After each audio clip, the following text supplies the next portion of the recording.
What if I told you that right now, as you listen to this, you might not actually exist?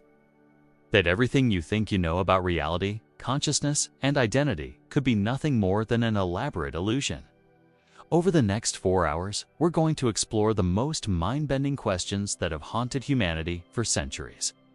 Questions so unsettling, they might just break your brain. By the end of this journey, you'll question whether you're the same person who started listening, whether other people are real, and whether anything you've ever experienced actually happened. These aren't just abstract puzzles. They're doorways into the deepest mysteries of existence itself. So get comfortable, because once we open these doors, there's no going back to seeing the world the same way again. Identity and consciousness. Imagine looking at a photograph of yourself from 7 years ago. The face staring back at you looks familiar, yet different. The eyes hold memories you still carry, but the body that housed those experiences has fundamentally changed. Every cell that formed your skin, your muscles, your organs has been replaced through the natural process of cellular renewal. The person in that photograph is quite literally made of entirely different matter than the person you are today. This raises one of the most profound questions in philosophy and neuroscience. What makes you you? If your physical body is in constant flux, replaced piece by piece like an ancient ship having its planks swapped out over decades, where does your identity truly reside? The 7-year cellular renewal cycle is a fascinating biological reality. Your skin cells replace themselves every 2 to 3 weeks. Your liver regenerates completely every 5 months. Even your skeleton, seemingly permanent and unchanging, rebuilds itself entirely over the course of 10 years. The only exceptions are certain neurons in your brain and the lens cells in your eyes. But even these undergo molecular turnover where their proteins and other components are gradually replaced. This biological fact forces us to confront an uncomfortable truth. The matter that makes up your body today bears no physical resemblance to the matter that made up your body when you were born. You are, in essence, a pattern rather than a thing, a dynamic process rather than a static object. Yet despite this complete physical transformation, something remains constant. Your memories persist. Your personality endures. The story of your life continues unbroken, narrated by a consciousness that feels singular and continuous. This persistence of self in the face of complete physical change points to something beyond mere biology. Consider your earliest memory.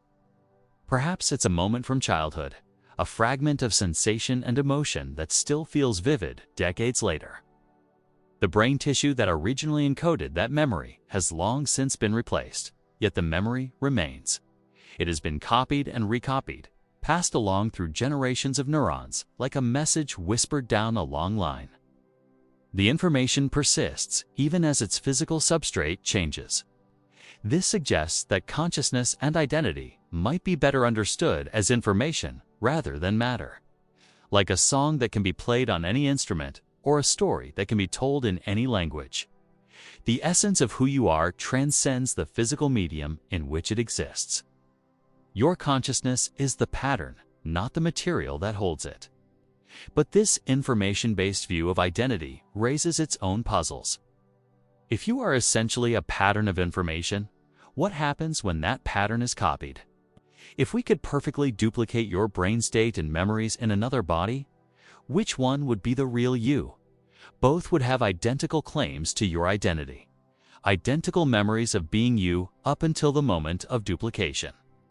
This thought experiment reveals something crucial about the nature of personal identity. It suggests that continuity of experience, rather than continuity of matter, is what makes you you.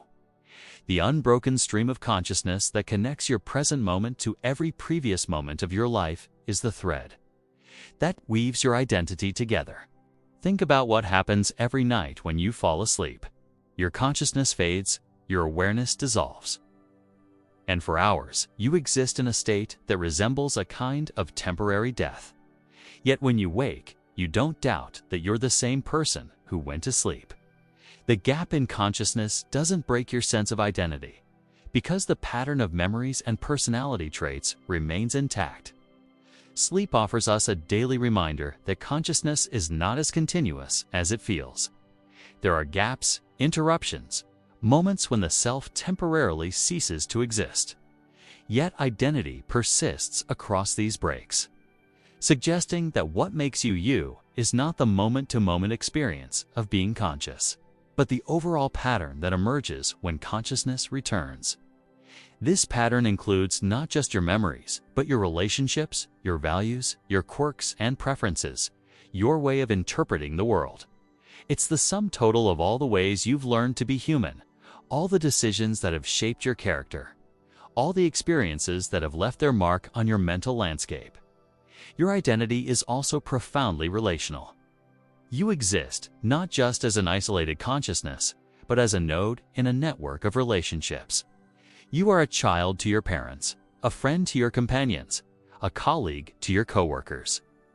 These relationships shape you and are shaped by you, like they form part of the pattern that defines your identity, extending it beyond the boundaries of your individual mind. In fact, parts of your identity exist outside your own consciousness entirely, residing in the memories and experiences of others. The way your mother remembers your childhood, the stories your friends tell about you, the impact you've had on people's lives, these all form part of who you are. Your identity is distributed across multiple minds, making it even more complex and resilient than any single physical form. This distributed nature of identity suggests that you are not just the sum of your own experiences, but part of a larger tapestry of human connection and meaning. Your identity is woven into the identities of others, creating a network of mutual influence and shared existence that extends far beyond your individual boundaries. The question of identity becomes even more intriguing when we consider the plasticity of the brain itself. Your neural patterns are constantly changing, adapting, forming new connections, and pruning old ones. The network that generates your thoughts and experiences is in constant flux, yet somehow maintains a coherent sense of self across all these changes. This suggests that identity might be best understood as a kind of stable attractor in the complex system of your mind. Like a river that maintains its essential character while its water is constantly flowing and changing, your consciousness maintains its essential pattern, while its physical substrate is constantly being renewed. The 7-year cellular replacement cycle reminds us that we are not fixed entities, but dynamic processes. We are not nouns, but verbs, not things, but patterns of activity that persist through constant change. This view of identity is both humbling and liberating. It suggests that who you are is not determined by the matter you're made of, but by the choices you make, the relationships you build, and the patterns of thought and behavior you cultivate. Understanding identity in this way opens up profound possibilities for growth and change. If you are a pattern rather than a fixed thing, then you have the power to reshape that pattern through conscious effort and intention. You can quite literally become a different person while remaining fundamentally yourself. The paradox of identity and consciousness in the face of physical change points to something beautiful about human existence. We are temporary patterns in an ever-flowing stream of matter and energy, brief arrangements of atoms that have somehow learned to contemplate their own existence. We are the universe becoming conscious of itself, matter organized in such a way that it can ponder its own nature. In 7 years, every atom in your body will be different, but the story of who you are will continue. Your consciousness will persist, carrying forward the accumulated wisdom of all your experiences. You will remain you, not because you are made of the same stuff, but because you are the same pattern, the same ongoing conversation between mind and world, the same unique way of being human in an endlessly changing cosmos. The ship of Theseus. In the harbor of ancient Athens, a magnificent ship sits moored at the dock. This vessel, legend tells us, once carried the hero Theseus and 14 young Athenians safely back from Crete after slaying the Minotaur. The ship has become a symbol of triumph, a sacred relic that the Athenians preserve with meticulous care. But ships, like all things, are subject to the relentless march of time. The salt air corrodes the bronze fittings. The wooden planks begin to rot. The sails grow threadbare under the Mediterranean sun. So the caretakers do what any reasonable person would do. They replace the damaged parts. A plank here, a rope there, a sail when the old one can no longer catch the wind. Years pass, then decades. Each time something wears out or breaks, it is carefully removed and replaced with an identical piece. The ship continues to look exactly as it always has, continues to serve its purpose as a monument to heroic achievement. The citizens of Athens still point to it with pride, still tell their children the story of Theseus and his brave companions. But then, after many years of careful maintenance, a troubling realization dawns. Someone counts the replacements and discovers that every single original component has been swapped out. Not one piece of the ship that now sits in the harbor is the same piece that carried Theseus home from his great adventure. Every plank, every rope, every nail has been replaced. This presents a puzzling question. Is this still the ship of Theseus? At first glance, the answer might seem obvious. Of course it is. The ship looks identical to the original. It occupies the same space, serves the same function, carries the same symbolic meaning. The replacements were made gradually, carefully, with exact replicas of the original parts. There was never a moment when the citizens of Athens would have said, "This is no longer the ship of Theseus." The identity of the ship appears to have been preserved through all the changes. This intuitive answer reflects what philosophers call the principle of gradual replacement. We accept that things can maintain their identity even as their parts change, as long as the change happens slowly and the essential form remains intact. After all, this process happens everywhere in nature. The cells in your body are constantly dying and being replaced. The atoms in a tree are exchanged with the environment through photosynthesis and respiration. Rivers maintain their identity while their water flows constantly toward the sea. But the puzzle doesn't end there. Let's imagine that the caretakers of the ship, being historically minded, didn't simply discard the old parts as they removed them. Instead, they carefully stored each original piece in a warehouse. The first plank removed, the first sail replaced. Every rope and rivet that once belonged to the actual ship that carried Theseus. Now imagine that years later, a dedicated historian decides to reassemble these original pieces. Using the stored components, she painstakingly reconstructs the ship exactly as it was on the day it returned from Crete. Every piece is authentic. Every component genuinely sailed with the hero himself. Now we have two ships. One sits in the harbor where it has always been, maintained through continuous replacement. The other sits in the historian's workshop, built from all the original materials. Both have valid claims to being the true ship of Theseus. Both can tell compelling stories about their authenticity. The ship in the harbor can claim continuity of existence. It has been the ship of Theseus every day for hundreds of years, recognized as such by generations of Athenians. It never ceased to exist, never lost its identity, was never anything other than the ship of Theseus. Its identity flows unbroken through time, like a river maintaining its course. The reconstructed ship can claim material authenticity. It is made from the actual wood that Theseus touched, the actual bronze he saw gleaming in the sunlight, the actual canvas that caught the wind during his voyage home. If identity resides in the physical substance of things, then surely this ship has the stronger claim. This dilemma reveals something profound about the nature of identity itself. It suggests that our concept of what makes something the same thing over time is more complex and contradictory than we might expect. We want to believe that objects have clear, unambiguous identities. But the ship of Theseus shows us that identity can be multiple, contested, and perhaps ultimately conventional rather than absolute. The puzzle becomes even more complex when we consider intermediate scenarios. What if only half the ship had been replaced? Most people would agree that it's still the same ship. What about 3/4, 7/8. At what point does gradual replacement cross the line from maintenance to complete transformation?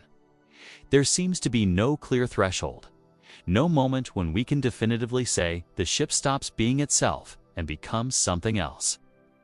This vagueness suggests that identity might not be a binary property that things either have or lack, but rather a matter of degree.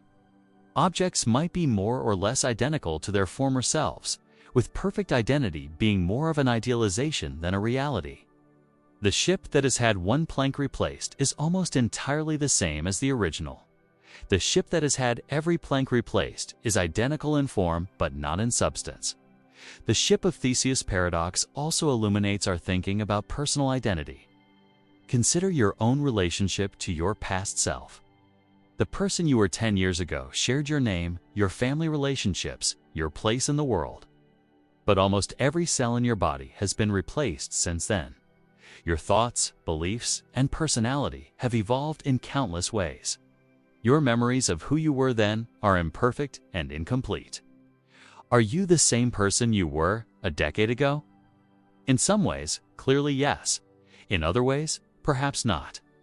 The continuity of your consciousness, like the continuity of the ship's presence in the harbor, provides one kind of identity.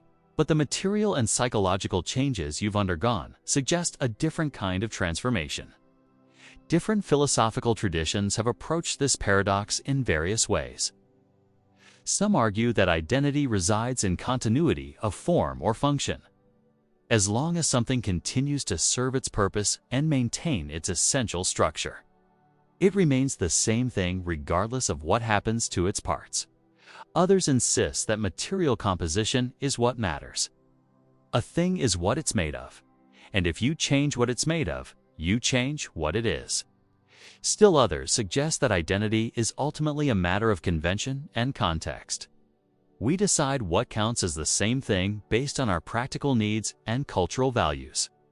The Ship of Theseus is whichever ship we choose to call by that name, for whatever reasons seem important to us.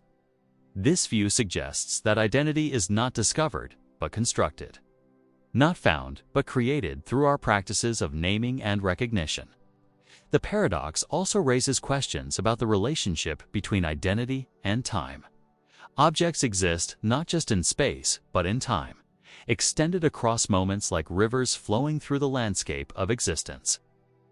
Perhaps the Ship of Theseus is best understood not as a single object that either is or isn't identical to its former self, but as a four-dimensional entity that includes all its states across time. From this temporal perspective, the ship that exists today is connected to the ship that carried Theseus not by having the same parts, but by being part of the same continuous world line through space-time.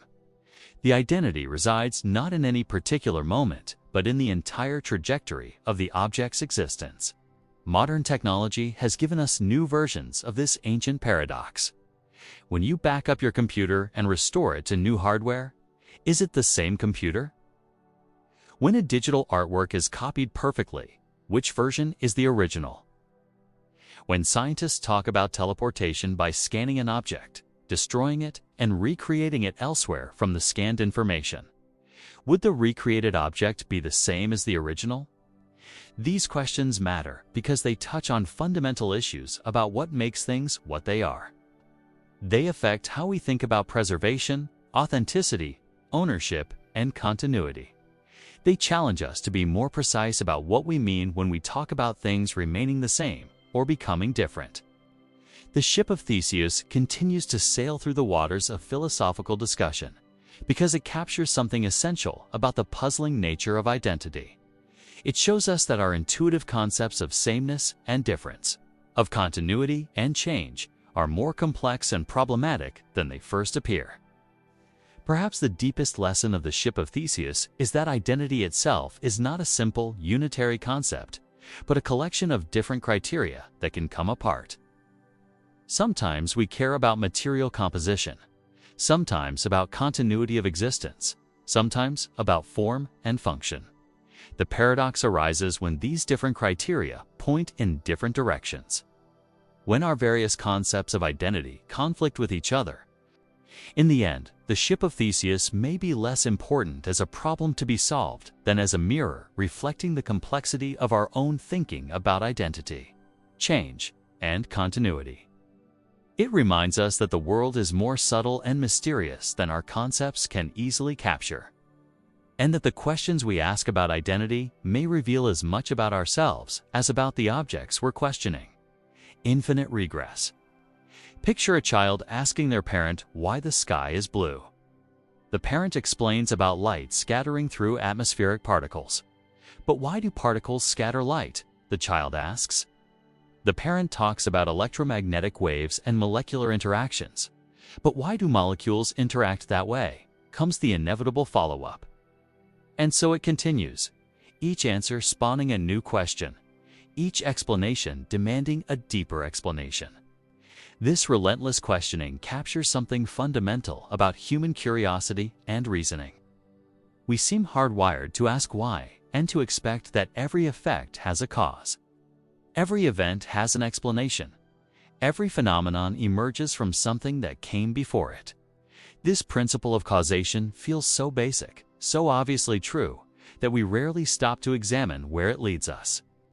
But when we follow this principle to its logical conclusion, we encounter one of philosophy's most ancient and troubling puzzles: the problem of infinite regress. If every effect must have a cause, then every cause must itself be an effect of some prior cause. And that prior cause must have its own cause, which must have its own cause.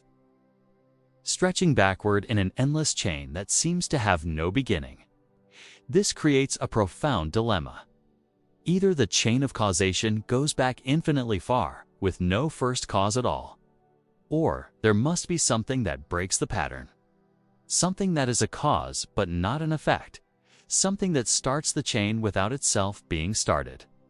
Both options challenge our basic assumptions about how reality works. The problem of infinite regress has haunted human thought for thousands of years. Ancient philosophers grappled with it in their attempts to understand the nature of existence itself. If everything that exists must have a cause for its existence, then what caused existence itself to exist? If every event must be explained by a prior event, how do we explain the very first event? Consider the question that keeps cosmologists awake at night. What caused the Big Bang? We can trace the universe backward through time, watching galaxies converge, temperatures rise, and space itself contract. We can follow this process back to a moment roughly 14 billion years ago, when all the matter and energy in the observable universe was concentrated in an unimaginably small, dense point. But what caused that point to suddenly expand? What triggered the event that began time and space as we know them? Some theories propose that our universe emerged from a quantum vacuum, that the Big Bang was a spontaneous fluctuation in the fabric of space-time itself. But this just pushes the question back one step. What caused the quantum vacuum to exist? What determines the laws that govern quantum fluctuations? Each answer seems to require another question, another layer of explanation. The problem becomes even more perplexing when we consider the nature of time itself. Causation seems to require temporal sequence. Causes precede their effects in time. But if time itself began with the Big Bang, then what does it mean to ask what caused the Big Bang? The very concept of before the beginning appears to be meaningless, like asking what's north of the North Pole. This temporal dimension of the regress problem has led some philosophers to question whether causation can be understood in purely linear terms. Perhaps the relationship between causes and effects is more complex than a simple chain of dominoes falling one after another. Perhaps causation involves loops, networks, or multidimensional structures that don't fit neatly into our intuitive understanding of temporal sequence. The infinite regress problem isn't limited to questions about the ultimate origin of the universe. It arises whenever we try to provide complete explanations for anything. Why do you believe what you believe? Because you have reasons. But why do you accept those reasons as valid? Because they're supported by other reasons. But why trust those supporting reasons? the chain of justification seems to stretch backward indefinitely. This epistemological version of infinite regress has profound implications for how we think about knowledge and truth. If every belief requires justification, and every justification requires further justification, then either we must accept an infinite chain of reasons, or we must acknowledge that our knowledge ultimately rests on foundations that cannot themselves be proven. Both options are troubling for anyone who wants certainty and complete understanding. Consider the simple statement, "All swans are white." How do we justify this claim? By pointing to observations of white swans. But why should past observations tell us anything about future swans or swans in distant places? Because we assume that nature is uniform, that the same causes produce the same effects across time and space. But why should we believe in the uniformity of nature? The justification seems to circle back on itself or disappear into an infinite regress of assumptions. Different philosophical traditions have developed various strategies for dealing with infinite regress. Some embrace it, arguing that reality really does consist of endless chains of causes and effects, with no ultimate foundation or beginning. This view suggests that our desire for final answers and ultimate explanations is misguided, that we must learn to accept incompleteness and mystery as fundamental features of existence. Others reject infinite regress as logically impossible or meaningless. They argue that infinite chains cannot exist in reality, that there must be something that stops the regress. Some unmoved mover or first cause that initiates the chain without itself being caused. This approach often leads to concepts of God, absolute being, or fundamental laws of nature that exist necessarily rather than contingently. Still others suggest that the problem arises from faulty assumptions about causation itself. Perhaps not everything needs a cause. Perhaps some things exist or occur spontaneously without prior explanation. Quantum mechanics has made this possibility more plausible by showing us phenomena that appear genuinely random and uncaused at the microscopic level. Virtual particles pop into existence and disappear without apparent reason. Radioactive decay seems to occur without any determining factor that would allow us to predict when a particular atom will decay. Another approach involves questioning whether causation is truly fundamental to reality or merely a useful way of organizing our experience. Perhaps the universe doesn't actually contain causes and effects, but only patterns of correlation and sequence that our minds interpret as causal. Relationships. From this perspective, the infinite regress problem dissolves because it's based on a mistaken assumption about the nature of reality. The problem of infinite regress also appears in discussions about consciousness and the mind. If every mental state is caused by prior mental states, what caused the first conscious experience? If our thoughts are determined by previous thoughts, brain states, and environmental inputs, what ultimately determines the chain of mental causation? Are we trapped in an infinite regress of psychological and neural explanations? Some philosophers argue that consciousness represents a fundamental break in the causal chain, a phenomenon that cannot be reduced to purely physical causes and effects. Others insist that consciousness emerges from complex physical processes and is therefore subject to the same causal principles as everything else in nature. Still others suggest that the very distinction between mental and physical causation is artificial and misleading. The infinite regress problem takes on new dimensions in an age of artificial intelligence and computer simulation. If our reality is actually a simulation running on some advanced computer system, what caused that system to exist? If artificial intelligences can create their own simulated worlds, do we face an infinite regress of simulated realities, each one embedded within another? These questions about simulated realities highlight how the infinite regress problem intersects with issues of levels of description and emergence. Perhaps the search for ultimate causes is misguided, because reality is organized in hierarchical levels, each with its own appropriate forms of explanation.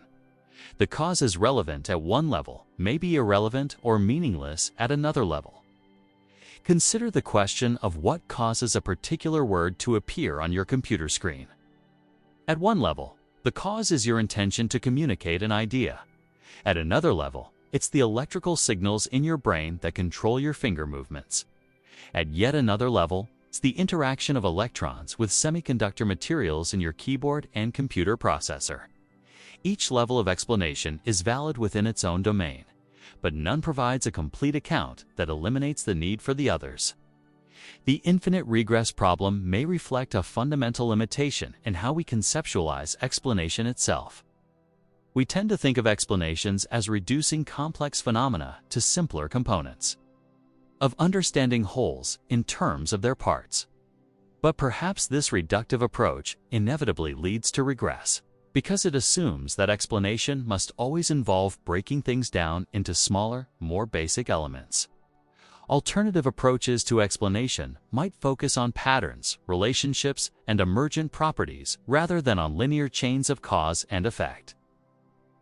Instead of asking what caused something, we might ask how it fits into larger patterns of organization and meaning. Instead of seeking ultimate foundations, we might explore the networks of relationship that give phenomena their significance.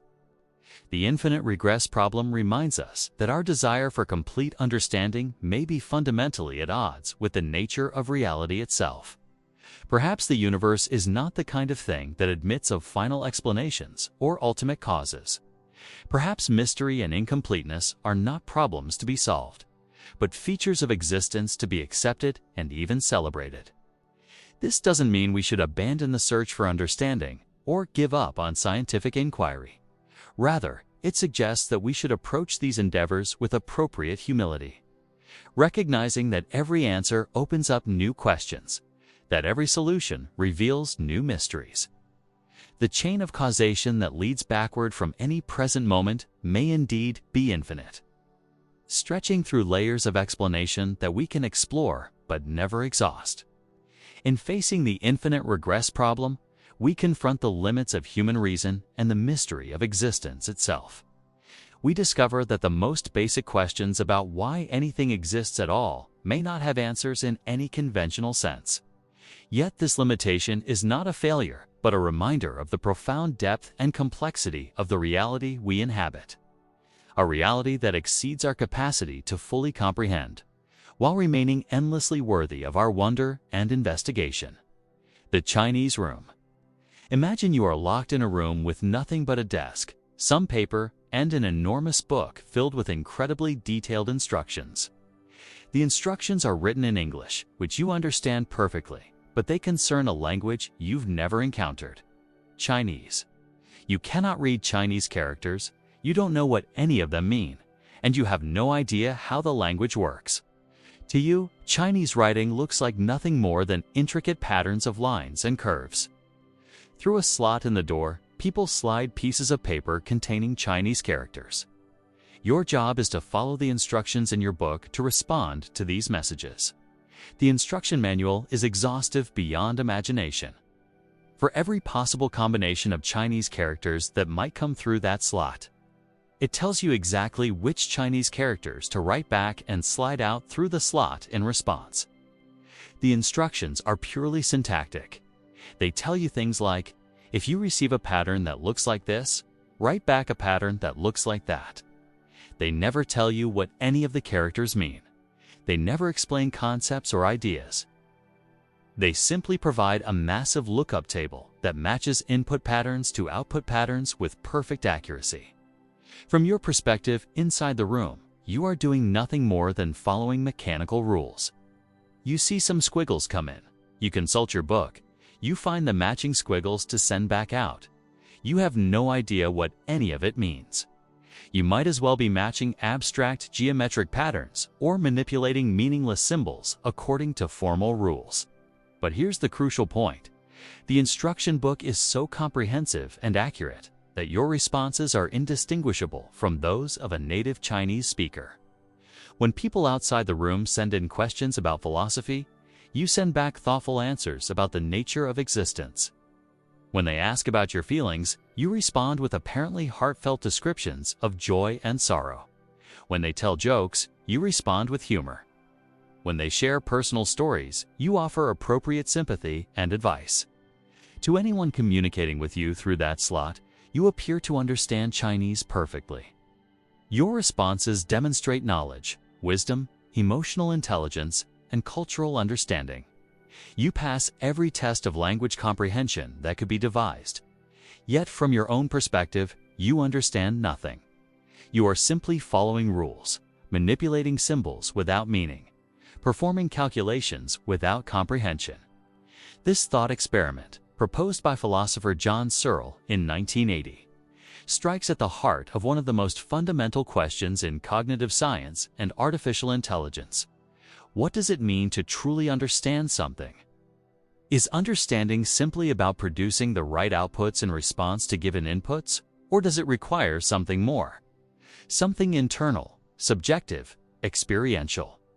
The Chinese room argument suggests that there is a crucial difference between simulating understanding and actually understanding. You in the room simulate perfect understanding of Chinese, but you don't actually understand it.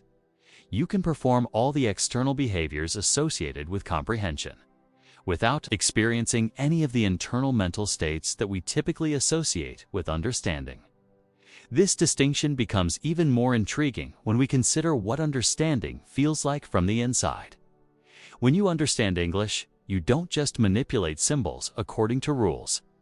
The words carry meaning. They evoke concepts and images. They connect to your emotions and experiences.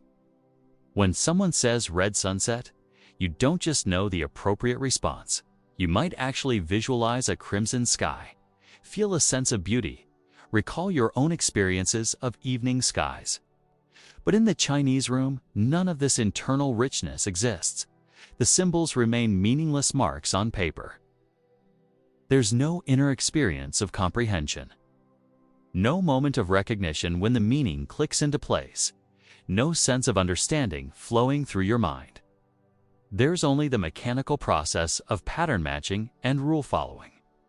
The implications of this thought experiment extend far beyond questions about Chinese language comprehension.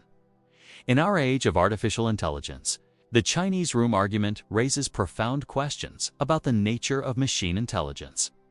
When a computer program converses with you in natural language, answers your questions, and seems to understand your concerns, is it actually understanding anything? Or is it simply following very sophisticated rules, manipulating symbols without meaning, like a vastly more complex version of you in the Chinese room? Consider the large language models that power modern AI assistants. These systems process text by analyzing statistical patterns across enormous data sets. They learn to predict which words are most likely to follow other words in various contexts.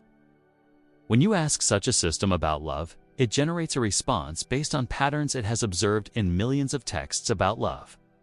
But does it actually understand what love is? Does it have any sense of the emotional reality behind the words? The Chinese room suggests that it does not.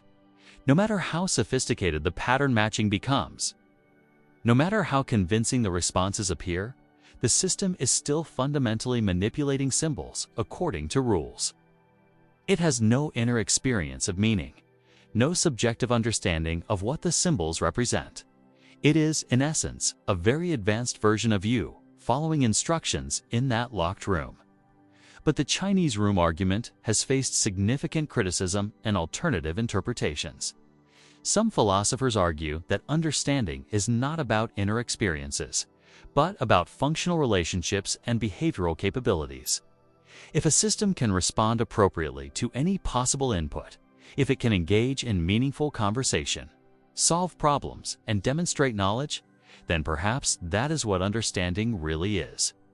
From this functional perspective, you in the Chinese room do understand Chinese, even if you don't realize it. Understanding is not about having particular subjective experiences, but about having the right kind of information processing capabilities. The fact that you can engage in sophisticated Chinese conversation proves that you understand the language, regardless of what the experience feels like from your internal perspective. Others have argued that the Chinese room scenario is impossible in practice, and therefore irrelevant to real questions about understanding. The instruction book required would be so vast, so complex, that no human could actually follow its rules. The amount of information needed to respond appropriately to every possible Chinese input would exceed the storage capacity of any imaginable physical system. This practical impossibility, critics argue, reveals something important about the nature of understanding. Real understanding might require the kind of complex, integrated processing that could never be captured in a simple lookup table. Perhaps understanding emerges from the dynamic interaction of many different cognitive processes and cannot be reduced to mechanical rule following. The Chinese room also raises questions about the relationship between individual understanding and systemic understanding. While you as an individual in the room don't understand Chinese, what about the system as a whole? The room, the instruction book, and you following the rules together constitute a system that clearly demonstrates understanding of Chinese. Perhaps understanding is not a property of individuals, but of systems. This systems of all perspective suggests that asking whether you understand Chinese is like asking whether a single neuron in your brain understands English. The answer is clearly no, but that doesn't mean your brain as a whole doesn't understand English. Understanding might be an emergent property that arises from the interaction of many components, none of which individually possesses understanding. The Chinese room thought experiment also illuminates the hard problem of consciousness.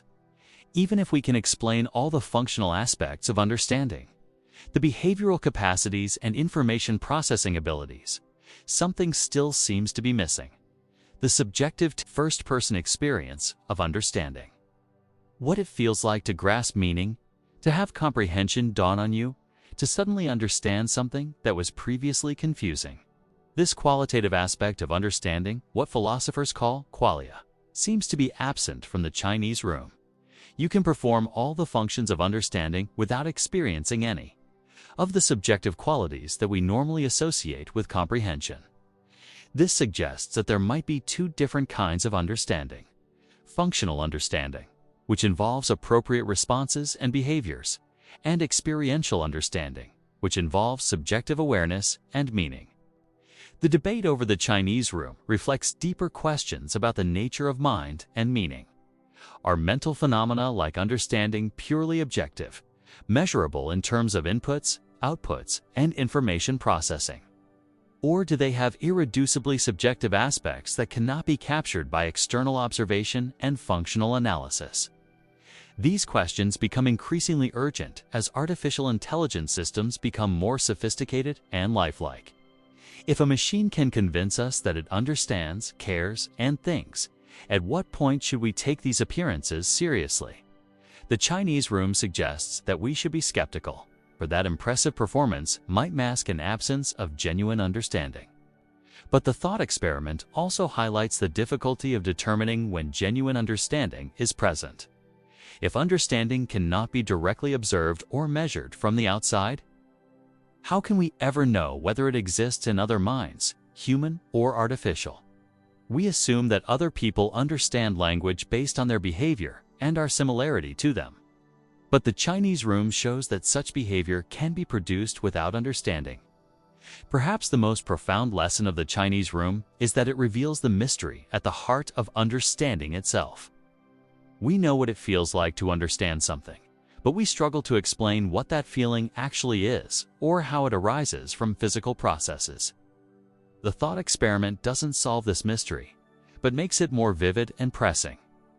In considering the Chinese room, we confront fundamental questions about the nature of mind, meaning, and consciousness.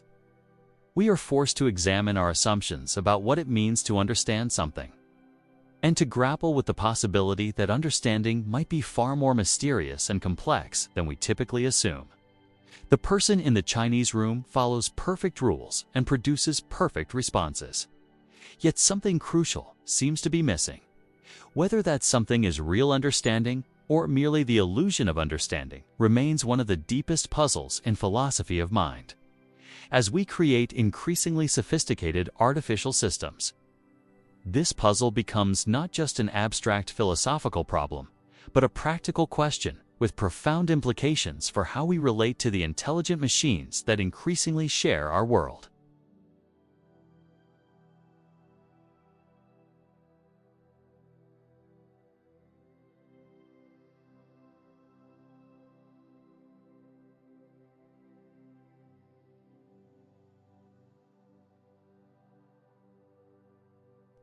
Imagine a brilliant scientist named Mary who has devoted her entire life to understanding color.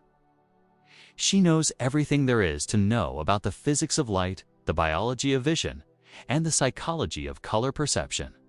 She can tell you the exact wavelength of every hue. Explain how different wavelengths stimulate the cone cells in the human retina, and describe in precise detail how the brain processes visual information to create our experience of color. Mary knows that red light has a wavelength of approximately 700 nanometers.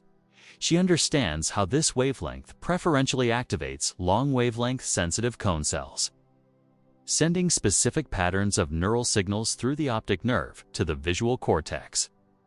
She can describe the evolutionary advantages that color vision provided to our ancestors, the cultural associations that different societies have developed with various colors, and the emotional responses that colors typically evoke in human observers.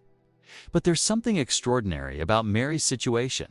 She has never actually seen color herself. From birth, she has lived in a completely black and white environment. Her room contains only objects in shades of gray. She views the world through black and white monitors. Every book, every photograph, every screen she has ever encountered has been monochromatic. Her entire experience of reality has been drained of color, reduced to variations in brightness and contrast. Despite this unusual limitation, Mary has become the world's leading expert on color through careful study of scientific texts, detailed measurements, and theoretical analysis. She knows more about color than most people who see it every day. She can predict exactly how someone will respond to different color combinations, explain why certain colors appear more vivid than others, and describe the precise neurological processes that occur when light hits the human eye. Now imagine that one day, Mary's black and white world changes. Perhaps someone shows her a red apple for the first time, or maybe she steps outside and sees a crimson sunset. In that moment, when Mary first experiences red, does she learn something new? Does she acquire knowledge that all her scientific study could never provide? At first, this might seem like an easy question to answer. Of course, Mary learns something new. She discovers what red actually looks like, what it feels like to experience that particular quality of visual sensation. All her theoretical knowledge, no matter how complete, could never capture the immediate, qualitative experience of seeing red for the first time. But this intuitive answer leads to profound implications about the nature of knowledge itself. If Mary does learn something new when she first sees red, then there are facts about reality that cannot be captured by physical science, no matter how complete and accurate that science becomes. There are aspects of experience that resist reduction to objective, measurable properties. This suggests that the complete physical description of the universe, including every fact about wavelengths, neural firing patterns, and behavioral responses, still leaves something out. The subjective, first-person experience of seeing red represents a kind of knowledge that cannot be communicated through language, mathematics, or scientific description. It can only be known through direct, personal experience. Philosophers call this the knowledge argument, or Mary's room. And it strikes at the heart of debates about consciousness, physicalism, and the nature of subjective experience. If Mary gains new knowledge when she first sees red, this seems to prove that there are non-physical facts about consciousness, aspects of reality that cannot be reduced to purely physical processes. The redness that Mary experiences when she first sees a red object appears to be something over and above the physical properties of light wavelengths and neural activity. This qualitative aspect of experience, what philosophers call qualia, seems to represent genuine features of reality that are not captured by objective scientific description. Consider what happens in that moment when Mary first sees red. The physical processes are exactly what she would have predicted based on her scientific knowledge.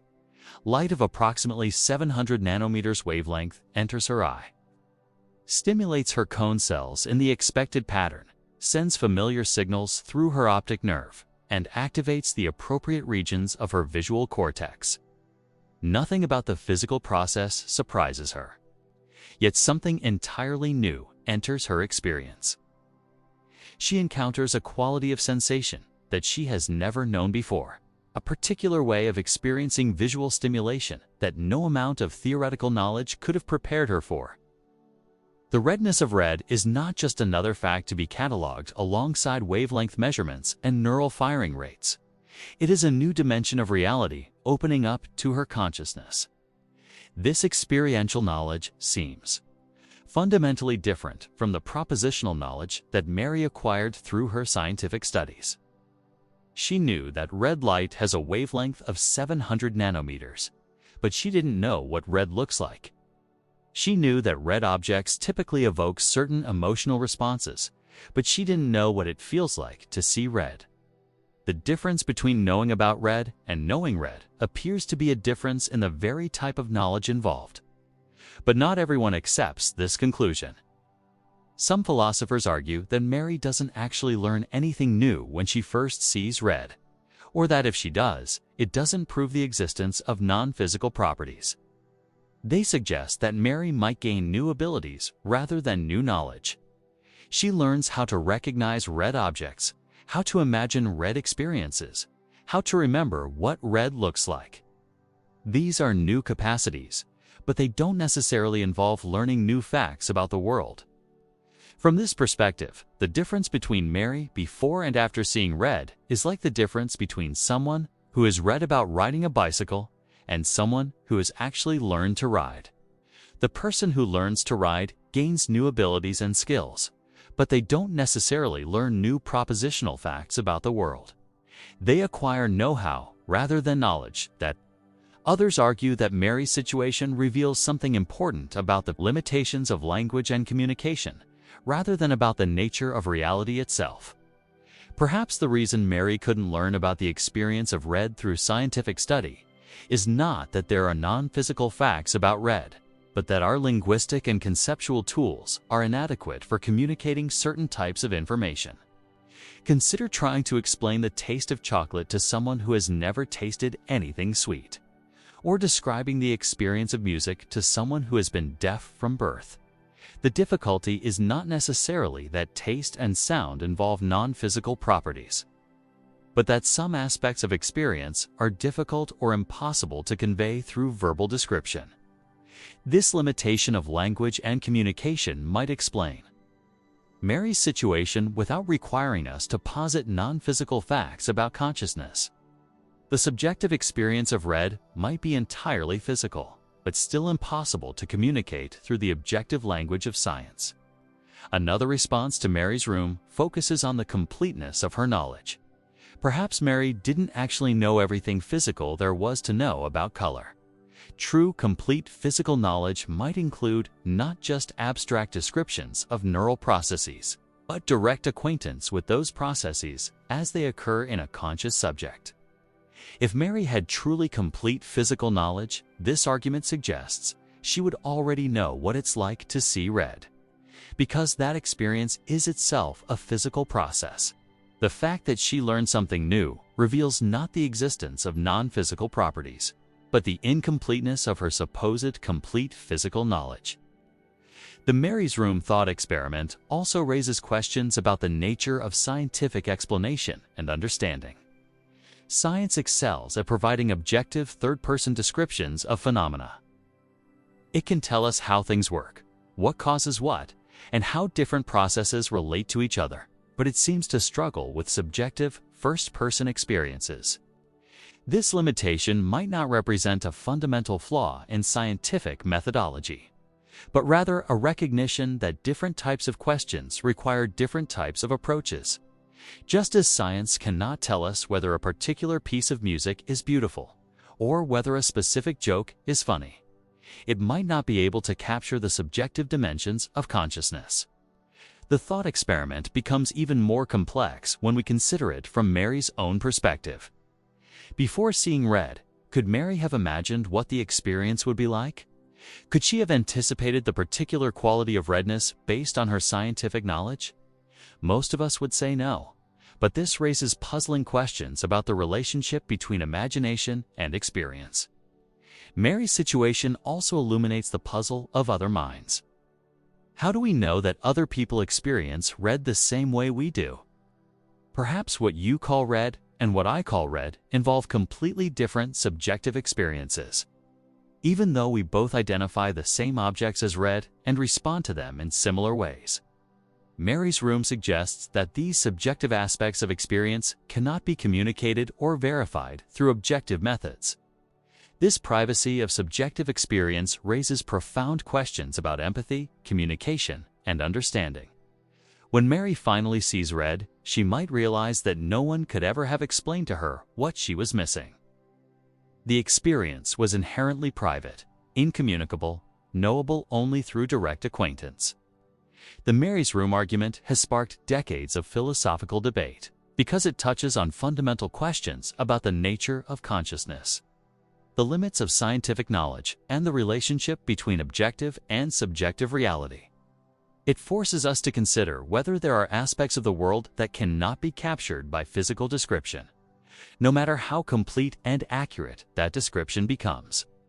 Whether Mary learns something genuinely new when she first sees red depends partly on how we understand the nature of knowledge itself.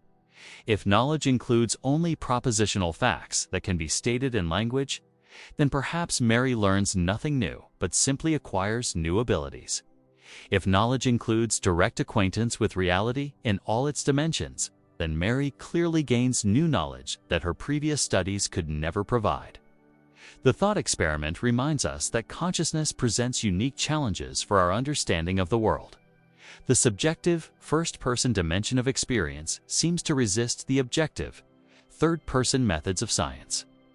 Whether this resistance represents a fundamental limitation of scientific explanation or simply reflects our current incomplete understanding of consciousness remains one of the deepest questions in philosophy of mind.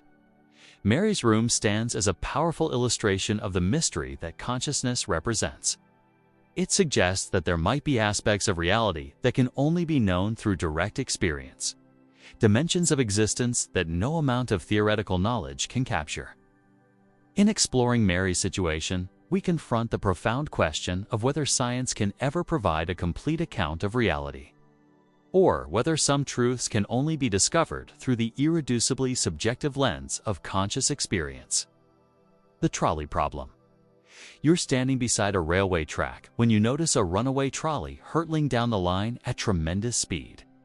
Ahead on the track, 5 railway workers are busy with their tools, completely unaware of the approaching danger.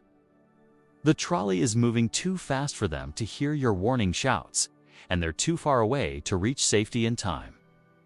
In just moments, the trolley will strike and kill all 5 workers. But you notice something else. Next to you is a lever that controls a switch in the tracks. You could pull this lever and divert the trolley onto a sidetrack. However, there's a complication. On that sidetrack, there's another worker also unaware of the danger. If you pull the lever, you'll save the 5 workers on the main track, but the trolley will kill the 1 worker on the sidetrack instead. You have seconds to decide. Do you pull the lever, actively causing the death of 1 person to save 5 others? Or do you refrain from acting, allowing the trolley to continue on its course and kill the 5 workers? Most people, when faced with this scenario, say they would pull the lever. The mathematics seems straightforward. 5 lives saved versus 1 life lost represents a clear moral calculation. Saving 5 people at the cost of 1 appears to be the right choice. The utilitarian decision that maximizes overall welfare and minimizes harm. But now consider a slightly different scenario. You're standing on a footbridge overlooking the same railway track. Below you, the same runaway trolley is bearing down on the same 5 workers. This time, there's no lever, no switch to divert the trolley. However, standing next to you on the bridge is a very large person. You realize that if you were to push this person off the bridge, their body would land on the track and stop the trolley, saving the 5 workers below. The large person would die from the impact, but the 5 workers would be saved. The moral mathematics appears identical to the first scenario: 1 death versus 5 deaths. Yet, most people recoil from the idea of pushing the large person off the bridge. The same calculation that seemed clear and compelling in the lever scenario feels deeply wrong in the bridge scenario. But why should these situations feel so different when the outcomes are numerically identical? This puzzle, known as the trolley problem, was first introduced by philosopher Philippa Foot in 1967 and later developed by Judith Jarvis Thomson. It has become one of the most discussed thought experiments in moral philosophy because it reveals something fundamental about how we make ethical decisions. The trolley problem shows us that our moral intuitions are more complex and sometimes more contradictory than we might expect. The difference in our reactions to these 2 scenarios suggests that there's more to moral reasoning than simple arithmetic. It's not just about counting lives and choosing the option that saves the most people. Something about the manner of our involvement, the directness of our action, seems to matter in ways that pure consequentialist thinking cannot capture. In the lever scenario, you're redirecting an existing threat. The trolley is already in motion, already heading toward victims. Your action changes the trajectory of this pre-existing danger, but doesn't introduce a new element of harm. In some sense, you're working within the constraints of an unfolding tragedy, choosing the lesser of 2 evils. But in the bridge scenario, you're introducing a new element into the situation. The large person was not previously in danger and was not part of the original threat. By pushing them, you're using their body as a means to achieve your end of saving the 5 workers. You're actively making them a victim in a way that feels fundamentally different from redirecting an existing threat. This distinction points to one of the central principles in moral philosophy: the difference between intending harm and merely foreseeing it. When you pull the lever, you intend to save the 5 workers and merely foresee that the 1 worker will die as a side effect. When you push the large person, you intend their death as a means to saving the others. The death is not a regrettable side effect, but an essential part of your plan. This principle, often called the doctrine of double effect, suggests that it can be morally permissible to cause harm as a foreseen but unintended consequence of promoting some good end.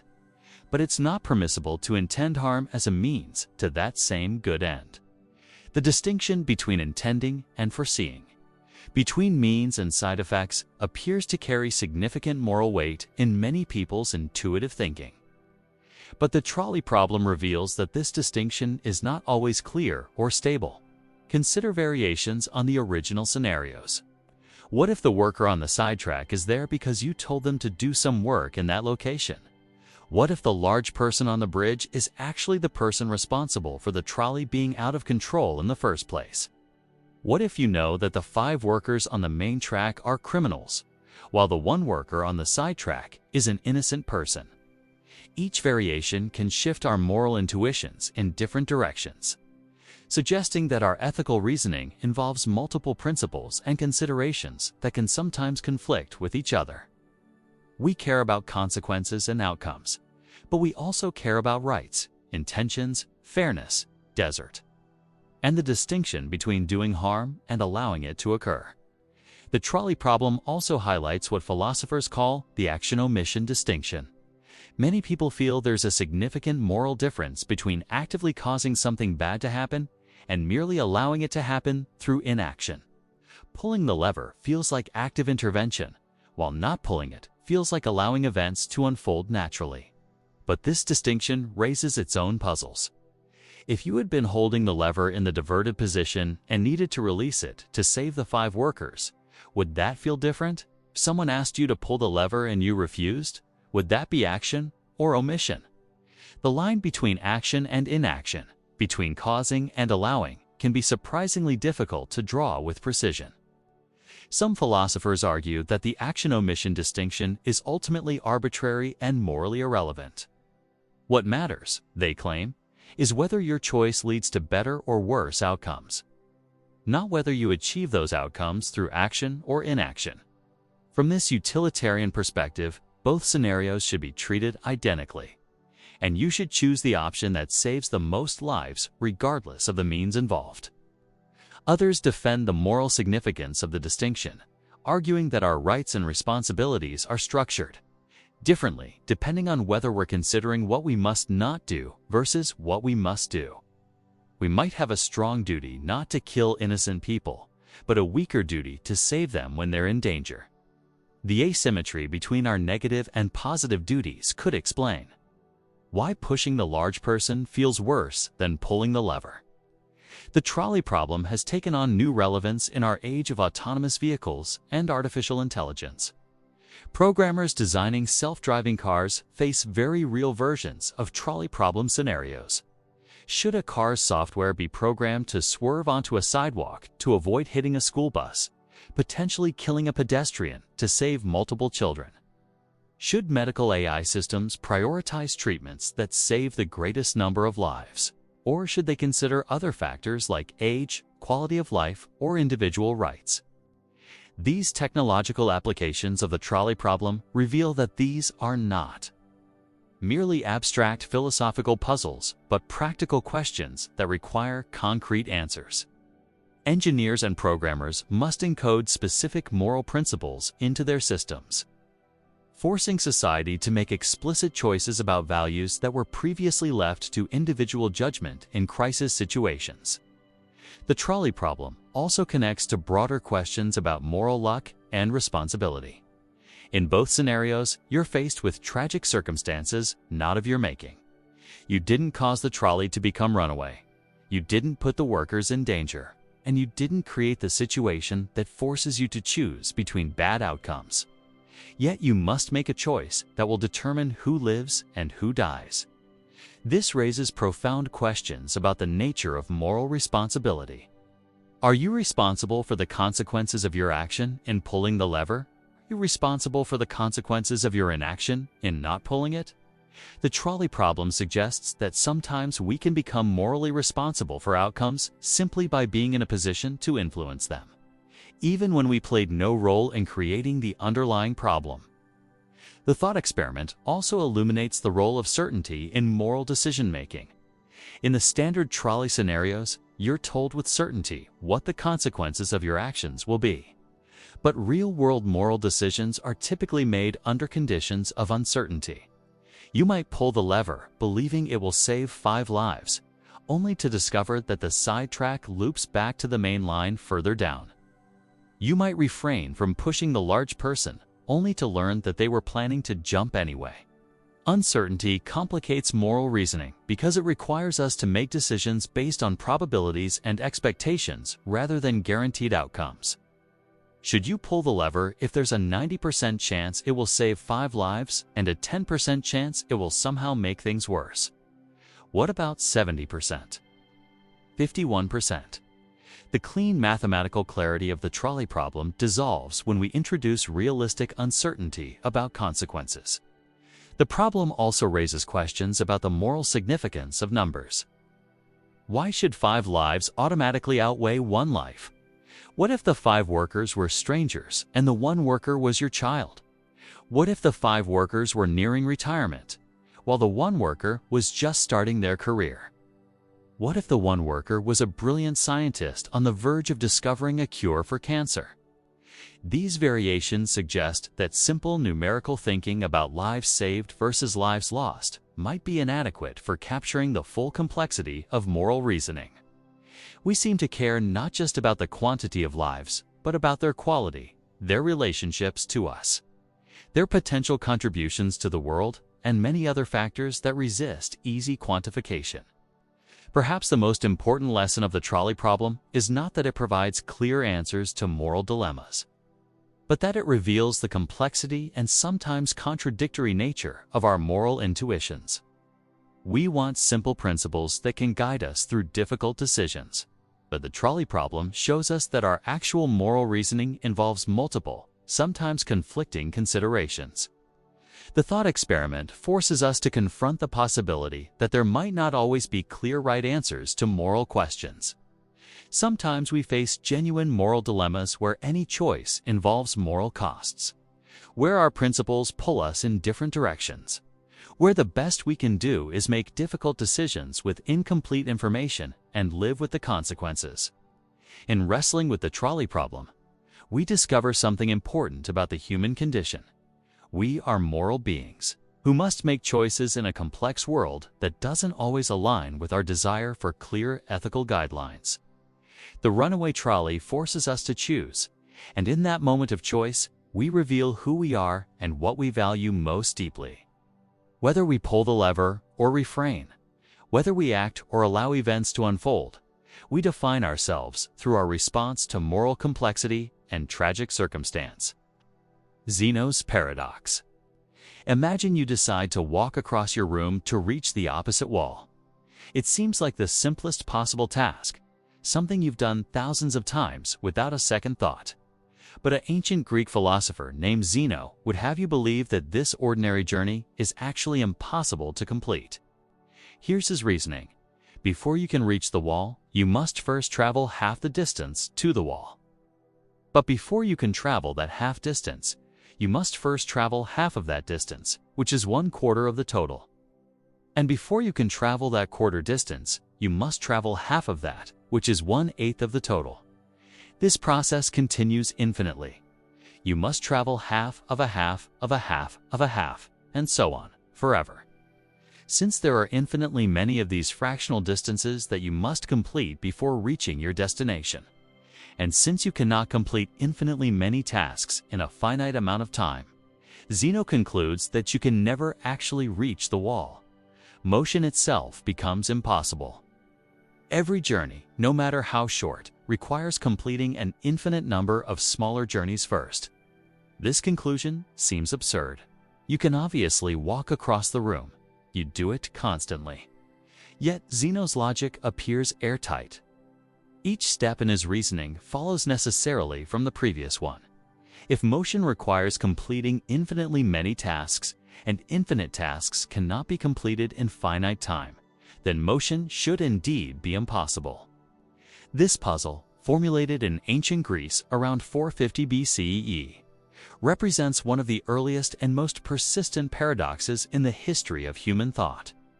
Zeno of Elea created it not because he actually believed motion was impossible, but because he wanted to defend his teacher Parmenides, who argued that reality was fundamentally unchanging, and that motion and change were mere illusions.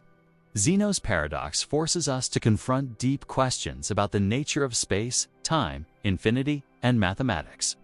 It reveals tensions between our mathematical descriptions of reality and our direct experience of the world. More than 2 millennia after Zeno first posed this puzzle, it continues to generate philosophical and mathematical insights. The paradox becomes even more striking when we consider it from the perspective of time rather than distance. Suppose it takes you 10 seconds to walk across the room. According to Zeno's logic, you should spend 5 seconds traveling the first half of the distance, then 2.5 seconds traveling the next quarter, then 1.25 seconds traveling the next eighth, and so on. These time intervals form an infinite sequence. 5 seconds plus 2.5 seconds plus 1.25 seconds plus 0.625 seconds, and so forth. Each interval is half the length of the previous one. Zeno's paradox suggests that you must somehow experience infinitely many distinct moments of time during your 10-second journey. You must live through an infinite sequence of experiences in a finite span. This temporal version of the paradox highlights something profound about our experience of continuity. When you walk across the room, your experience feels smooth and uninterrupted. You don't experience infinitely many distinct moments or feel yourself completing infinitely many subtasks. The journey feels like a single unified motion through space and time. Yet mathematical analysis suggests that your smooth journey can indeed be decomposed into infinitely many parts. The infinite series, 5 plus 2.5 plus 1.25 plus 0.625 plus until the end, actually does sum to exactly 10. This mathematical fact, discovered long after Zeno's time, provides one potential resolution to the paradox. Perhaps you can complete infinitely many tasks in finite time, because those infinitely many tasks collectively require only a finite amount of time.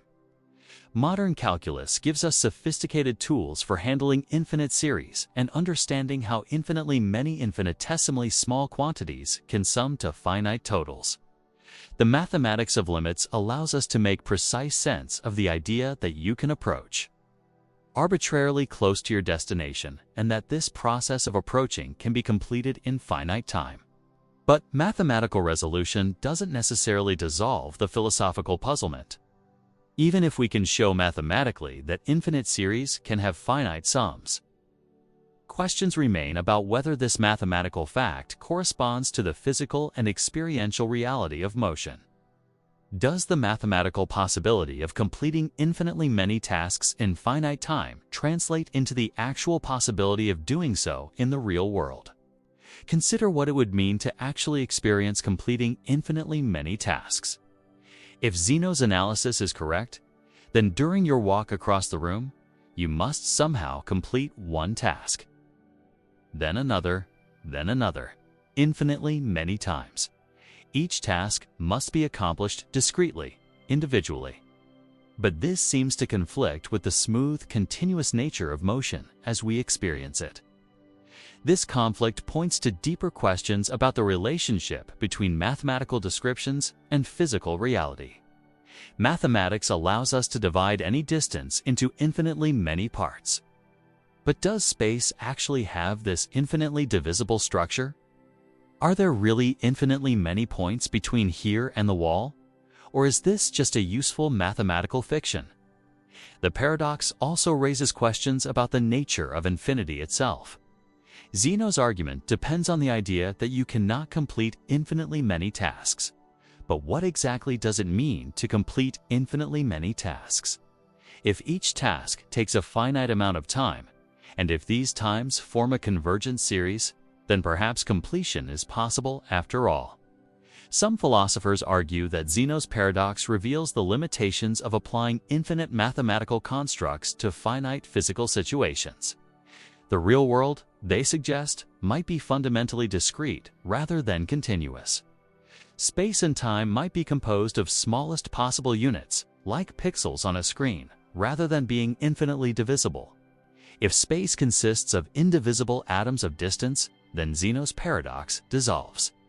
You would not need to traverse infinitely many intermediate points, because there would be only finitely many points between you and your destination. Each step would take you from one discrete location to another, with no infinitely divisible continuum to navigate. This discrete view of space and time appears in some interpretations of quantum mechanics, where the fundamental graininess of reality at the smallest scales might prevent the infinite divisibility that Zeno's paradox requires. The Planck length and Planck time represent theoretical limits to how finely space and time can be divided, suggesting that the smooth continuum of classical physics might be an approximation rather than an exact description. But the discrete solution raises its own puzzles. If space and time are fundamentally granular, what does motion look like at the smallest scales? Does an object jump discontinuously from one discrete location to another? How do we reconcile this jumpiness with the smooth motion we observe at larger scales? Another approach to Zeno's paradox focuses on the difference between mathematical divisibility and physical completion. Perhaps space and time can be mathematically divided into infinitely many parts without requiring that motion actually involves completing infinitely many discrete tasks. The infinite mathematical decomposition might be a tool for analysis rather than a description of what actually happens during motion. From this perspective, motion is a unified, holistic phenomenon that can be analyzed mathematically in terms of infinitely many parts, but doesn't actually consist of those parts. When you walk across the room, you perform one action, not infinitely many. The infinite series of distances and times that mathematicians can construct to describe your motion doesn't correspond to infinitely many separate physical events. This holistic view aligns with our direct experience of motion as smooth and continuous. It suggests that Zeno's error lies in assuming that mathematical divisibility implies physical separability, that the infinite parts into which we can theoretically divide motion must correspond to infinitely many actual components of the motion itself. The paradox also illuminates the complex relationship between time and infinity. In everyday experience, we assume that time flows continuously and that we can measure durations precisely. But Zeno's paradox suggests that any finite duration can be decomposed into infinitely many smaller durations. This raises questions about whether time itself has a granular structure or whether it's truly continuous. Consider the moment when you actually reach the wall. According to Zeno's logic, there should be no such moment. For any proposed arrival time, you should have spent the previous instant traveling through the final half of the remaining distance. There should always be some remaining distance, some final approach that hasn't yet been completed. This suggests that motion, if it occurs at all, might involve a kind of discontinuous leap from not yet arrived to arrived with no precise moment of transition. The continuous process of approaching must somehow give way to the discrete fact of arrival. But the mechanism of this transition remains mysterious. Modern physics adds additional layers of complexity to Zeno's paradox. Relativity theory shows us that space and time are not absolute but depend on the observer's reference frame. Quantum mechanics suggests that position and motion have inherent uncertainties. That might make questions about precise trajectories meaningless at the smallest scales. These developments don't necessarily resolve Zeno's paradox, but they do suggest that the assumptions underlying the paradox, assumptions about the nature of space, time, and motion, might be more problematic than Zeno himself realized. The paradox might reveal not the impossibility of motion, but the inadequacy of our classical concepts for describing reality. Perhaps the deepest lesson of Zeno's paradox is that it exposes the mystery lurking within the most ordinary experiences. Walking across a room seems like the most natural, unproblematic action imaginable. Yet when we analyze this simple motion carefully, we discover profound puzzles about infinity, continuity, and the relationship between mathematical description and physical reality. The paradox reminds us that the world is stranger and more complex than our everyday experience suggests. Behind the smooth flow of motion lies a labyrinth of conceptual challenges that have puzzled thinkers for over 2 millennia. Whether motion involves completing infinitely many tasks, whether space and time are continuous or discrete, whether mathematical analysis captures the essence of physical processes, these questions remain as perplexing today as they were in ancient Greece. Zeno's paradox endures because it touches on fundamental questions about the nature of reality itself. It challenges us to think carefully about concepts we usually take for granted, and reveals that even the simplest phenomena can harbor profound mysteries. In trying to walk across the room, we find ourselves journeying not just through space, but through some of the deepest questions in philosophy and physics. The next time you cross a room, you might remember Zeno and wonder, are you really completing infinitely many tasks? Or is motion something altogether different from what mathematical analysis suggests? The journey continues, and the paradox remains as thought-provoking as ever.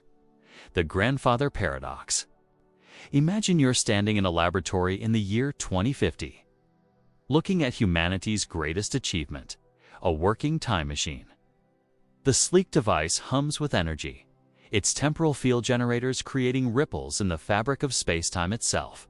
You have the power to travel to any moment in history, to witness the rise and fall of civilizations, to walk among dinosaurs, or to meet the greatest minds who ever lived. But instead of choosing some grand historical moment, you decide on a more personal mission. You're going to travel back to 1943 to meet your grandfather as a young man before he met your grandmother. Before your father was born, before the chain of events that led to your own existence. You have your reasons. Perhaps a family grievance that has festered across generations. Or maybe simple curiosity about whether such a thing is even possible. You step into the time machine, set the coordinates, and feel reality dissolve around you as you slip backward through the years. When you emerge in 1943, everything works exactly as planned. You find your grandfather, a young soldier about to go on leave in the city where he would have met your grandmother, but you intervene. Perhaps you warn him about a danger that keeps him from going on that leave. Perhaps you cause an accident that changes his plans. Perhaps you simply engage him in a conversation that delays him just long enough. The result is exactly what you intended. Your grandfather never meets your grandmother. They never fall in love, never marry, never have children. Your father is never born. And consequently, you are never born either. But if you were never born, who traveled back in time to prevent your grandfather from meeting your grandmother? Who built the time machine that made the journey possible? Who had the knowledge and motivation to carry out this mission? The person who changed the past doesn't exist, yet the past was undeniably changed. This is the grandfather paradox, one of the most famous puzzles in discussions of time travel and causality. It reveals a fundamental logical contradiction that seems to make time travel to the past impossible, or at least highly problematic. The paradox creates what logicians call a causal loop, where an effect becomes its own cause in a way that seems to violate our basic understanding of how reality works. The paradox doesn't actually require harming your grandfather, despite its traditional name. Any action that prevents your own birth creates the same logical problem. You could prevent your parents from meeting, cause your great-grandmother to move to a different city, or change any link in the causal chain that led to your existence. The result is always the same impossibility.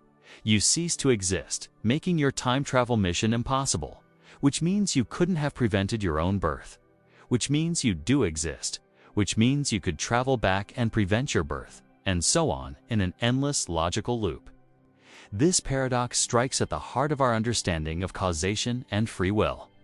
We're accustomed to thinking of cause and effect as flowing in one direction through time.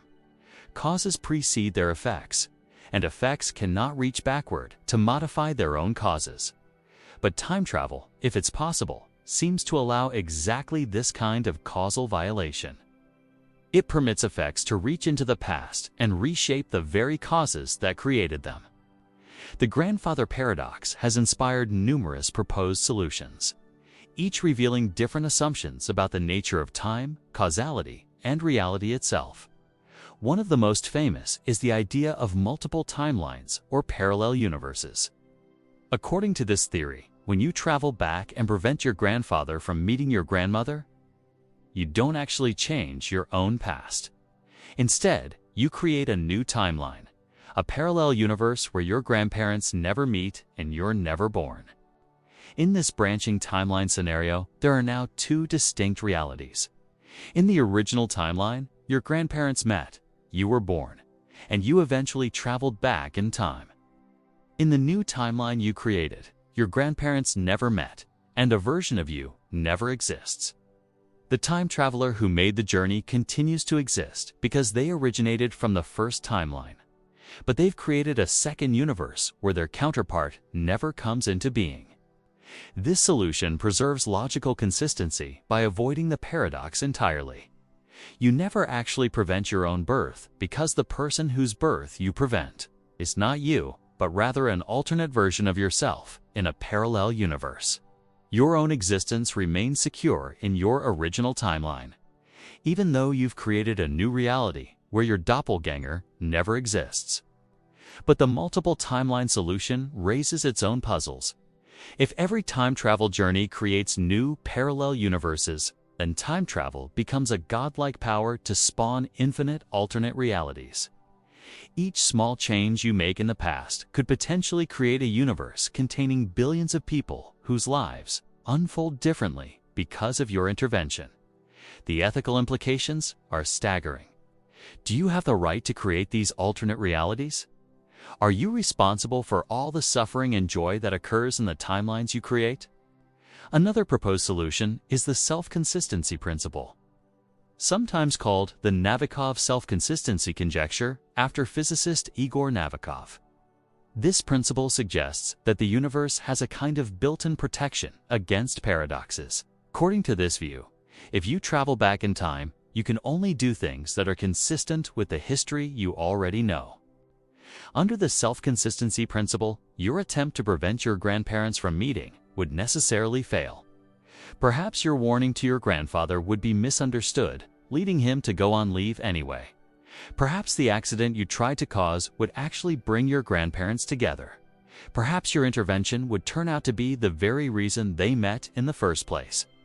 The universe would conspire to ensure that history unfolds exactly as it always did, making paradoxes impossible. This solution preserves the logical consistency of time travel by denying that true changes to the past are possible. You can travel backward in time, but you become part of the history that already happened rather than an agent who can modify that history. Your time travel journey was always part of the causal chain that led to your existence, creating a stable time loop rather than a paradox. But the self-consistency principle raises troubling questions about free will and determinism. If you cannot change the past when you travel to it, then do you really have free will during your time travel journey? Are your actions predetermined by the requirement that they must be consistent with known history? The principle seems to suggest a kind of temporal predestination, where your choices in the past are constrained by the future you came from. Some physicists and philosophers have proposed that time travel might be possible, but that the grandfather paradox reveals fundamental limitations on what time travelers can accomplish. Perhaps there's something like a law of nature that prevents paradox-generating actions. Maybe the universe has mechanisms we don't yet understand that make it impossible to create logical contradictions through time travel. Others suggest that the paradox arises from overly simplistic thinking about personal identity and causation. Perhaps the question, "Who sent you back in time?" assumes too much about the continuity of identity across timeline changes. If altering the past changes who you are in fundamental ways, then the person who travels back might not be the same person whose birth is prevented, even if they share the same physical origin. The grandfather paradox also intersects with deep questions about the nature of time itself. Our intuitive understanding of time assumes that the past is fixed and unchangeable, while the future remains open and undetermined. But some interpretations of physics suggest that this temporal asymmetry might be an illusion. That past, present, and future all exist equally in what physicists call the block universe. If time is truly symmetric, if the past and future are equally real and equally fixed, then time travel might not involve changing the past, but rather traveling to regions of spacetime that we normally think of as past or future. From this perspective, the grandfather paradox dissolves because there is no real distinction between traveling to the past and traveling to a distant location in space. You cannot change the past any more than you can change what exists on the other side of the galaxy. Modern physics adds additional complexity to the grandfather paradox through quantum mechanics. Some interpretations of quantum theory suggest that the act of observation, or MEASUREMENT, can retroactively determine the properties of quantum systems. If consciousness plays a fundamental role in determining reality, then time travel might involve not just moving through time, but also changing the probabilistic foundations of what becomes real. The many worlds interpretation of quantum mechanics provides another potential resolution. According to this view, every quantum event causes the universe to split into multiple branches, each corresponding to a different possible outcome. Time travel might involve moving not just backward in time, but also between these quantum branches, allowing paradox-free changes to apparent history. The grandfather paradox has inspired countless stories in science fiction, from classic novels to blockbuster movies. These fictional explorations often reveal our deepest anxieties about causation, identity, and control. They ask whether we are the authors of our own destiny, or merely products of forces beyond our control. They probe whether our actions really matter, if the past can be changed, and our entire existence made contingent. But perhaps the most profound aspect of the grandfather paradox is what it reveals about the nature of existence itself. The paradox forces us to confront the fragility and contingency of our being. Each of us exists because of an impossibly complex chain of causation, stretching back through billions of years of cosmic and biological evolution. The slightest change to this chain could erase us from existence entirely. The paradox also illuminates the strange bootstrapping problems that arise when we try to think about ultimate origins. If every effect must have a cause, then what caused the first cause? If every event emerges from prior events, how did the chain of events begin? Time travel paradoxes like the grandfather paradox are special cases of these more general puzzles about the foundations of existence and causation. Consider a variation of the paradox. Suppose you travel back in time and become your own grandfather by somehow being responsible for your own grandfather's existence. Perhaps you save your grandfather's life as a child, or you introduce your grandparents to each other, or you provide the inspiration that leads to your father's conception. In this scenario, you become part of the causal chain that leads to your own existence, creating a temporal loop where you are literally your own ancestor. This self-causing loop seems logically impossible, yet it reveals something profound about the interconnectedness of existence. In some sense, we are all products of everything that came before us, and our actions contribute to shaping everything that comes after. The boundaries between cause and effect, between self and environment, between past and future, might be more fluid and interdependent than our linear thinking suggests. The grandfather paradox endures as one of the most compelling puzzles in philosophy and physics because it touches on fundamental questions about time, causation, identity, and existence. It forces us to examine our basic assumptions about how reality works and reveals deep mysteries lurking beneath the surface of our everyday experience. Whether time travel to the past is actually possible remains an open question in physics. Current theories suggest that it might be achievable under exotic conditions involving wormholes, cosmic strings, or other speculative phenomena. But even if time travel remains forever beyond our technological reach, the grandfather paradox serves an important function by pushing us to think more carefully about the nature of time and causation. The paradox reminds us that the universe might be stranger and more logically complex than our intuition suggests. It challenges us to develop more sophisticated ways of thinking about temporal relationships and causal structures. Most importantly, it reveals that even the most basic facts about our existence, facts we take completely for granted, rest on assumptions that might not be as solid as they appear. In the end, the grandfather paradox leaves us with a profound question. In a universe where effect and cause might form closed loops, where the future might reach back to reshape the past, where identity itself might be more fluid than we assume, what does it really mean to exist? The answer might require us to rethink not just our understanding of time travel, but our understanding of existence itself. The simulation hypothesis. Right now, as you listen to these words, photons are striking your retina. Sound waves are vibrating your eardrums, and electrical signals are racing through your neurons to create the experience of consciousness. Your brain is processing this information, forming thoughts, generating responses. You feel completely real, completely present in a physical world of matter and energy. But what if none of that is actually happening? What if the photons don't exist? The sound waves are illusory, and your brain is nothing more than simulated neural networks running on some vast computer system. What if your entire experience of reality is just software, a sophisticated program designed to create the convincing illusion of physical existence?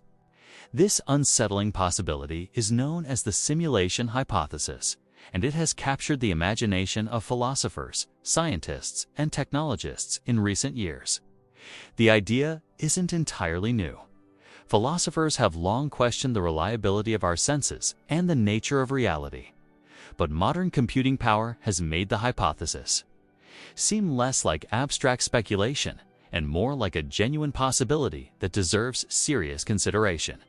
The simulation hypothesis gained particular prominence through the work of philosopher Nick Bostrom, who argued that at least one of three propositions must be true. Either advanced civilizations tend to go extinct before developing the technology to run detailed simulations, or they lose interest in running such simulations, or we are almost certainly living in a computer simulation right now. Bostrom's reasoning is elegantly simple.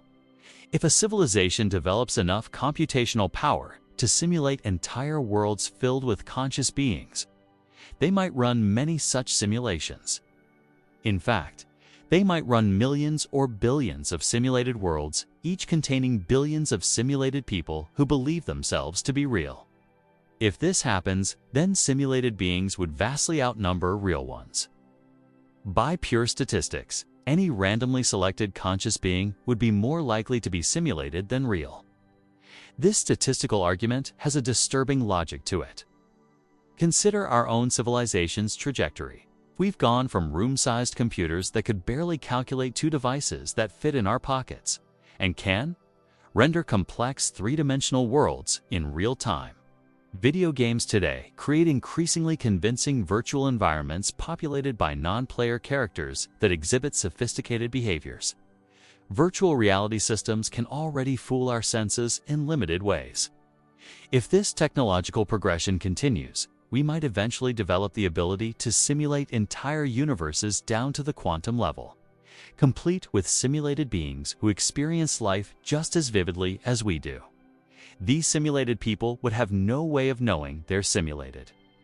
They would feel pain and pleasure, form relationships, contemplate their existence, and even wonder whether they might be living in a simulation.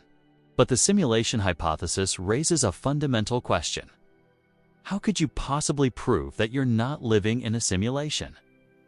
This challenge strikes at the heart of epistemology, the study of knowledge, and how we can know anything with certainty. It reveals the limitations of empirical evidence and logical epdoor, reasoning when applied to questions about the ultimate nature of reality. Your first instinct might be to look for evidence of the physical world around you. You can touch objects and feel their resistance. You can see the intricate detail of natural phenomena, from the veins in a leaf to the patterns of clouds in the sky. The world seems too rich, too complex, too internally consistent to be artificial. But this evidence is not as compelling as it first appears. A sufficiently advanced simulation could reproduce all of these experiences with perfect fidelity. The feeling of touching an object could be generated by simulating the appropriate neural signals. The visual complexity you observe could be rendered in real time, just as computer graphics can already create photorealistic images and videos that are virtually indistinguishable from reality. Moreover, the simulation wouldn't need to render every detail of the universe simultaneously. Just as video games only render what the player can see, a universal simulation might use computational shortcuts, only calculating the properties of objects and regions when they're being observed. When you're not looking at something, it might exist only as compressed data, expanding into full detail only when your attention turns to it. This suggests that even the most careful empirical investigation might fail to detect a simulation. Every experiment you perform, every measurement you take, could be perfectly simulated. The results would be indistinguishable from those you would obtain in a real universe, because the simulation is designed to reproduce exactly those results. You might try to find computational limits or glitches in the simulation. Perhaps there are resolution limits to space and time, minimum distances and durations below which reality becomes pixelated or discontinuous. Interestingly, modern physics does suggest such limits. The Planck length and Planck time represent theoretical boundaries below which our current understanding of physics breaks down. Some have speculated that these quantum-scale limitations might be evidence of computational constraints in a universal simulation. Reality is actually a simulation, perhaps the graininess of space and time at the smallest scales reflects the finite resolution of the computing system running our universe. But even if such computational limits exist, they don't necessarily prove we're in a simulation. These limits might instead reflect fundamental properties of a non-simulated reality. The Planck scale might represent genuine physical constraints rather than computational ones. We cannot distinguish between a universe that has natural limits and one that has simulated limits designed to mimic natural ones. Another approach might be to look for inconsistencies or impossibilities in the laws of physics.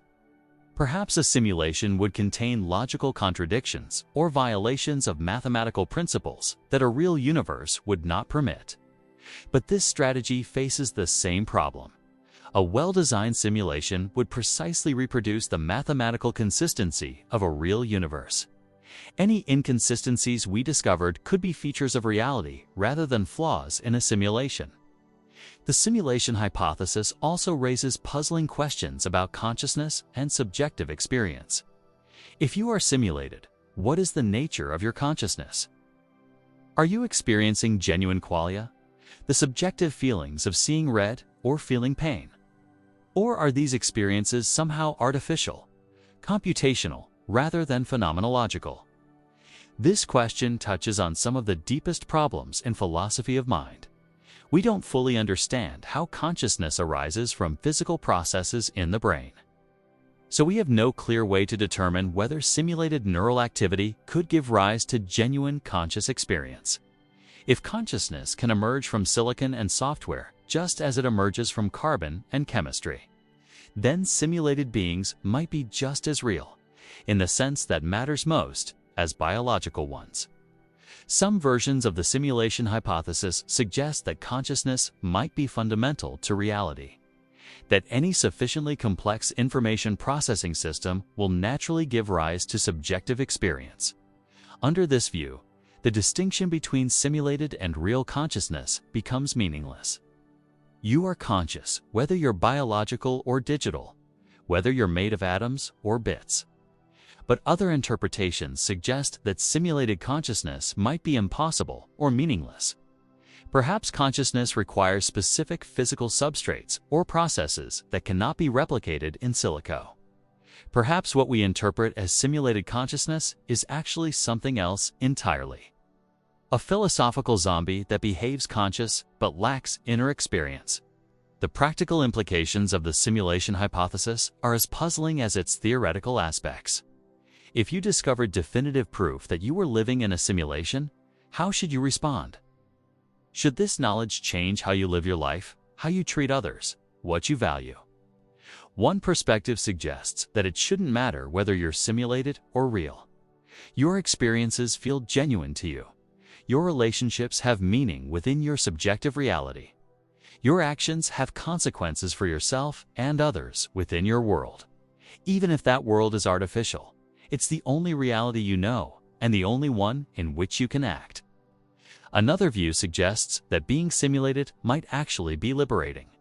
If your reality is artificial, perhaps the normal constraints and limitations don't apply. Maybe you could learn to manipulate the simulation to break free from its confines, to communicate with your simulators or even escape into their reality. But these possibilities assume that a simulation would be imperfect, or that its creators would allow such manipulation. A well-designed simulation might be indistinguishable from reality, precisely because it prevents any kind of meta-level awareness or control.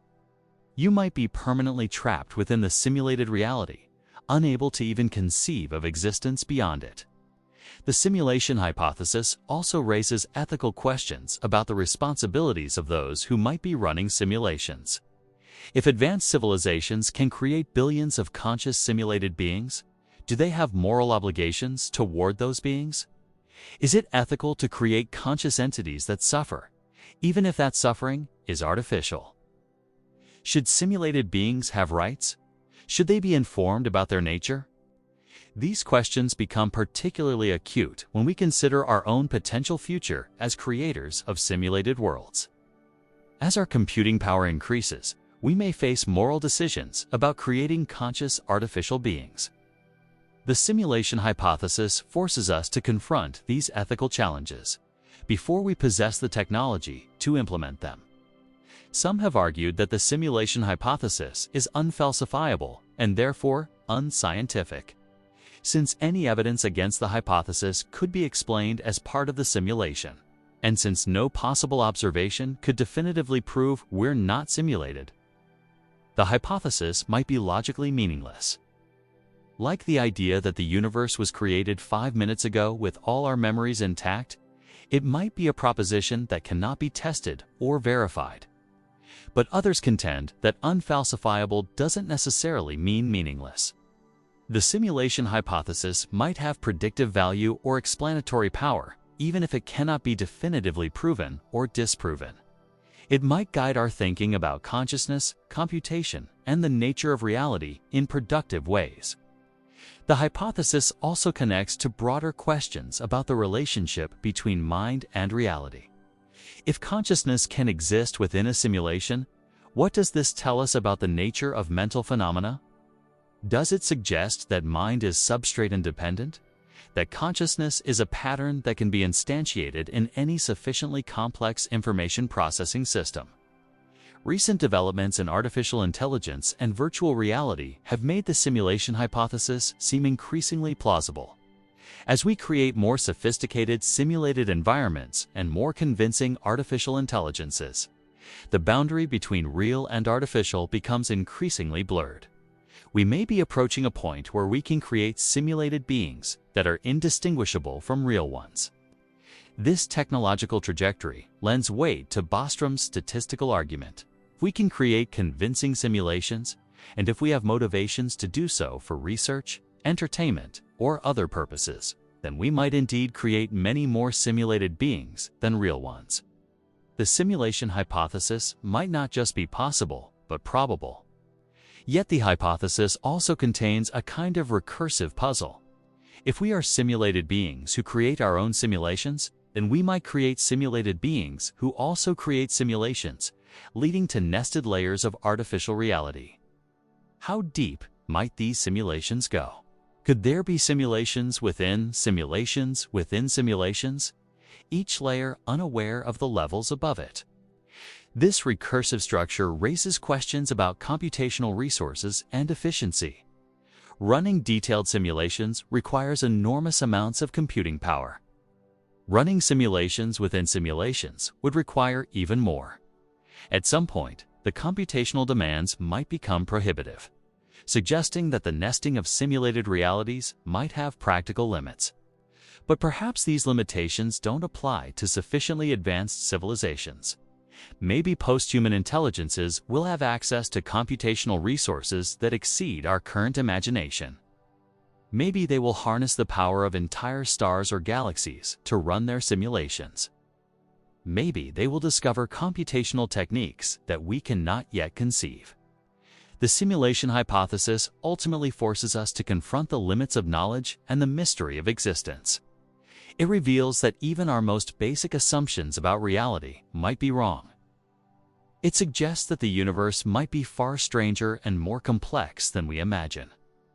That consciousness and reality might be related in ways we don't yet understand.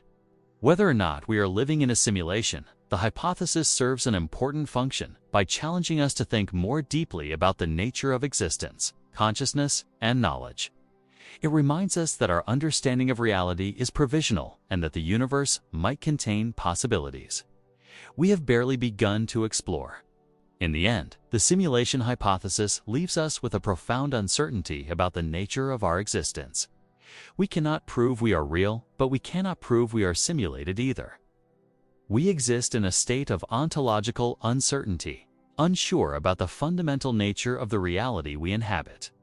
Perhaps this uncertainty is not a problem to be solved, but a condition to be embraced.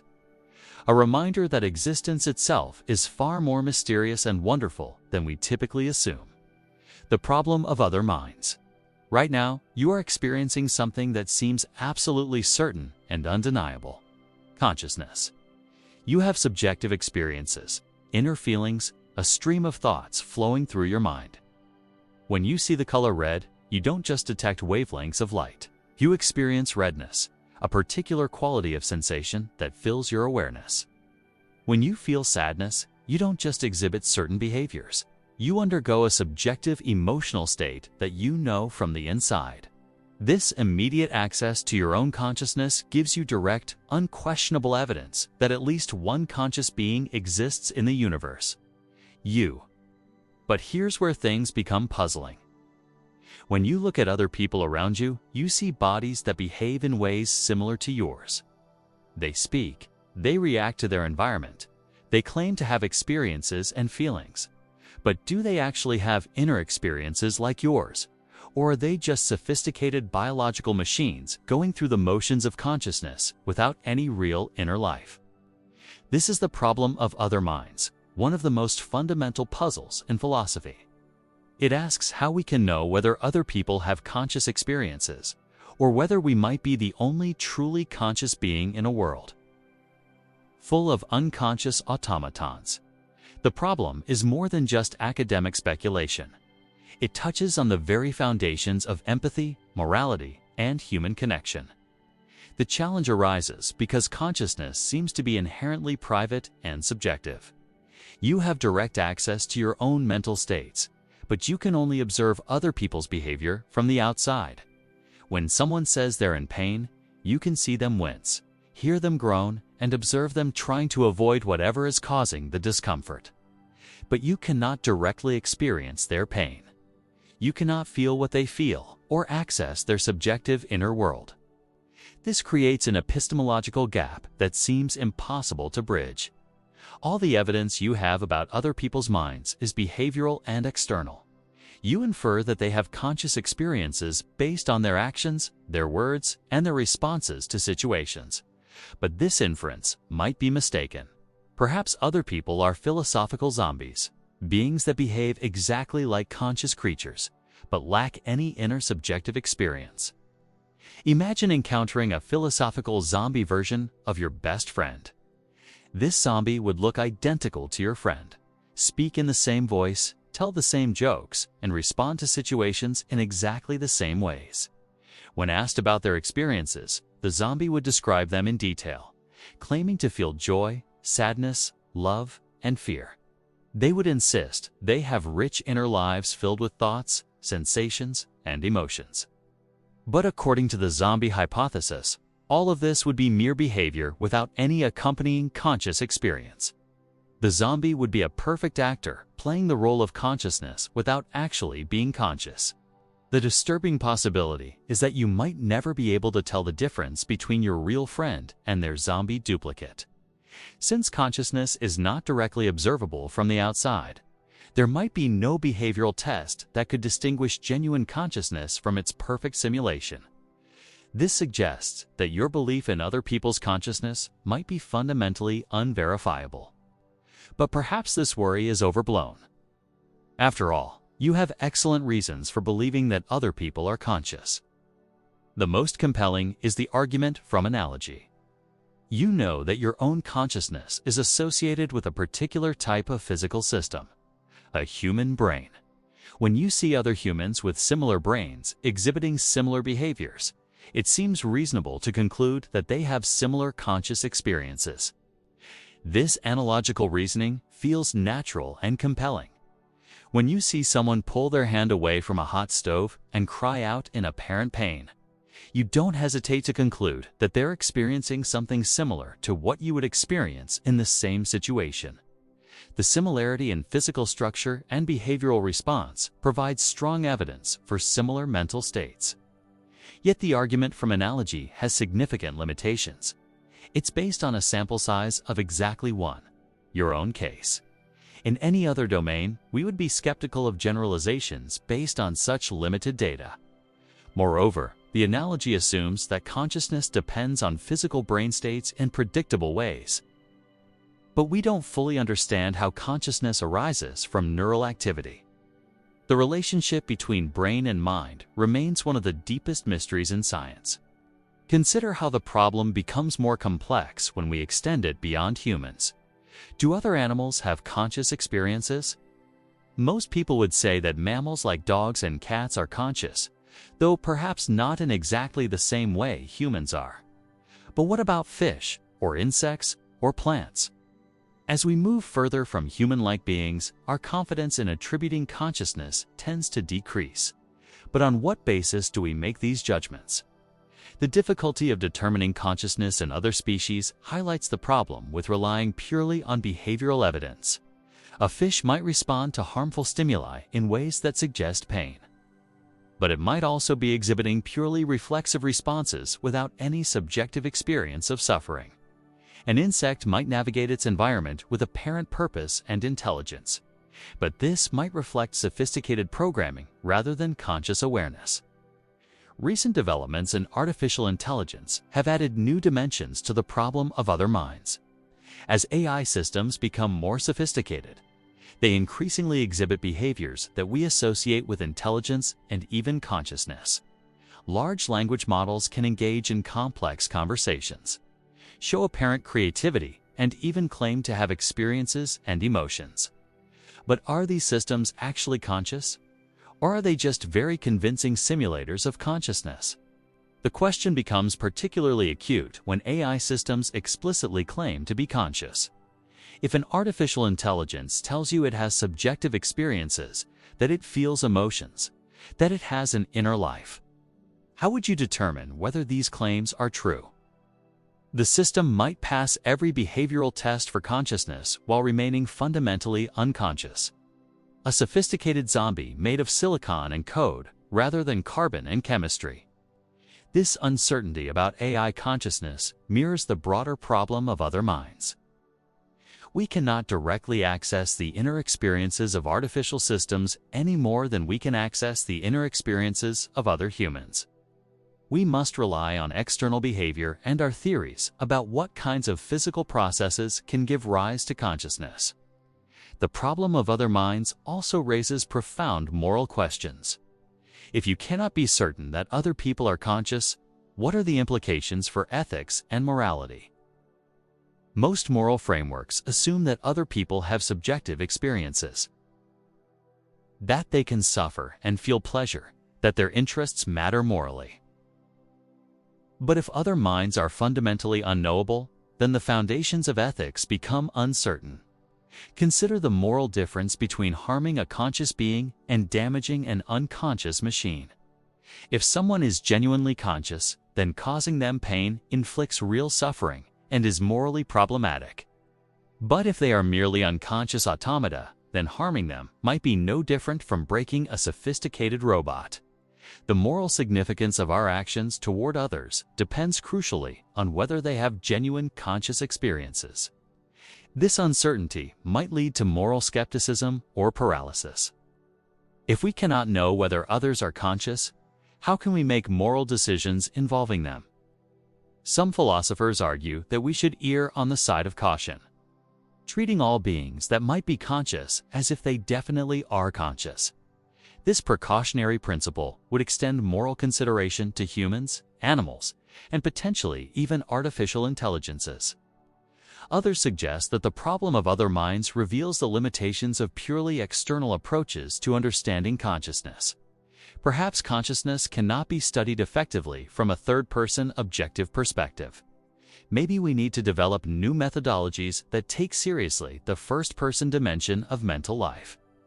This has led to increased interest in phenomenology, the philosophical study of experience as it presents itself to consciousness.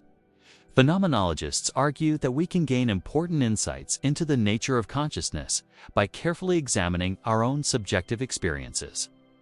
By understanding the essential structures of consciousness from the inside, we might develop better frameworks for recognizing consciousness in others. But phenomenology faces its own limitations. Even if we develop sophisticated understanding of our own consciousness, the problem of extending this understanding to others remains. The privacy of consciousness means that phenomenological insights gained from first-person investigation cannot be directly verified in other minds.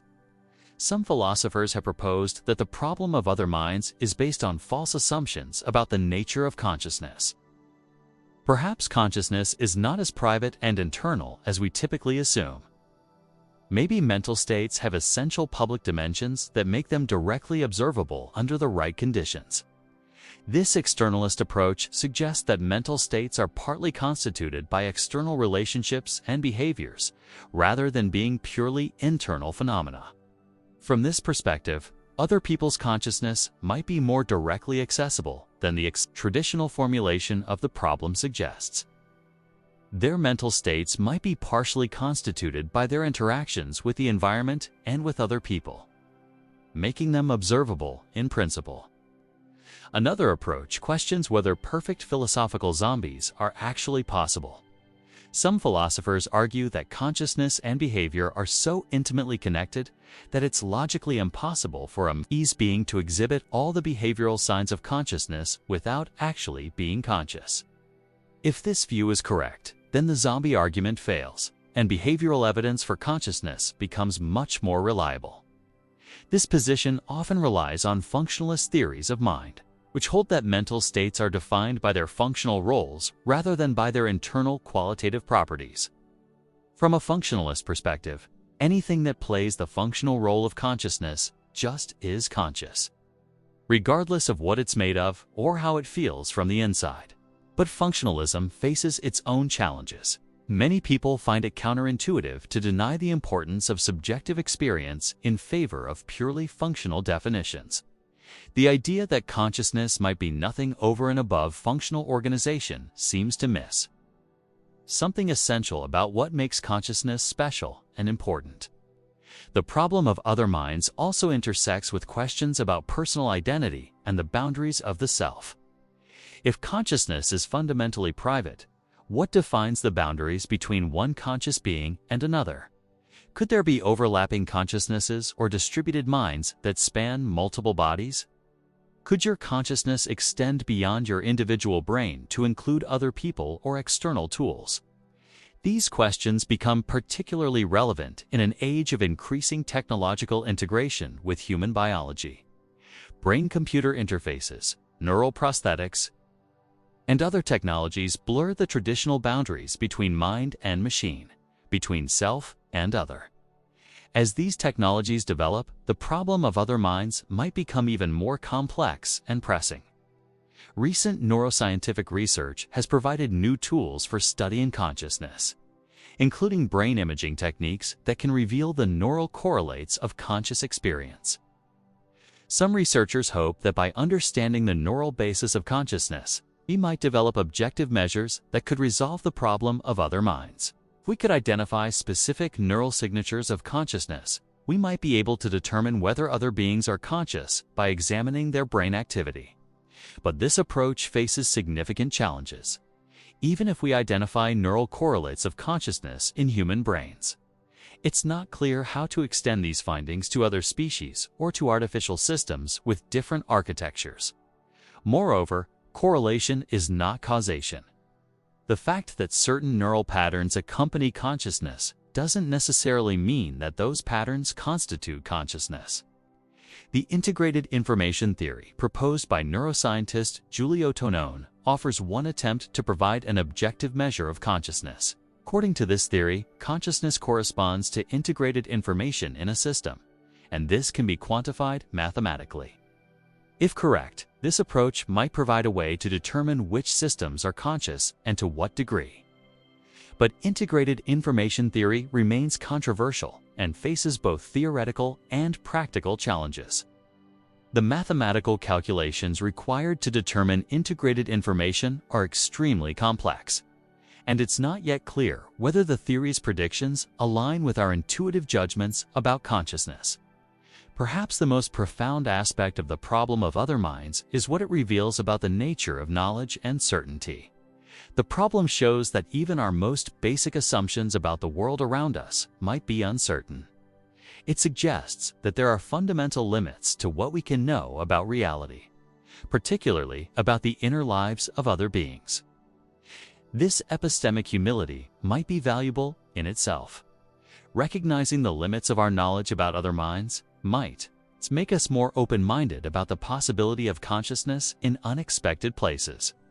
It might encourage us to take seriously the possibility that animals, artificial intelligences, or other systems might have rich inner lives that we don't fully appreciate. The problem also highlights the importance of empathy and imaginative understanding in our relationships with others. Since we cannot directly access other people's experiences, our ability to understand and connect with them depends on our capacity to imagine what their experiences might be like. Empathy becomes not just a moral virtue, but an epistemological necessity. In our daily lives, most of us act as if the problem of other minds has been solved. We treat other people as conscious beings with rich inner lives. We empathize with their experiences. And we base our moral decisions on the assumption that they can suffer and feel pleasure just as we can. This practical resolution might not satisfy philosophical demands for certainty, but it enables the social cooperation and moral consideration that make human civilization possible. Perhaps the problem of other minds is less about finding definitive proof of other people's consciousness and more about developing appropriate attitudes of openness, empathy, and moral consideration in the face of irreducible uncertainty. We might never be able to prove with absolute certainty that others are conscious, but we can choose to treat them as if they are, to extend moral consideration to beings that might suffer, and to remain humble about the limits of our knowledge. The problem of other minds reminds us that consciousness remains one of the deepest mysteries in existence. It forces us to confront the possibility that we might be fundamentally alone in our subjective experience, surrounded by beings whose inner lives remain forever hidden from us. Yet it also highlights the remarkable fact that we care about this possibility, that the question of other minds matters to us deeply. Perhaps this very concern, this desire to connect with and understand other conscious beings, points towards something important about the nature of consciousness itself. Schrödinger's cat. Imagine you have a sealed box sitting on your laboratory table. Inside this box is a cat, very much alive and presumably quite unhappy about its confinement. But this is no ordinary box, and this is no ordinary experimental setup. Connected to a Geiger counter inside the box is a diabolical device.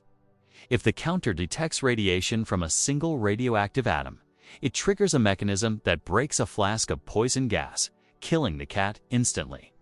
If no radiation is detected, the cat remains safe and alive. Here's the crucial detail.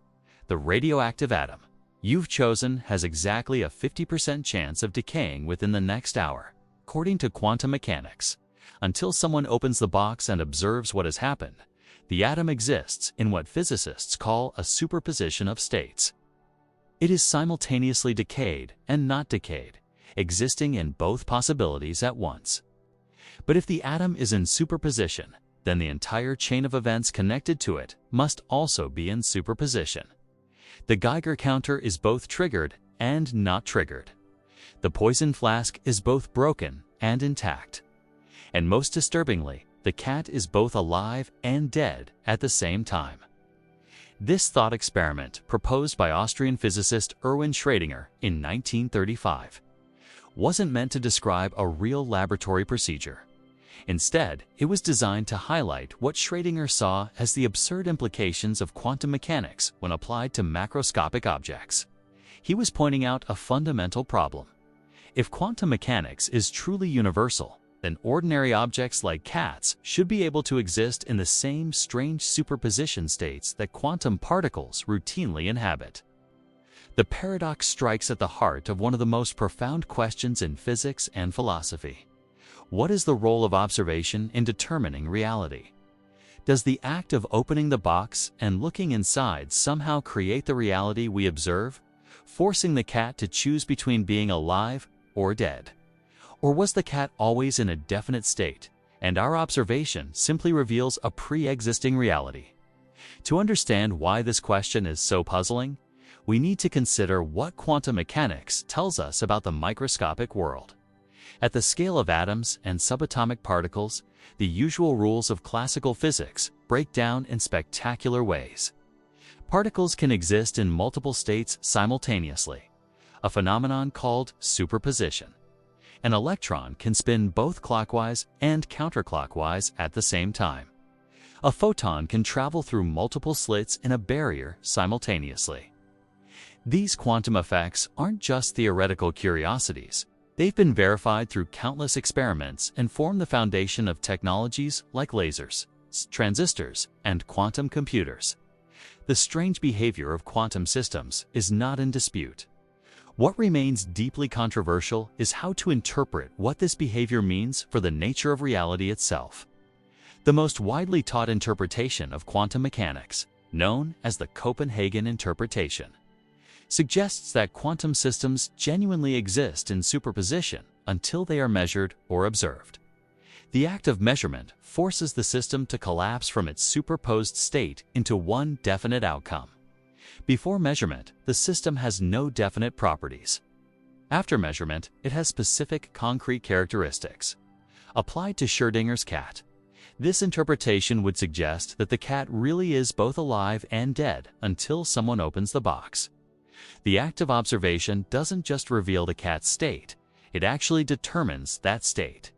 Reality, at least at the quantum level, is fundamentally indeterminate until consciousness or measurement apparatus intervenes to create definiteness. This interpretation raises profound philosophical questions about the role of consciousness in physics. If observation creates reality, what counts as an observation? Does it require a conscious observer, or is any interaction with the environment sufficient? Could the cat itself be considered an observer of its own state? The questions multiply, each more puzzling than the last. Consider the moment when you approach the box, knowing that your observation will determine the cat's fate. According to the Copenhagen interpretation, your decision to look inside doesn't just reveal whether the cat lived or died. It actually causes the cat to become either alive or dead. You become a kind of quantum deity, creating reality through the simple act of observation. But this seems to violate our common sense understanding of reality. Surely the cat's fate was determined by whether the radioactive atom actually decayed, not by whether anyone happened to look. The atom either released radiation or it didn't. The poison gas was either released or it wasn't.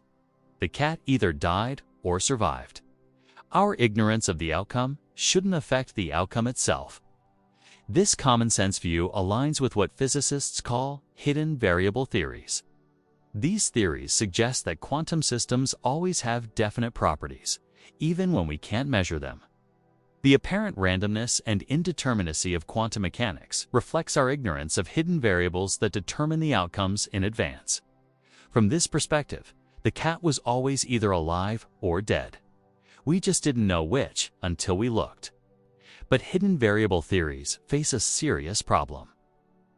In the 1960s, physicist John Bell proved that any theory based on hidden variables must make predictions that differ from those of quantum mechanics in certain experimental situations. When these Bell test experiments were performed, the results consistently supported quantum mechanics and ruled out the simple hidden variable theories. Reality at the quantum level really does seem to be fundamentally indeterminate rather than just unknown. Yet if quantum indeterminacy is real, why don't we observe superposition in everyday objects? Why don't cats exist in life-death superposition, or cars exist in multiple locations simultaneously? This puzzle, known as the quantum classical transition, remains one of the central problems in quantum physics. One answer involves the concept of decoherence. When quantum systems interact with their environment, their delicate superposition states are rapidly destroyed through a process of quantum entanglement with surrounding particles. The larger and more complex the system, the faster this decoherence occurs. A cat is constantly interacting with air molecules, photons, and countless other particles, causing any quantum superposition to collapse almost instantaneously. From this perspective, Schrödinger's cat is never actually in superposition because the measurement has already occurred through the cat's continuous interaction with its environment. The radioactive decay either happens or doesn't, triggering a cascade of irreversible changes that quickly spread throughout the system. By the time we open the box, the quantum dice have long since been cast. But decoherence doesn't completely solve the measurement problem. It explains why we don't observe superposition in large objects. But it doesn't fully explain how definite outcomes emerge from quantum indeterminacy. The interaction with the environment just moves the superposition to a larger system that includes both the original quantum system and its surroundings. At some point, something must break the chain and create definite reality. Another interpretation, the many worlds theory, offers a radically different solution. According to this view, all possible outcomes of quantum events actually occur, but in parallel universes that split off from each other with every quantum measurement. When the radioactive atom in the box faces its 50-50 choice, the universe literally divides into two branches, one where the atom decays and the cat dies, and another where the atom remains stable and the cat lives. From the many worlds perspective, both cats exist and are equally real. You, the observer, also split into two versions, one who opens the box to find a dead cat, and another who finds a living cat. Each version of you experiences a definite outcome and has no direct access to the other branch of reality. The superposition is resolved not by collapse, but by the multiplication of reality itself. This interpretation preserves the universality of quantum mechanics by applying it to all systems, including observers. It avoids the special role of consciousness or measurement apparatus that troubles other interpretations. But it comes at the cost of accepting an infinity of parallel universes, most of which we can never directly observe or verify. The many worlds theory also raises puzzling questions about personal identity and probability. If every possible outcome occurs in some branch of reality, what does it mean to say that an event is unlikely? If there are versions of you that experience every possible history, which version is the real you? The theory solves the measurement problem but creates new metaphysical puzzles. Yet another approach, called QBISM or quantum Bayesianism, treats quantum states as subjective degrees of belief rather than objective features of reality. From this perspective, the wave function that describes the cat's superposition doesn't represent the cat's actual state, but rather your subjective uncertainty about what you'll find when you open the box. Quantum mechanics becomes a tool for calculating probabilities based on your knowledge and beliefs rather than a description of objective reality. Cubism elegantly sidesteps many of the paradoxes by making quantum mechanics about observers and their experiences rather than about the independent properties of quantum systems. The cat is never actually in superposition. You simply have quantum uncertainty about its state. Observation doesn't create reality, but updates your subjective probabilities based on new information. But this subjective interpretation faces its own challenges. If quantum mechanics is purely about subjective beliefs, how do we explain its remarkable success in making objective predictions about experimental outcomes? Why do different observers, despite their subjective perspectives, consistently agree on the results of quantum measurements? The debate over Schwerding's cat reflects deeper questions about the nature of reality, consciousness, and scientific explanation. It forces us to confront the possibility that our common-sense understanding of reality might be fundamentally flawed. Perhaps objects don't always have definite properties independent of observation. Perhaps reality is far stranger and more complex than our everyday experience suggests. Modern quantum technologies have brought these questions from the realm of pure philosophy into practical engineering. Quantum computers rely on maintaining superposition states in carefully controlled systems. Quantum communication protocols use the strange correlations between entangled particles. As we build more sophisticated quantum technologies, the interpretation of quantum mechanics becomes not just a matter of academic interest, but a practical concern for technological development. The cat paradox also illuminates the role of scale in physics. The quantum world operates according to rules that seem to contradict our experience of the macroscopic world. Yet, the macroscopic world emerges from quantum constituents. Understanding how classical physics emerges from quantum mechanics remains one of the most important challenges in theoretical physics. Recent experiments have pushed the boundaries of quantum behavior to larger and larger systems. Scientists have created superposition states in molecules containing hundreds of atoms, in mechanical oscillators visible to the naked eye, and in electrical circuits large enough to contain billions of electrons.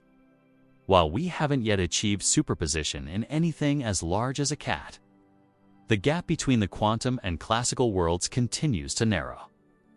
These experiments suggest that the quantum-classical transition is not a sharp boundary, but a gradual process determined by the system's interaction with its environment. The principles of quantum mechanics might indeed be universal, applying to all systems regardless of size. The classical world we experience might be just a special case that emerges when quantum decoherence occurs very rapidly. Schrödinger's cat has also become a powerful metaphor beyond physics, representing situations where outcomes remain undetermined until observation or decision forces a resolution. In literature, philosophy, and popular culture, the paradox serves as a symbol of fundamental uncertainty and the mysterious relationship between mind and reality.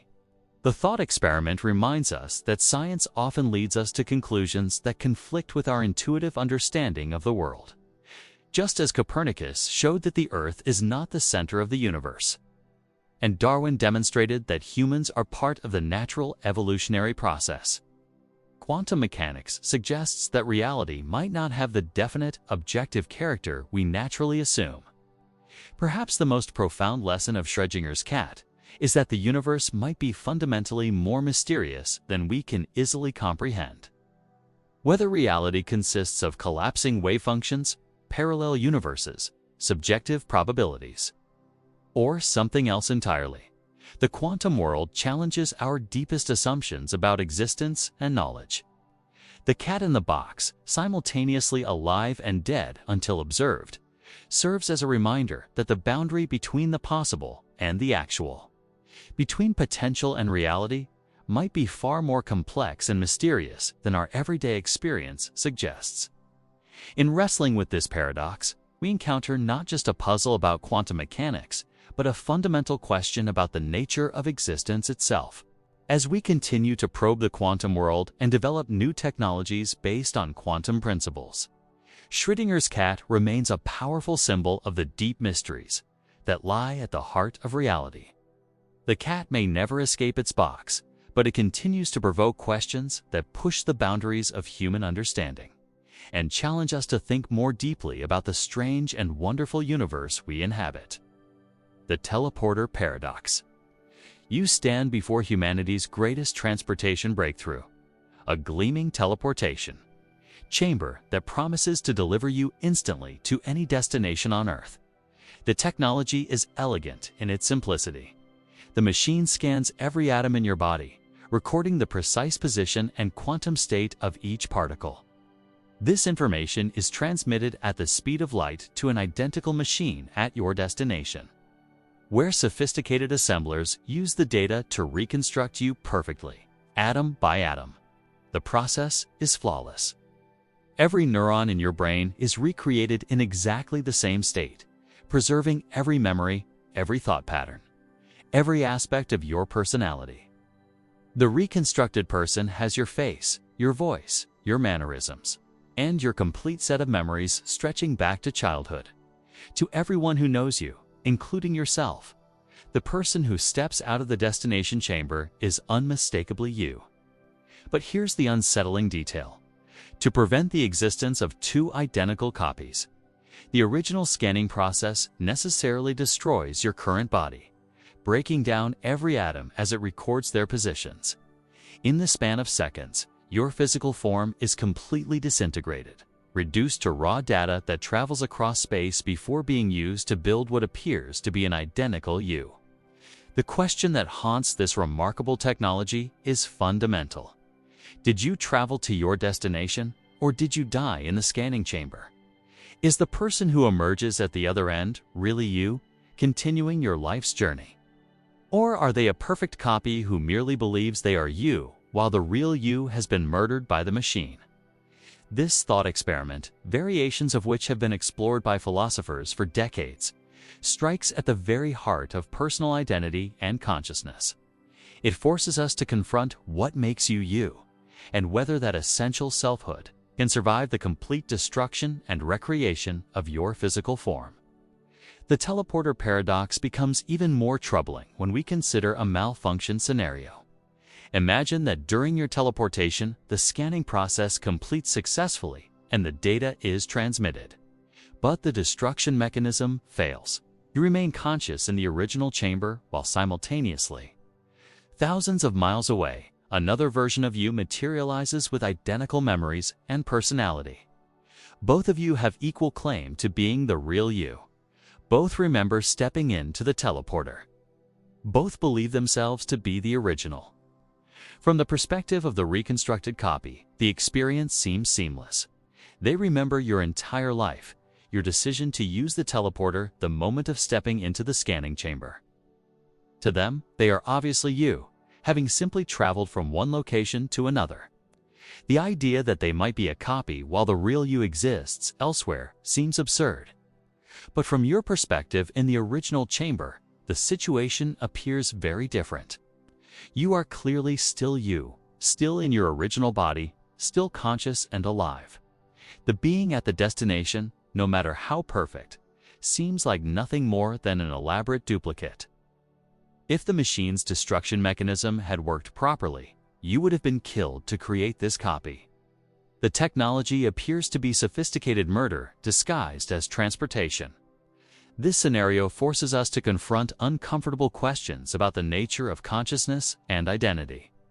If both versions have identical brains with identical neural patterns, do both have equal claim to consciousness? Could there be two versions of your consciousness running simultaneously? Or does consciousness have some special property that cannot be duplicated, making only one version truly conscious, while the other is merely a convincing simulation? The problem becomes even more complex when we consider the continuity of consciousness. Many people feel that their identity is tied to an unbroken stream of conscious experience stretching back through their lives. When you go to sleep at night, you remain the same person because your consciousness continues even if it's temporarily altered. But the teleporter involves a complete cessation of consciousness in the original body, followed by what appears to be its recreation in the new body. Is this really different from sleeping? During deep sleep, your consciousness is significantly altered, or perhaps even temporarily absent. Yet you don't consider the person who wakes up to be a different individual than the one who fell asleep. What makes the teleporter different from other natural processes that alter or interrupt consciousness? One crucial difference might be the complete physical destruction involved in teleportation. While your brain changes constantly through the natural replacement of cells and molecules, there's always some physical continuity. The Ship of Theseus paradox suggests that gradual replacement might preserve identity in ways that complete destruction and recreation cannot. But this raises questions about what kind of physical continuity is actually necessary. Your body is constantly replacing its atoms through normal biological processes. The calcium in your bones, the carbon in your DNA, the water in your cells. All of these are gradually exchanged with the environment. Over the course of several years, nearly every atom in your body is replaced through normal metabolism. If you can maintain your identity through this natural process of atomic replacement, why should the teleporter's instantaneous replacement be different? Perhaps what matters is not the specific atoms that compose you, but the pattern of organization those atoms create. From this perspective, you are essentially information. A particular arrangement of matter that can persist even when the matter itself changes. The informational view of identity suggests that the teleporter really does transport you rather than killing you. If you are fundamentally a pattern rather than a collection of specific particles, then recreating that pattern perfectly at a new location should preserve your identity just as effectively as the gradual replacement. That occurs naturally in your body. This perspective finds support in modern neuroscience, which increasingly views the mind as an emergent property of neural network activity, rather than something tied to specific physical substances. Your memories, personality, and consciousness arise from patterns of connectivity and activity in your brain. If these patterns can be perfectly recreated, perhaps consciousness and identity can be perfectly preserved. But the informational view faces a significant challenge: the possibility of multiple copies. If you are just information, then that information could potentially be copied multiple times, creating numerous versions of you with equal claims to your identity. This seems to violate our intuitive understanding of personal identity as unique and non-transferable. Consider a scenario where the teleporter malfunctions in a different way, creating multiple copies of you at the destination while still destroying the original. 5 identical versions of you emerge from separate reconstruction chambers, each with complete memories and personalities, each convinced they are the real you. Which one has the strongest claim to your identity?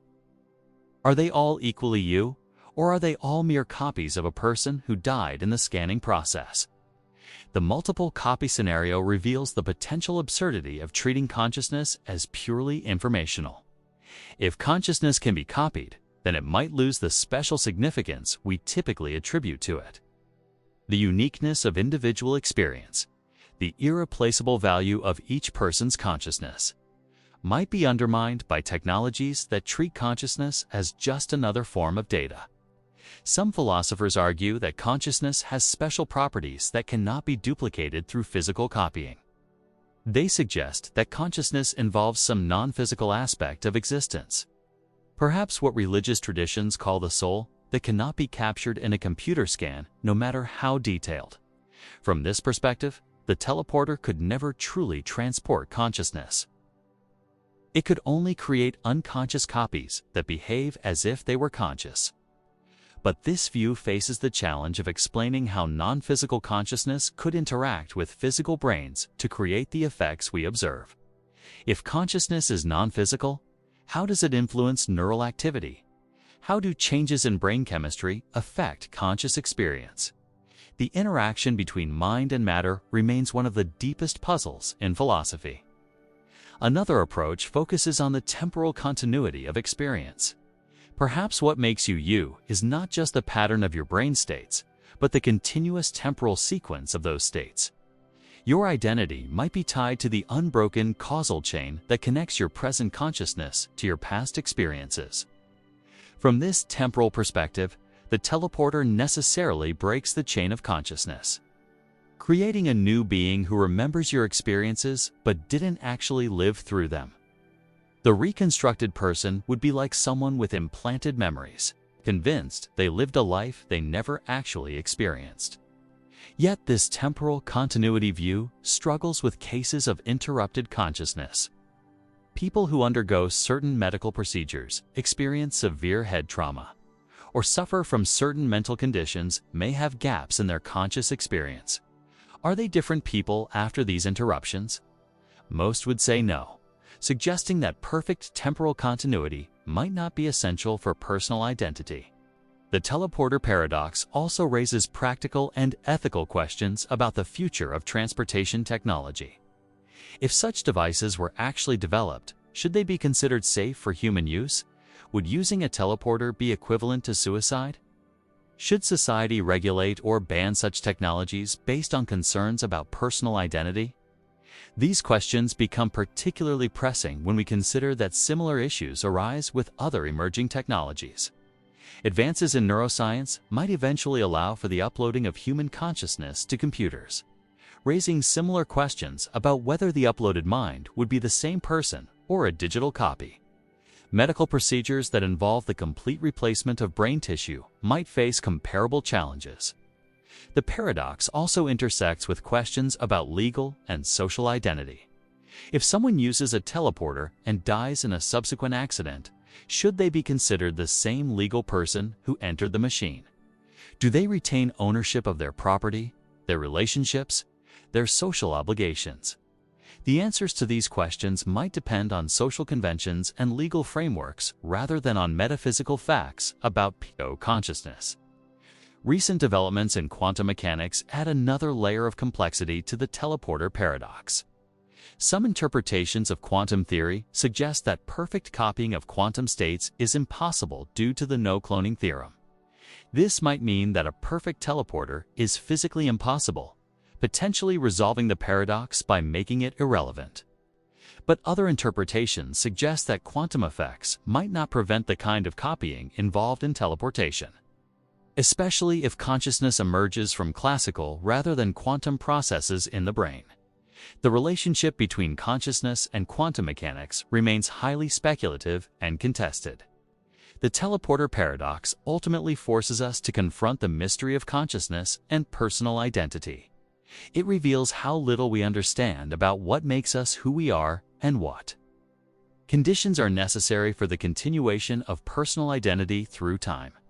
The paradox shows that our intuitive concepts of selfhood and consciousness may be inadequate for dealing with future technological possibilities. Perhaps the most unsettling aspect of the paradox is that it might not have a definitive answer. The question of whether teleportation preserves or destroys identity might depend on aspects of consciousness that we cannot objectively measure or verify, just as we cannot definitively prove that other people are conscious. We might never be able to prove whether teleported individuals retain their original identity. This uncertainty forces us to confront the possibility that some of our deepest questions about existence and identity might be fundamentally unanswerable. The teleporter paradox reminds us that the nature of consciousness remains one of the most profound mysteries in existence, and that future technologies might force us to make practical decisions about identity and personhood, without complete understanding of what these concepts actually mean. As we stand before the teleporter chamber, contemplating whether to step inside, we face not just a decision about transportation, but a confrontation with the deepest questions about what it means to exist, to be conscious, to be ourselves. The machine offers us a journey to anywhere we wish to go, but it demands as payment something we may never fully understand: the very essence of who we are. The infinite monkey theorem. Picture an enormous room filled with countless monkeys, each sitting before a typewriter, randomly pressing keys with no understanding of language, literature, or meaning. Day after day, year after year, century after century, they continue their chaotic symphony of keystrokes. Most of what they produce is gibberish, endless streams of random letters, punctuation marks scattered without purpose, words that exist in no dictionary. But according to the infinite monkey theorem, if these monkeys continue typing forever, eventually one of them will produce something extraordinary. Amidst the vast ocean of meaningless text, a perfect copy of Shakespeare's Hamlet will emerge, complete with every comma, every metaphor, every profound insight about the human condition. Another monkey might accidentally type out the entire works of Charles Dickens. Yet another could stumble upon Einstein's theory of relativity, explained with perfect clarity and mathematical precision. This mathematical certainty seems to suggest something profound and disturbing about the nature of meaning itself. If random processes can produce the greatest works of human literature and science, what does this say about creativity, genius, and the significance we attach to human achievement? The infinite monkey theorem is grounded in basic probability theory. Any specific sequence of characters, no matter how long or complex, has a non-zero probability of appearing when characters are chosen randomly. Given infinite time and infinite attempts, every possible sequence will eventually occur. Since Shakespeare's complete works represent just one specific sequence among all possible sequences, they must eventually appear in the monkey's output. The mathematics is straightforward, but the implications are staggering. Consider what this means for every great work of literature, every scientific breakthrough, every philosophical insight that has shaped human civilization. According to the theorem, all of these achievements are inevitable outcomes of random chance, given sufficient time and attempts.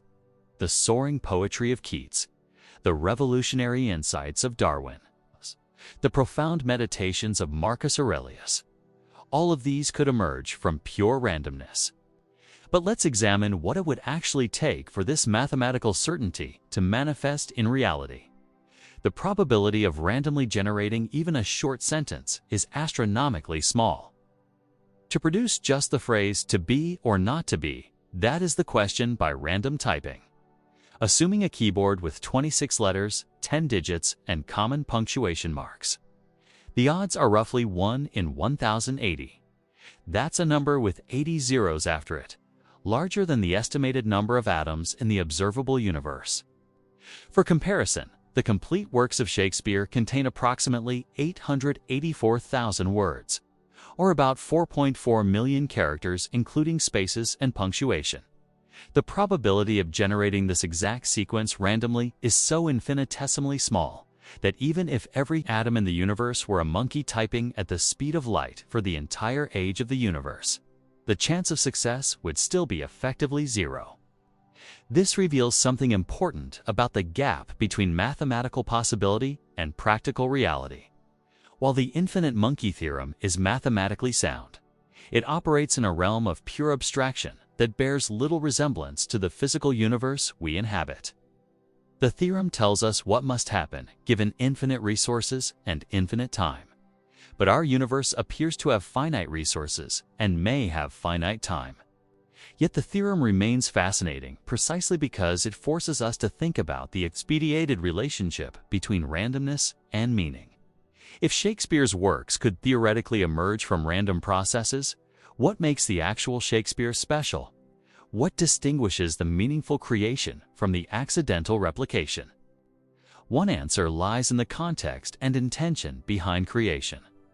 When Shakespeare wrote Hamlet, he wasn't randomly combining letters.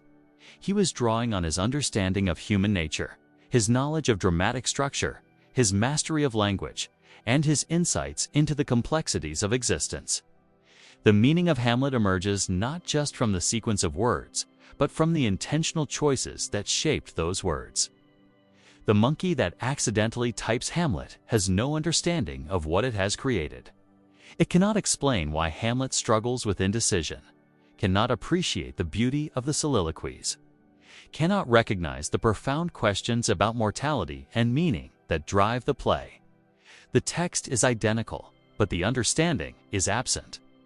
This suggests that meaning might require more than just the arrangement of symbols. It might require consciousness, intention, and comprehension. But this raises troubling questions about how we recognize and validate meaning. If someone discovered a manuscript of Hamlet without knowing its authorship, would it be less meaningful if they learned it was produced by random chance rather than by a brilliant playwright? Does the source of a text determine its significance, or does meaning reside in the text itself and in how readers respond to it? Consider a thought experiment. Imagine that scientists discover that Shakespeare's brain operated according to purely deterministic physical laws, that every synapse firing and every neural connection that led to the creation of Hamlet was the inevitable result of prior causes stretching back to the beginning of time. Would this discovery make Hamlet less meaningful? Would deterministic creation be fundamentally different from random creation? The infinite monkey theorem also forces us to confront questions about the nature of creativity and originality. If every possible combination of words will eventually be produced by random processes, then every future work of literature already exists in potential, waiting to be discovered. Are human authors creating something new, or are they simply finding patterns that already exist in the space of all possible texts? This perspective resonates with mathematical Platonism, the idea that mathematical truths and patterns exist independently of human minds. From this view, Shakespeare didn't create Hamlet so much as discover it. Finding a particularly beautiful and meaningful pattern in the vast landscape of possible texts, the infinite monkey theorem suggests that this landscape contains not only Hamlet, but every poem, novel, and play that could ever be written. But the theorem also reveals the overwhelming dominance of meaninglessness in this space of possibilities. For every coherent sentence the monkeys might produce, it would generate billions upon billions of incoherent strings of characters. For every profound insight, countless pages of gibberish. The meaningful texts would be vanishingly rare islands in an infinite ocean of nonsense. This rarity might be precisely what makes meaning special. If meaningful texts were common, if every random combination of letters produced profound insights, then meaning itself might become meaningless. The difficulty of creating coherent, beautiful, and insightful texts is part of what makes them valuable. The infinite monkey theorem shows us that meaning emerges not from the mere possibility of meaningful arrangements, but from the extraordinary improbability of discovering them. The theorem also illuminates the role of intelligence and consciousness in recognizing meaning. Even if the monkeys produced perfect copies of great works, those works would be meaningful only when encountered by minds capable of understanding them. Meaning appears to be a relationship between organized information and conscious interpretation rather than an intrinsic property of text itself. This suggests that the infinite monkey theorem, rather than diminishing the significance of human creativity, might actually highlight its importance. Human minds are not random generators, but sophisticated pattern recognition and meaning creation systems. We have evolved to find significance, to create narratives, to recognize beauty and truth in the arrangements of symbols and ideas. The theorem becomes even more interesting when we consider it in reverse.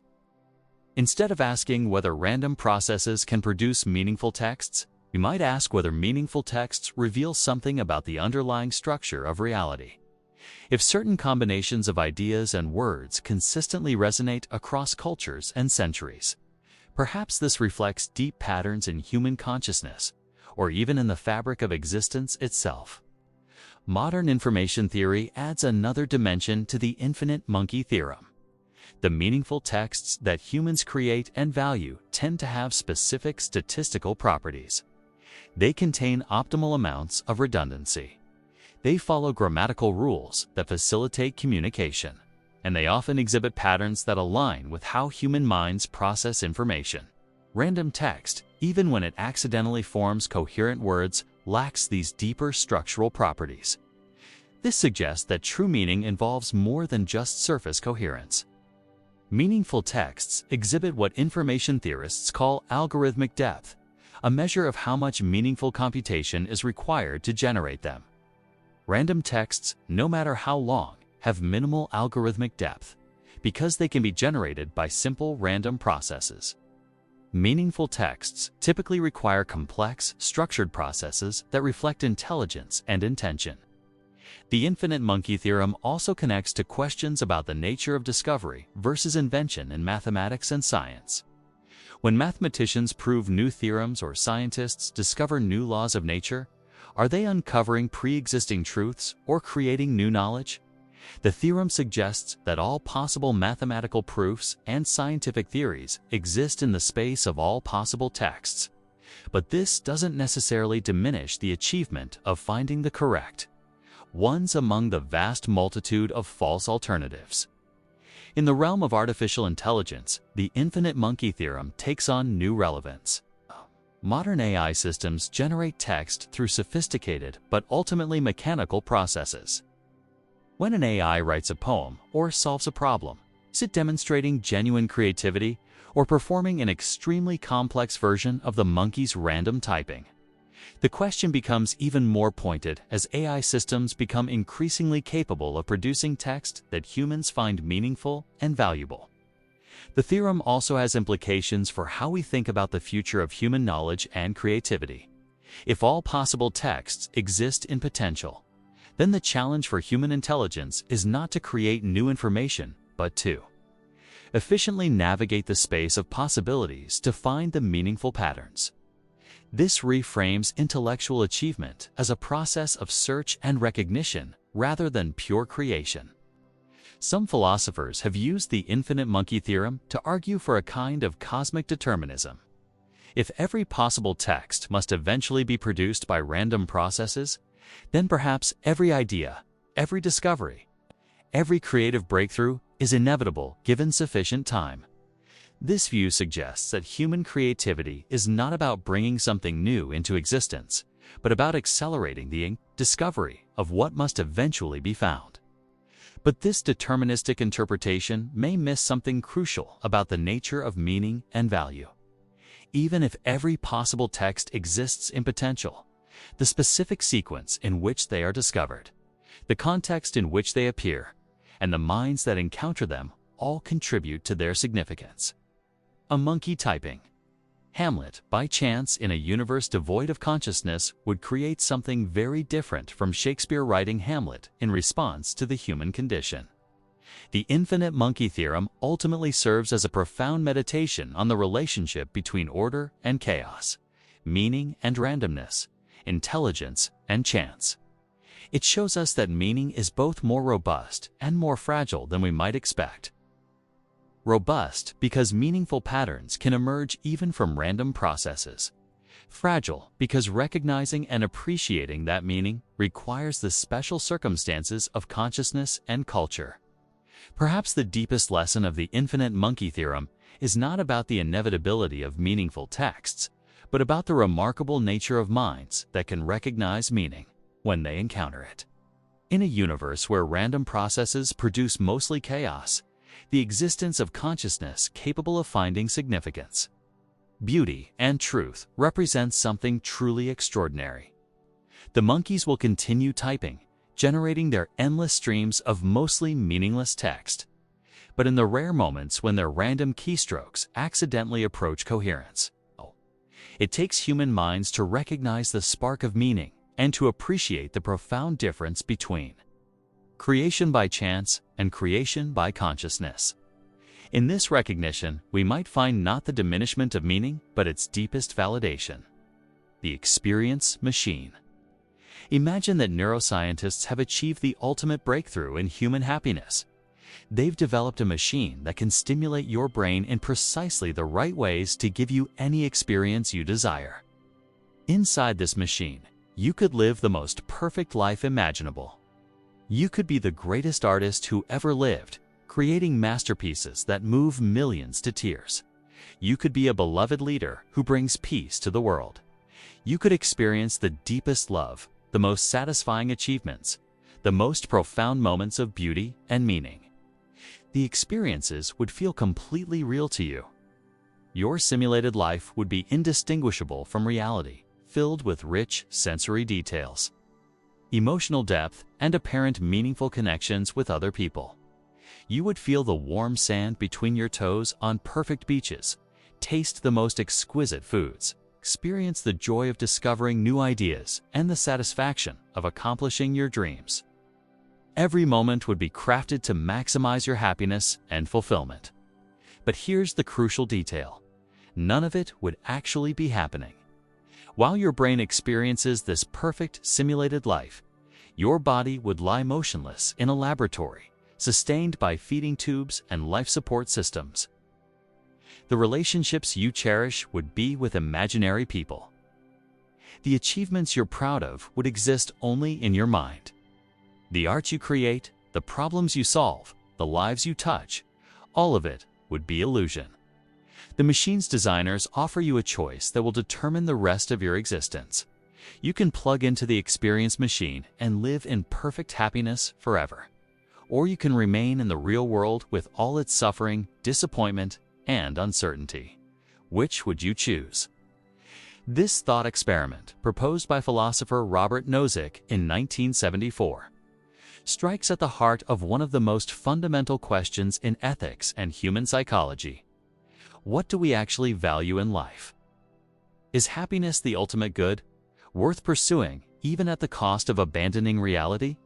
Or are there other values, authenticity, truth, genuine connection, that matter more than subjective well-being? Most people, when first confronted with this scenario, instinctively recoil from the idea of plugging into the machine. Despite the promise of perfect happiness, something feels deeply wrong about abandoning reality for a simulated existence.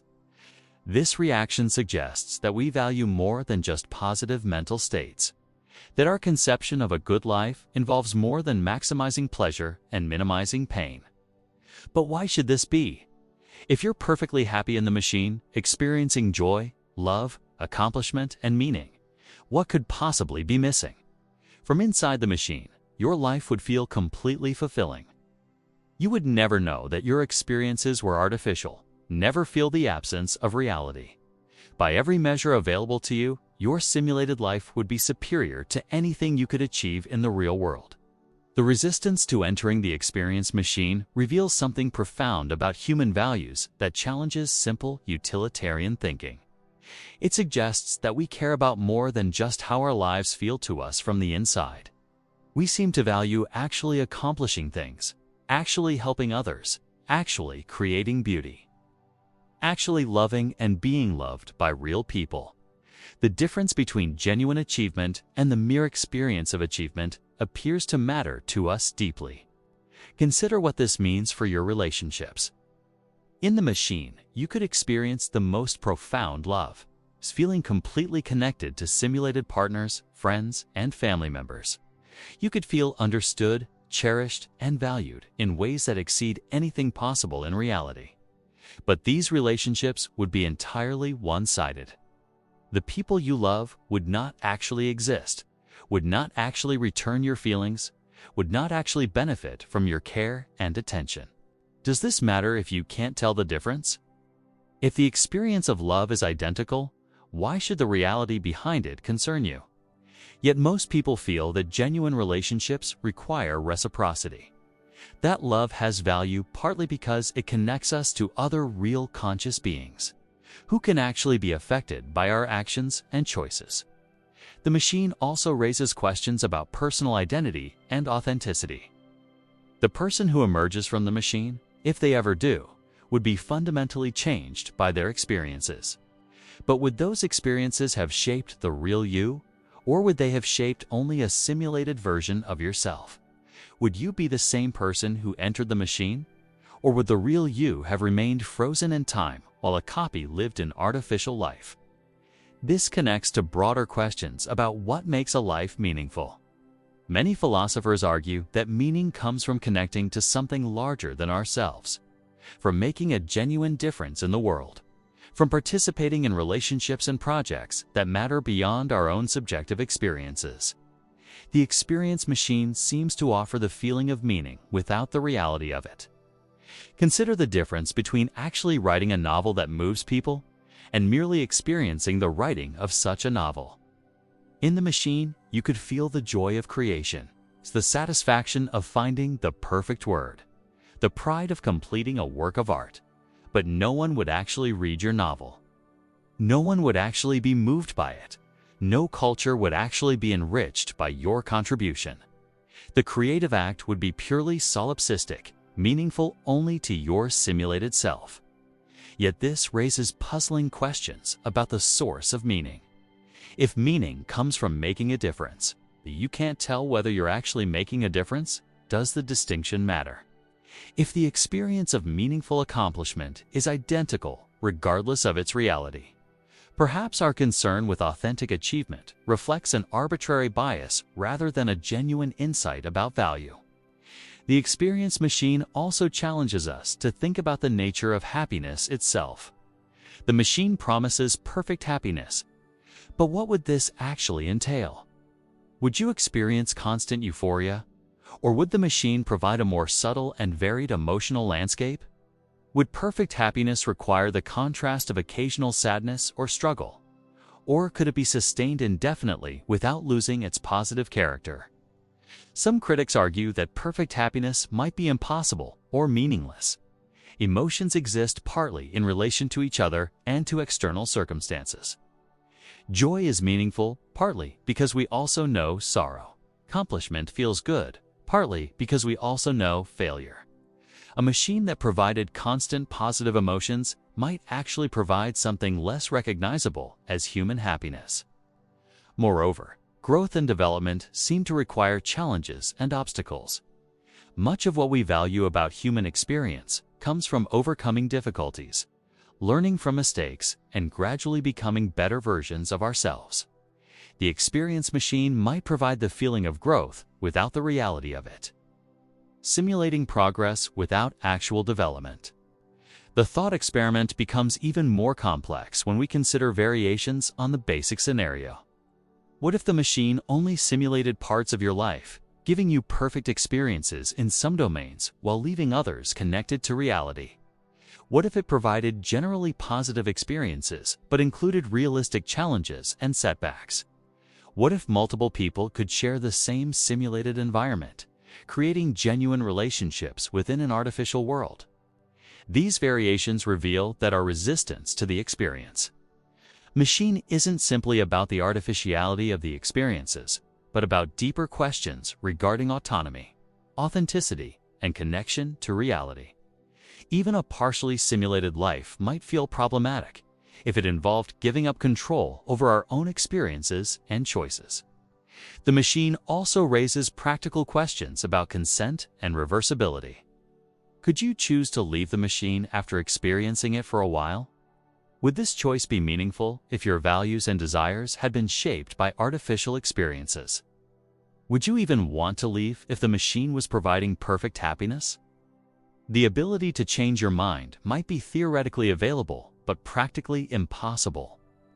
Consider the perspective of someone who has never experienced the real world. If you were born into the experience machine and knew no other reality, would choosing to leave be rational? The simulated world would be your only reference point for what constitutes a good life. The choice to abandon perfect happiness for unknown reality might seem not just irrational, but incomprehensible. This connects to broader questions about adaptive preferences and the nature of rational choice. Can we trust our judgments about what makes life valuable, if those judgments are shaped by our particular experiences and circumstances? Perhaps our resistance to the experience machine reflects nothing more than status quo bias, an irrational preference for the familiar over the objectively better. The experience machine has taken on new relevance in our age of digital technology and virtual reality. We already spend significant portions of our lives engaged with artificial environments through social media, video games, and online platforms. These technologies provide experiences that can be deeply engaging and emotionally satisfying. Yet they also raise questions about their relationship to reality and authentic human flourishing. Social media platforms, in particular, can create something like mini experience machines, providing carefully curated feeds designed to maximize engagement and positive responses. The validation we receive through likes, comments, and shares can feel genuine even though the relationships are often shallow and the accomplishments are largely symbolic. Are we already choosing artificial satisfaction over genuine connection and achievement? Virtual reality technology brings us closer to the possibility of truly immersive artificial experiences. As these technologies become more sophisticated, we may face increasingly realistic versions of the experience machine dilemma. At what point do virtual experiences become so compelling and rewarding that they compete with reality for our attention and commitment? The machine also illuminates questions about mental health and the treatment of suffering. If someone is experiencing severe depression, chronic pain, or other forms of persistent suffering, would entering an experience machine be a form of treatment or a form of escape? The distinction between addressing suffering and avoiding reality becomes blurred when reality itself is the source of suffering. Some philosophers have argued that the experience machine thought experiment reveals cultural biases rather than universal truths about human values. Perhaps our emphasis on authenticity and connection to external reality reflects specifically Western individualistic values. Other cultural traditions might place greater emphasis on inner peace, harmony, and subjective well-being, making the experience machine more appealing. The Buddhist concept of enlightenment, for example, involves transcending attachment to external circumstances and finding contentment through internal cultivation. From this perspective, the distinction between real and artificial experiences might be less important than the quality of consciousness itself. If the machine could provide the mental states associated with spiritual fulfillment, perhaps that would be genuinely valuable regardless of its source. Yet even contemplative traditions typically emphasize the importance of genuine practice, authentic insight, and real ethical development. The experience of enlightenment achieved through artificial stimulation might be qualitatively different from that achieved through genuine spiritual practice, even if the subjective feelings were identical. The experience machine also raises questions about collective versus individual values. Even if you personally would be happier in the machine, what about your obligations to others? Would choosing the machine be a form of abandoning your responsibilities to family, friends, and society? Or would these obligations be satisfied if you experienced yourself as fulfilling them within the simulation? Consider the impact on future generations. If everyone chose the experience machine, human civilization would effectively end. Scientific progress would cease, cultural development would stop, and the real world would be left to decay while humanity lived in perfect, simulated happiness. Does the preservation of human culture and knowledge represent a value that transcends individual happiness? But perhaps this concern reflects another bias. If simulated experiences can be perfectly satisfying, why should we value the continuation of real human civilization? What makes actual scientific discovery more valuable than the experience of scientific discovery? What makes genuine cultural development more important than simulated cultural participation? The experience machine ultimately forces us to confront fundamental questions about what makes life worth living. It reveals tensions between different values that we might not normally recognize: happiness versus authenticity, subjective satisfaction versus objective achievement, individual fulfillment versus collective responsibility.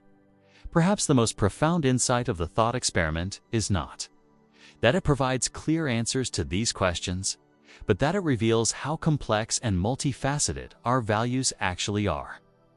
We want to be happy, but we also want our happiness to be grounded in reality. We want to feel fulfilled, but we also want our fulfillment to connect us to something larger than ourselves. We want pleasant experiences, but we also want those experiences to reflect genuine accomplishments and relationships. The resistance that most people feel toward the experience machine suggests that human flourishing involves more than maximizing positive mental states. It involves engaging with reality, making genuine connections, facing authentic challenges, and contributing to something beyond our own subjective experiences. These values might sometimes conflict with the pursuit of happiness, but they seem to represent deep and important aspects of what we find meaningful in life. Whether you would choose to enter the experience machine remains a deeply personal question that depends on your own values, circumstances, and conception of what makes life worth living. But in wrestling with this choice, you confront some of the most fundamental questions about human existence. What do you truly value? What makes your life meaningful?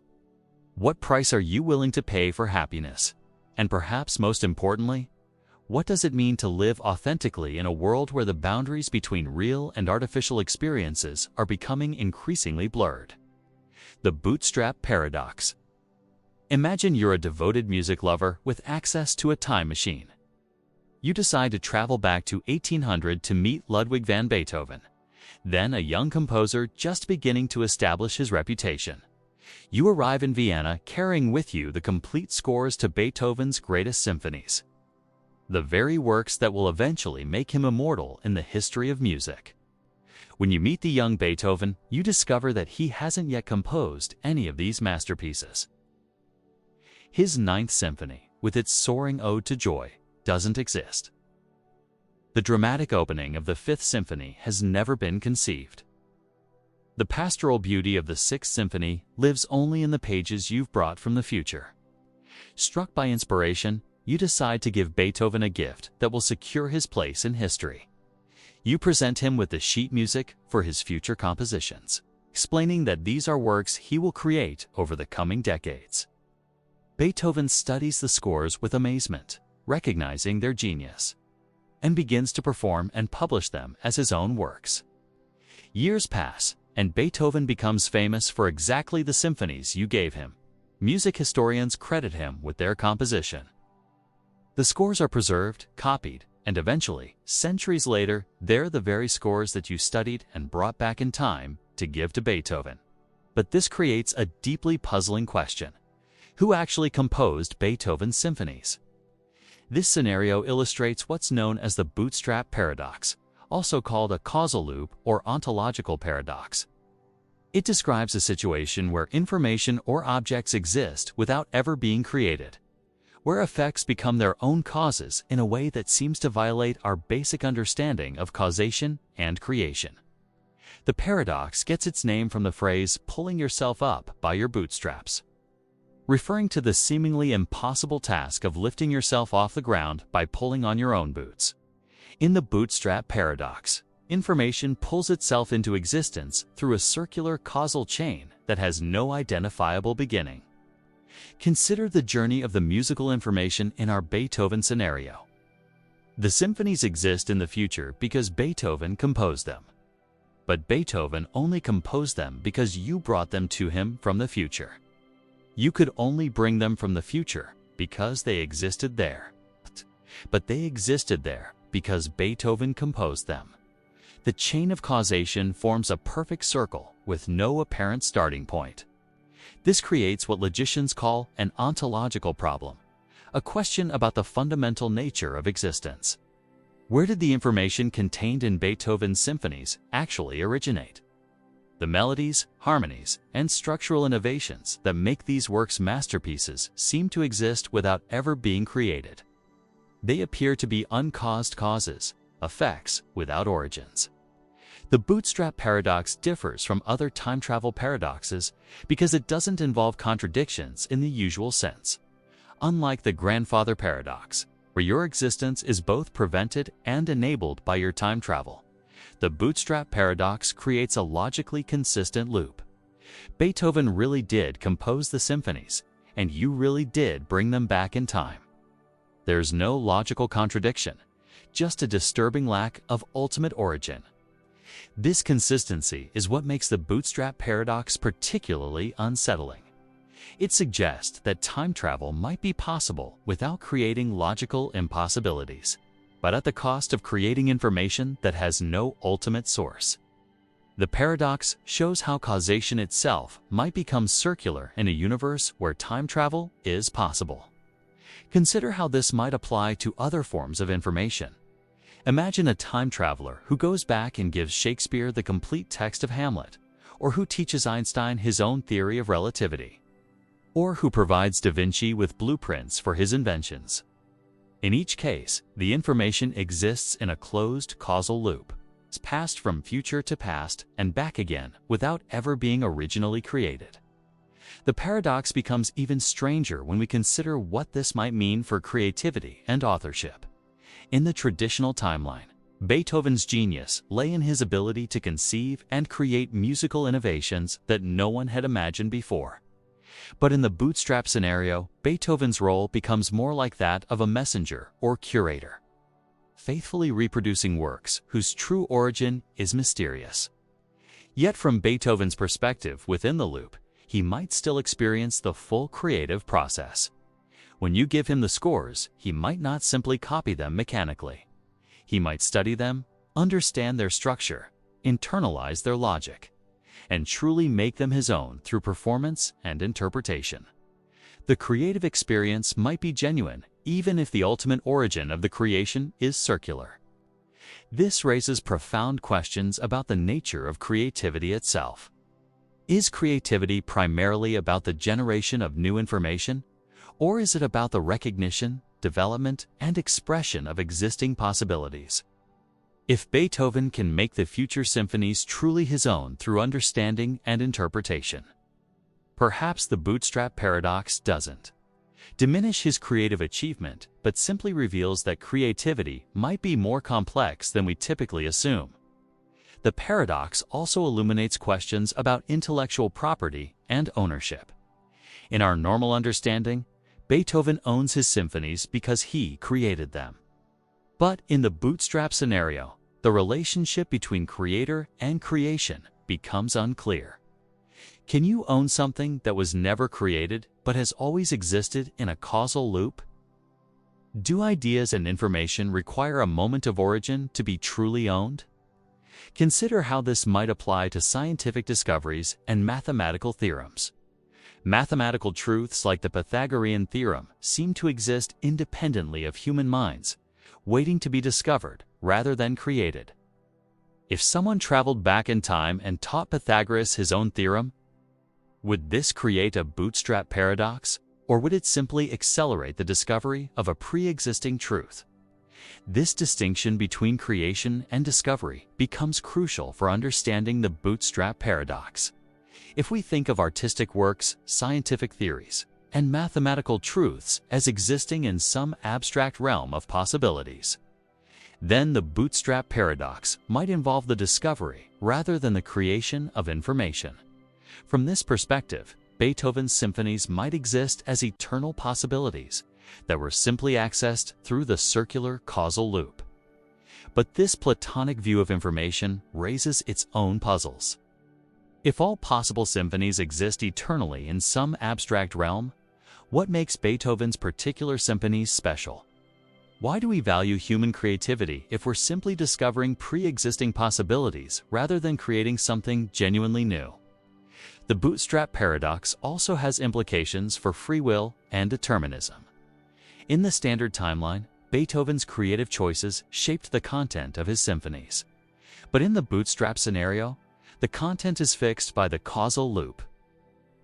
Beethoven must compose exactly the symphonies you brought him, no more and no less. His creative freedom appears to be constrained by the predetermined structure of the temporal loop. Yet this constraint might be more apparent than real. From Beethoven's perspective within the loop, he might experience complete creative freedom, never knowing that his choices are constrained by future events. The determinism of the bootstrap paradox might be compatible with the subjective experience of free creativity. Modern physics adds additional complexity to the bootstrap paradox through theories about the nature of time and causation. Some interpretations of general relativity allow for closed time-like curves, paths through space-time that loop back to their own past. If such curves are possible, then bootstrap paradoxes might be not just logically consistent, but physically realizable. However, many physicists argue that the laws of physics must somehow prevent bootstrap paradoxes from occurring. The Novikov self-consistency principle, for example, suggests that the universe has built-in mechanisms that ensure only self-consistent time travel scenarios are possible. Under this principle, you might be unable to give Beethoven his future symphonies, or your attempt to do so might somehow result in their original creation. Quantum mechanics adds another layer of complexity. In some interpretations, the act of time travel might create quantum superpositions where multiple possibilities exist simultaneously until observation collapses the wave function. The bootstrap paradox might exist in quantum superposition with other possible timelines until some form of measurement or observation determines which version of history becomes real. The many worlds interpretation of quantum mechanics offers yet another perspective.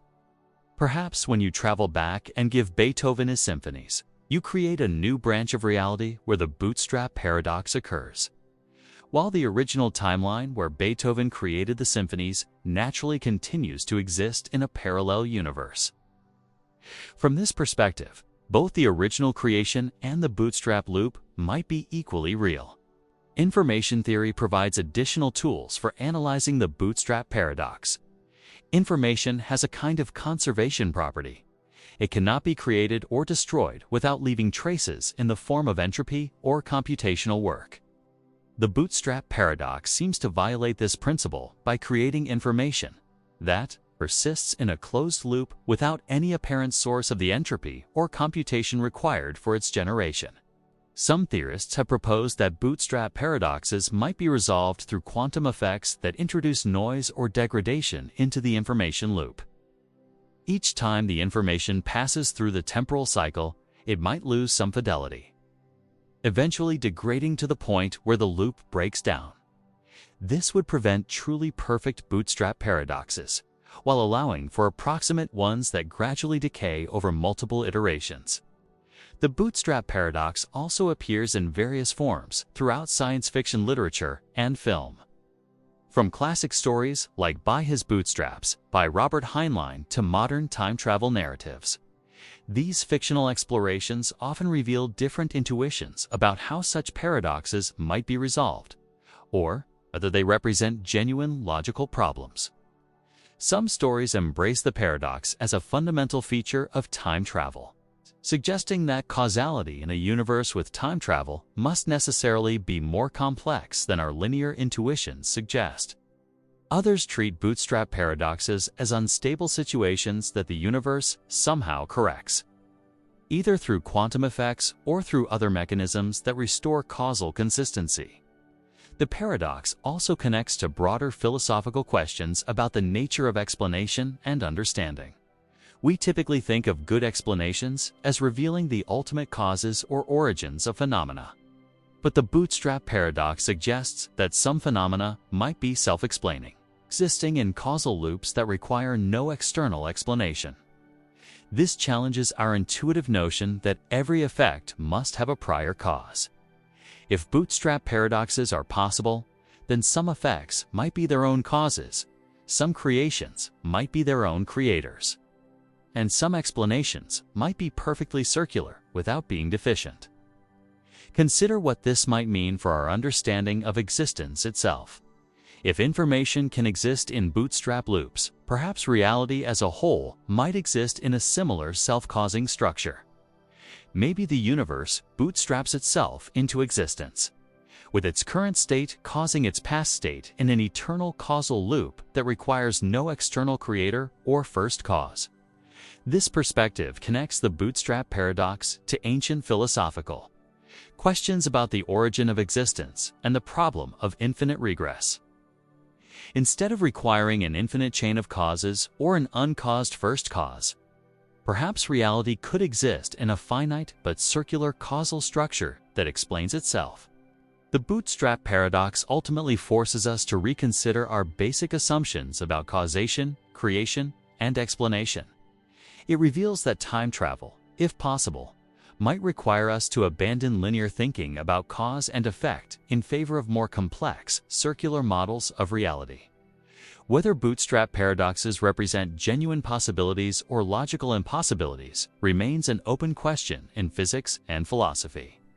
But regardless of their ultimate feasibility, they serve an important function by pushing us to think more deeply about the nature of information, creativity, and causation. As you stand before Beethoven with those musical scores in your hands, you face not just a decision about whether to alter history, but a confrontation with fundamental questions about the nature of creation itself. The symphonies on those pages might be destined to exist in an eternal loop, neither created nor discovered, but simply there, circulating through time like echoes that somehow precede their own voices. In contemplating the bootstrap paradox, we encounter one of the strangest possibilities that logic and physics seem to allow: the existence of effects without causes, creations without creators, information that brings itself into being through the mysterious alchemy of circular time. The veil of ignorance. Imagine you have been chosen to design the perfect society from scratch. You have the power to determine the economic system, the laws, the distribution of resources, the structure of government, and every other aspect of how this new civilization will function. Your decisions will affect millions of people for generations to come, shaping their opportunities, their freedoms, and their quality of life. But there's a crucial catch. You must make these decisions from behind what philosopher John Rawls called the veil of ignorance. You have no idea what position you will occupy in the society you create. You don't know whether you'll be born rich or poor, healthy or disabled, brilliant or ordinary, into a majority group or a persecuted minority. You might be a CEO or a janitor, a celebrated artist or someone who struggles with addiction, a person with advanced degrees or someone who never learned to read. This veil strips away all knowledge of your personal characteristics, your social class, your natural talents, your conception of the good life, and even the generation into which you'll be born. You are designing society as a purely rational agent, unencumbered by self-interest or personal bias, forced to consider what arrangements would be fair to everyone. What kind of society would you create under these conditions? This thought experiment, introduced by John Rawls in his influential 1971 work, A Theory of Justice, offers a powerful tool for thinking about fairness, justice, and the proper organization of society. Rawls argued that the principles we would choose from behind the veil of ignorance represent the most fair and just foundation for any society. When you don't know whether you'll be advantaged or disadvantaged by natural talents, family wealth, or social circumstances, you must consider how society should treat all its members. You cannot design institutions that favor the wealthy because you might be poor. You cannot create laws that discriminate against minorities because you might belong to one. You cannot establish systems that exploit workers because you might be one yourself.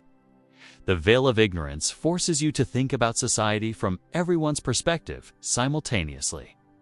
It requires you to consider not just how institutions affect the best-off members of society, but how they affect the worst-off as well. Since you might end up in any position, you have strong incentives to ensure that even the least advantaged positions are as good as possible. Consider how this might affect your thinking about economic inequality. In our actual world, debates about taxation and redistribution often split along lines of self-interest. Those who benefit from current arrangements tend to defend them, while those who are disadvantaged tend to support change. But behind the veil of ignorance, these personal interests disappear. You might still allow for some economic inequality in your design society, recognizing that differences in reward can motivate productive effort and innovation. But you would likely ensure that these inequalities benefit everyone, including those at the bottom. You might create a system where economic success generates resources for education, healthcare, and opportunities that improve life for all members of society. Rawls argued that people behind the veil of ignorance would choose two fundamental principles of justice. First, each person should have equal rights to the most extensive basic liberties compatible with similar liberties for all. Second, social and economic inequalities should be arranged so that they are both reasonably expected to benefit everyone and attached to positions open to all under conditions of fair equality of opportunity. This second principle, known as the difference principle, suggests that inequalities are justified only if they make the worst-off members of society better off than they would be under any alternative arrangement.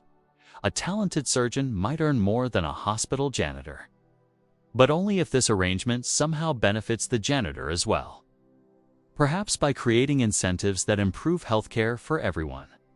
The veil of ignorance also forces you to think carefully about basic rights and freedoms. Since you don't know what beliefs you'll hold, what lifestyle you'll prefer, or what group you'll belong to, you have strong reasons to protect religious freedom, freedom of speech, freedom of association, and other fundamental liberties.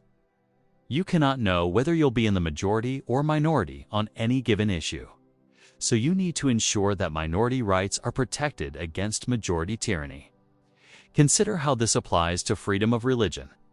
Behind the veil, you don't know whether you'll be Christian, Muslim, Jewish, Hindu, Buddhist, atheist, or hold some other belief system.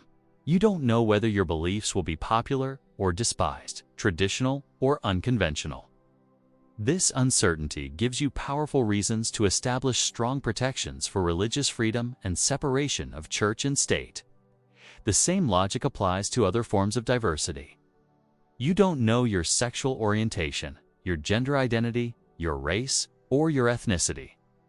This ignorance pushes you toward creating a society that protects and values diversity rather than one that enforces conformity to dominant norms. You need laws and institutions that treat all people with equal dignity, regardless of characteristics they cannot control. But the veil of ignorance raises challenging questions about how to balance competing values and interests. How much economic inequality should you allow? How should you balance individual liberty against collective welfare? How do you design institutions that are both efficient and fair? Consider the trade-off between equality and incentives. Perfect economic equality might eliminate poverty, but it might also reduce motivation for productive work and innovation.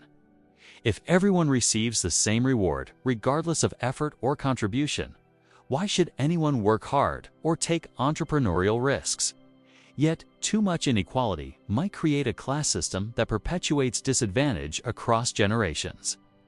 Behind the veil of ignorance, you might seek a middle path that provides strong incentives for productive activity, while ensuring that everyone has access to basic necessities and genuine opportunities for advancement. You might design a system with progressive taxation that funds high-quality public education, universal healthcare, and robust social safety nets, while still allowing successful individuals to enjoy the fruits of their efforts. The healthcare question becomes particularly interesting behind the veil.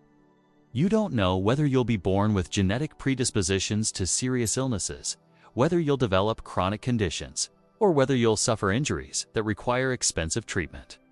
This uncertainty gives you strong reasons to support universal healthcare systems that ensure everyone can access necessary medical care regardless of their ability to pay. Similarly, you don't know what natural talents you'll possess or what opportunities your family will provide. You might be born with exceptional intelligence, artistic ability, or athletic prowess. Or you might struggle with learning disabilities, mental health challenges, or other obstacles to achievement. This uncertainty encourages you to create educational systems that nurture all students' potential while providing extra support for those who need it. The veil of ignorance also forces you to think about intergenerational justice. You don't know which generation you'll be born into, so you cannot simply design institutions that benefit the present generation at the expense of future ones. You need to consider environmental sustainability, fiscal responsibility, and long-term institutional stability. This temporal dimension adds complexity to every decision. Should your society invest heavily in current consumption or sacrifice present welfare for future prosperity? How much should current generations spend on infrastructure, education, and research that will primarily benefit their descendants? The veil of ignorance suggests that you should seek arrangements that are fair across time as well as across social positions.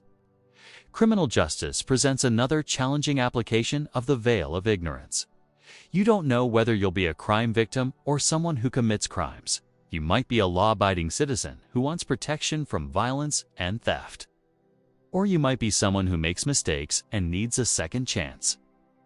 This dual uncertainty encourages you to design a justice system that both protects the innocent and treats offenders humanely. You might create institutions that focus on rehabilitation rather than pure punishment, recognizing that people who commit crimes are often themselves victims of disadvantage, trauma, or addiction. You might emphasize restorative justice approaches that repair harm to victims while helping offenders reintegrate into society. At the same time, you would want sufficient deterrence and incapacitation to protect potential victims. The veil of ignorance also has implications for how society treats vulnerable populations. You don't know whether you'll have disabilities, mental health challenges, or other conditions that make you dependent on social support. This uncertainty gives you reasons to ensure that society provides robust assistance to those who cannot fully care for themselves. But questions arise about the extent and nature of these obligations. How much should society spend on care for people with severe disabilities? How should it balance the autonomy of people with mental health conditions against the need to protect them and others? The veil of ignorance provides guidance by forcing you to consider these questions from the perspective of someone who might need such care. International relations become complex under the veil of ignorance, especially if we extend the thought experiment globally. You don't know which country you'll be born into, so you cannot design institutions that favor wealthy nations over poor ones. This might push you toward supporting international aid, global institutions that promote cooperation, and policies that address worldwide poverty and inequality. Yet practical constraints limit how far this reasoning can extend. Individual societies cannot solve global problems alone, and attempts to redistribute wealth internationally face enormous collective action problems. The veil of ignorance provides moral guidance, but translating that guidance into practical policy requires navigating complex realities of power, sovereignty, and cultural difference.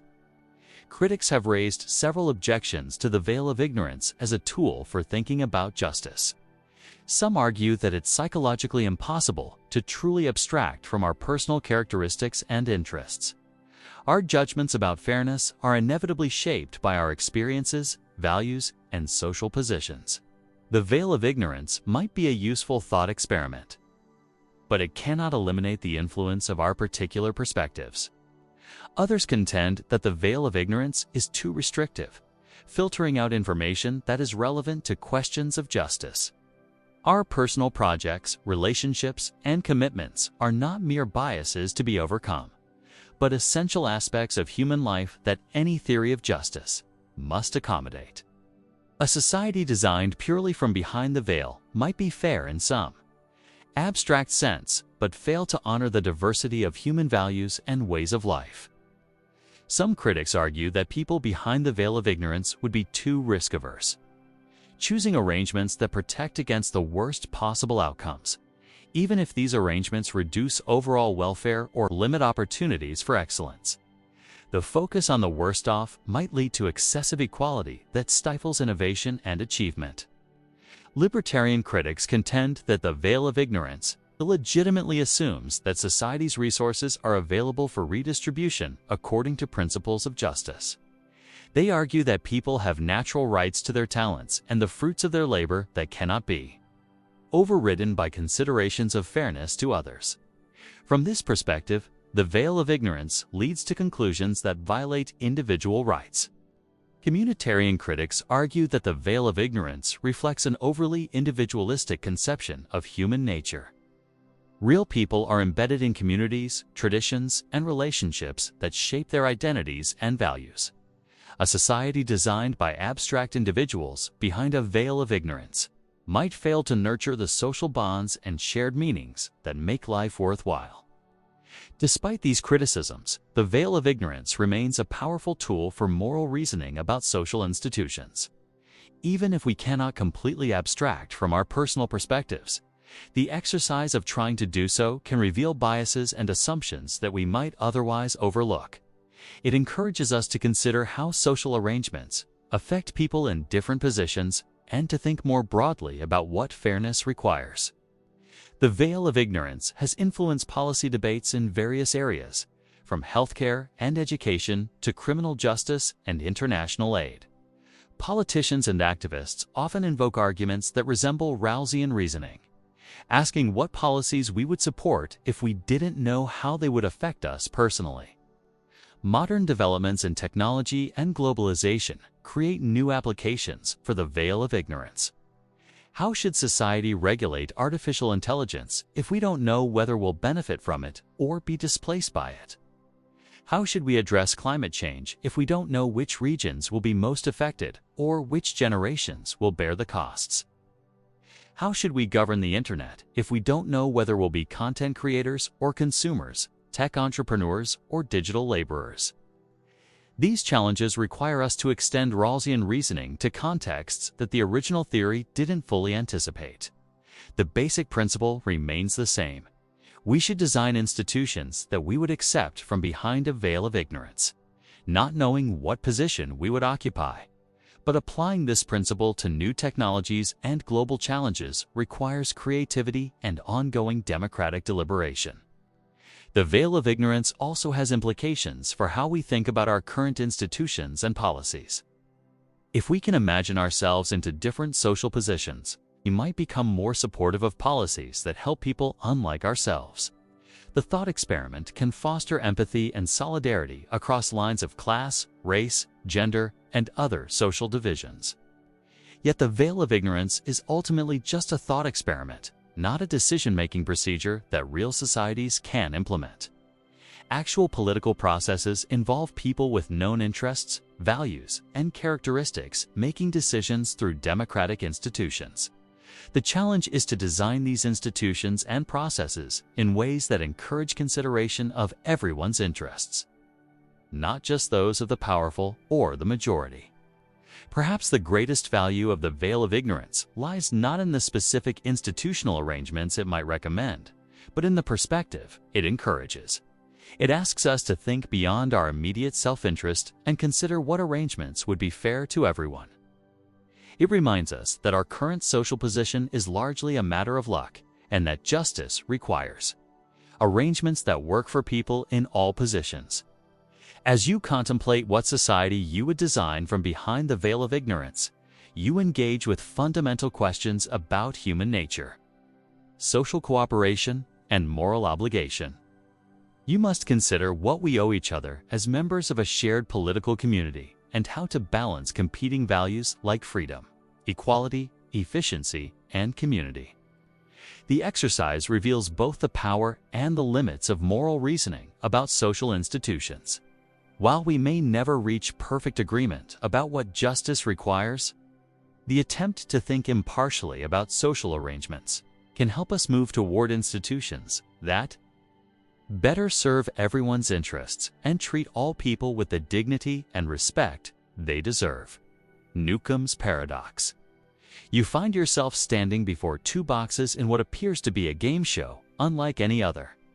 The rules seem simple, but they hide one of the most perplexing puzzles in decision theory and philosophy. A being known as the predictor, possessing seemingly supernatural powers of foresight, has set up this experiment after studying your behavior, your psychology, your deepest decision-making patterns. Box A sits before you, transparent and visible. Inside, you can clearly see $1,000 in crisp bills. Box B is opaque, concealing its contents from view. The predictor has explained that it might contain either nothing at all or $1 million. The choice before you appears straightforward. You can take both boxes and walk away with their combined contents, or you can take only box B and hope for the larger prize. But here's where the situation becomes mind-bending. The predictor claims to be nearly infallible at reading people and predicting their choices. Yesterday, before you even knew about this game, the predictor examined your personality, your decision-making history, your psychological profile, and made a prediction about what you would choose today. Based on that prediction, the predictor determined what to put in box B.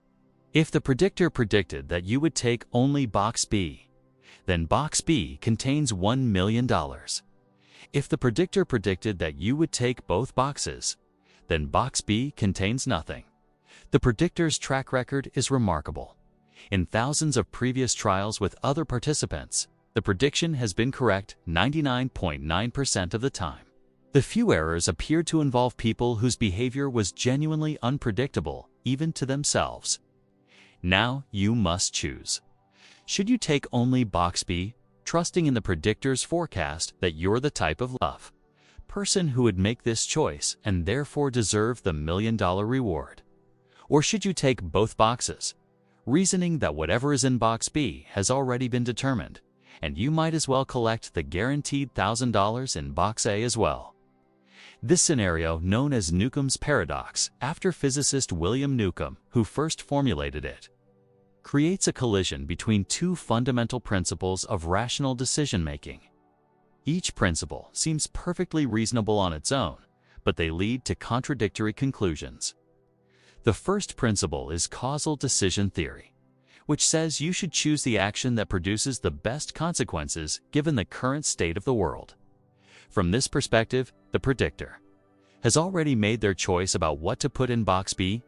Nothing you do now can change what's in the boxes. If box B contains $1 million, you'll get more money by taking both boxes, ending up with $1,001,000 instead of just $1 million. If box B is empty, you'll still get more money by taking both boxes, ending up with $1,000 instead of nothing. Either way, taking both boxes dominates taking only one. This reasoning seems airtight. The past cannot be changed by present decisions. Whatever the predictor put in box B yesterday is what's there now, regardless of what you choose. The rational strategy is to maximize your gains, given the fixed state of reality, which means taking both boxes. But there's another principle that seems equally compelling: evidential decision theory. This approach says you should choose the action that provides the best evidence about what kind of situation you're in. The overwhelming statistical evidence suggests that people who take only box B end up with $1 million, while people who take both boxes end up with only 1,000. If you want to be the kind of person who gets the $1 million, the evidence suggests you should take only box B. The evidential approach acknowledges a strange but consistent correlation. Your choice appears to be connected to what the predictor put in the boxes, even though the predictor made their choice before you made yours. People who choose box B alone almost always find it contains $1 million. People who choose both boxes almost always find box B empty. This correlation suggests that taking only box B is the better strategy, even if the causal mechanism is mysterious. The paradox deepens when you consider the predictor's apparent omniscience. If the predictor can truly foresee your choice with near-perfect accuracy, what does this say about free will and determinism? Are you really making a free choice, or are you simply playing out a script that the predictor has already read? Consider the logical structure of the situation more carefully. If you decide to take both boxes, then the predictor will have predicted this choice and left box B empty. Your rational decision to maximize your gains will be precisely what ensures you receive the smaller amount. Conversely, if you decide to take only box B, the predictor will have anticipated this choice and filled box B with $1 million. Your apparently irrational decision to forego the guaranteed $1,000 will be exactly what secures the larger prize. This creates a strange inversion of conventional rational choice. The strategy that seems rational from a causal perspective, taking both boxes, consistently leads to worse outcomes. The strategy that seems irrational, leaving guaranteed money on the table, consistently leads to better results. The paradox suggests that sometimes the best way to achieve your goals is to act in ways that seem contrary to rational self-interest. But perhaps this analysis assumes too much about the predictor's abilities. What if the predictor isn't truly omniscient, but simply very good at reading behavioral cues and psychological patterns? In this case, your choice might not be predetermined, but merely highly predictable based on observable characteristics. This interpretation opens up new strategic possibilities. Perhaps you could try to fool the predictor by acting unpredictably, by making a choice that contradicts your apparent personality type. If you're typically a cautious person, maybe you could surprise the predictor by taking both boxes. If you're usually a risk taker, maybe you could confound expectations by taking only box B. But this strategy faces a fundamental problem. If you're capable of reasoning this way, then so is the predictor. A truly sophisticated predictor would anticipate attempts at deception and factor them into their analysis. They would predict not just your surface-level personality traits, but your deeper strategic thinking, including your awareness of the paradox itself. This leads to an infinite regress of strategic thinking. You might try to outsmart the predictor, but the predictor might anticipate your attempt to outsmart them. So you might try to outsmart their anticipation of your attempt to outsmart them, and so on. At some point, this meta-level reasoning becomes dizzyingly complex and potentially self-defeating. The paradox also raises profound questions about the nature of rational choice in situations involving prediction and backward causation. Traditional decision theory assumes that your choices affect future outcomes but not past ones. Newcomb's paradox suggests scenarios where this assumption might break down, where present choices seem mysteriously connected to past events. Some philosophers argue that Newcomb's paradox reveals the inadequacy of traditional causal thinking. Perhaps causation is more complex than our usual linear model suggests. Maybe present decisions can have retroactive effects on past events through mechanisms we don't fully understand. If the predictor's accuracy depends on some form of backward causation or a causal correlation, then the usual rules of rational choice might not apply. Others maintain that causal decision theory remains correct and that the apparent paradox arises from confusion about correlation and causation. The fact that one boxers typically receive more money doesn't mean that choosing one box causes the better outcome. Instead, both the choice and the outcome might be caused by some third factor, such as personality type or decision-making style. From this perspective, the correlation between choice and outcome is like the correlation between carrying an umbrella and experiencing rain. People who carry umbrellas are more likely to experience rain, but not because carrying an umbrella causes rain. Rather, both behaviors are caused by checking the weather forecast. Similarly, people who take only box B are more likely to find it full, not because their choice affects its contents, but because both their choice and the box's contents are determined by their predictable personality traits. The paradox becomes even more complex when we consider mixed strategies or randomization. What if you flip a coin to decide whether to take one box or both? If you make your choice randomly, can the predictor still predict your behavior accurately? And if not, what should the predictor do when faced with a genuinely random choice? Some versions of the paradox specify that the predictor can predict random choices as well, perhaps by predicting the exact outcome of coin flips, or by reading quantum fluctuations in your brain. Other versions suggest that randomization might be a way to break the predictor's power, forcing them to guess about your choice. But randomization as a solution faces its own problems. If you decide your strategy by coin flip, then you're not really making a choice at all.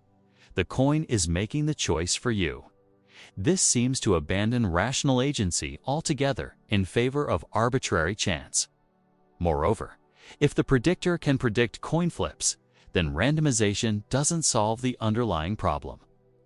The paradox also has implications for how we think about free will and determinism.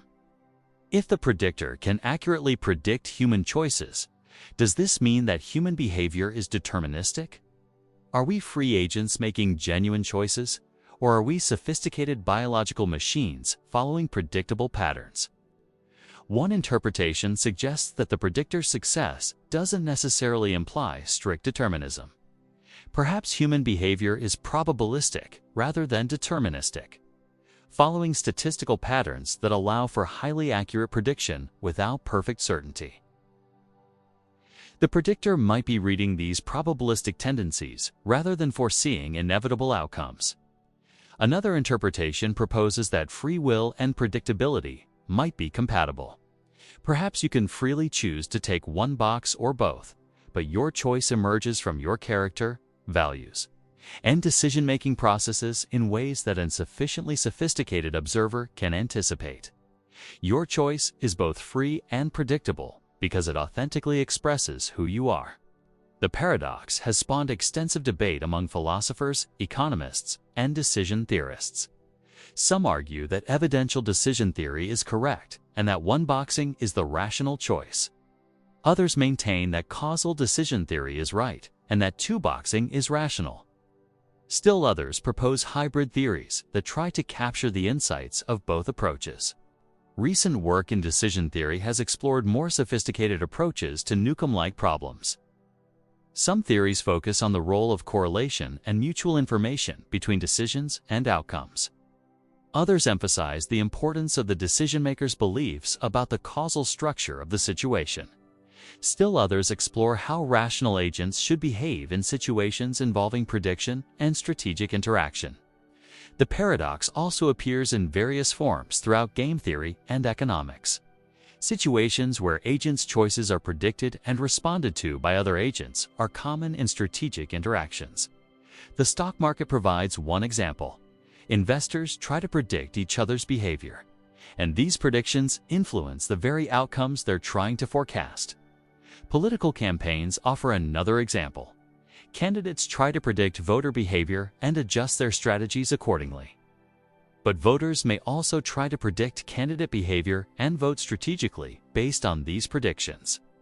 This creates complex feedback loops where predictions and behaviors influence each other in ways that resemble the structure of Newcomb's paradox. Modern technology has made Newcomb-like situations increasingly relevant. Artificial intelligence systems can analyze vast amounts of data about human behavior and make increasingly accurate predictions about individual choices. Recommendation algorithms predict what products you'll want to buy, what content you'll want to consume, what actions you'll want to take. These predictions then influence the options presented to you, potentially shaping your future choices. This raises new questions about autonomy and manipulation in the digital age. If algorithms can predict your behavior with high accuracy, and if this predictive power is used to influence your choices, are you still making free decisions? The boundary between prediction and manipulation becomes blurred when forecasting becomes sufficiently accurate and influential. The paradox also has implications for artificial intelligence and machine learning. As AI systems become better at predicting human behavior, they may face Nukem-like dilemmas about how to act on these predictions. Should an AI system optimize for outcomes given current conditions, or should it consider how its actions might be correlated with the factors it's trying to predict? Self-driving cars provide a concrete example. If an autonomous vehicle can predict that other drivers will behave aggressively, should it optimize its route based on this prediction? But if the car's behavior influences other drivers' actions, then the prediction and the optimal response become interdependent in complex ways. Perhaps the deepest lesson of Newcomb's paradox is that it reveals the limitations of our standard approaches to rational choice. The paradox shows that situations involving prediction, correlation, and strategic interaction can break down the usual distinctions between rational and irrational behavior. Sometimes the most rational strategy, at least in terms of achieving good outcomes, is to act in ways that violate traditional principles of rationality. The paradox also highlights the importance of considering the broader context in which decisions are made. Rational choice cannot be understood purely in terms of maximizing outcomes given fixed circumstances. The circumstances themselves may depend on the type of agent making the choice and the decision-making process being used. As you stand before those two boxes contemplating your choice, you face more than just a decision about money. You confront fundamental questions about the nature of rational agency, the possibility of prediction, the relationship between choice and outcome, and the limits of causal thinking. Whatever you choose, the paradox will continue to challenge our understanding of what it means to make rational decisions in a complex and interconnected world. The predictor waits. The boxes sit before you. The choice, whether free or determined, predictable or mysterious, remains yours to make. In that moment of decision, you embody one of the deepest puzzles about human agency and rational choice. A puzzle that continues to perplex and fascinate philosophers, scientists, and anyone who thinks seriously about the nature of decision-making in an uncertain world. The Sorites paradox. Picture yourself standing before an enormous pile of sand, countless golden grains glinting in the sunlight. There's no question that what lies before you is a heap, a substantial mound that clearly deserves the name. But now imagine that you begin a peculiar experiment. One by one, grain by grain, you start removing sand from this heap. After removing the first grain, you still have a heap. Obviously, the removal of a single grain from thousands or millions cannot transform a heap into a non-heap. After removing the second grain, you still have a heap. The third grain, the fourth, the 10th, the 100th. Each individual removal seems too small to matter. Surely removing just one grain from a heap cannot be the difference between having a heap and not having a heap. But if you continue this process long enough, something strange must happen. Eventually, you'll be left with just a few grains of sand scattered on the ground. At that point, you clearly don't have a heap anymore. Somewhere in your grain-by-grain removal, the heap must have ceased to be a heap. But when exactly did this transformation occur? After which specific grain did you cross the line from heap to non-heap? This puzzle, known as the Sorites paradox after the Greek word soros, meaning heap, was first formulated by the ancient Greek philosopher Eubulides around the 4th century BCE. It seems like a simple question about sand. But it reveals one of the most profound problems in logic, language, and our understanding of reality itself. The paradox can be stated formally as a logical argument that leads to an impossible conclusion. We start with three seemingly reasonable premises. First, 1,000,000 grains of sand arranged in a pile constitute a heap. Second, if n grains of sand constitute a heap, then n1 grains also constitute a heap. Third, 1 grain of sand does not constitute a heap. From these premises, we can logically derive that 1 grain of sand does constitute a heap, which contradicts our third premise. This logical structure reveals that the Sorites paradox isn't really about sand at all. It's about the nature of vague concepts and the limits of precise reasoning. The word heap is what philosophers call a vague predicate, a term whose application involves borderline cases where it's unclear whether the term applies or not. Many of our most important concepts share this vagueness. Tall, old, bald, rich, red, hot, intelligent, beautiful. Consider baldness, another classic example of the Sorites paradox. A person with a full head of hair is clearly not bald. If you remove one hair, they're still not bald. Remove another hair and another, and they remain not bald. But continue this process long enough, and eventually you'll have someone who is unmistakably bald. Yet there seems to be no precise moment when the transition occurs, no specific hair whose removal marks the boundary between bald and not bald. The same pattern applies to aging. A newborn baby is clearly young. Adding 1 day to their age doesn't make them old. Neither does adding another day or another. Yet somewhere in this continuous process of aging, young people become old. But when exactly does this happen? On their 50th birthday, their 60th, their 65th birthday at 3:47 p.m. The question seems both meaningful and impossible to answer.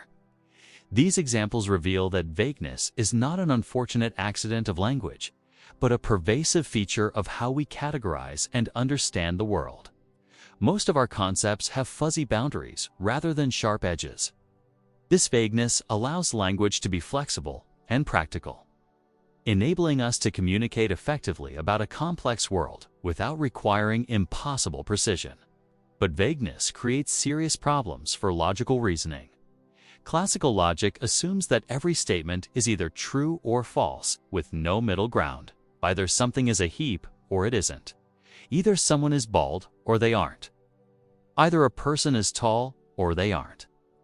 This bivalent logic works well for precise mathematical concepts, but struggles with the vague predicates that dominate ordinary language.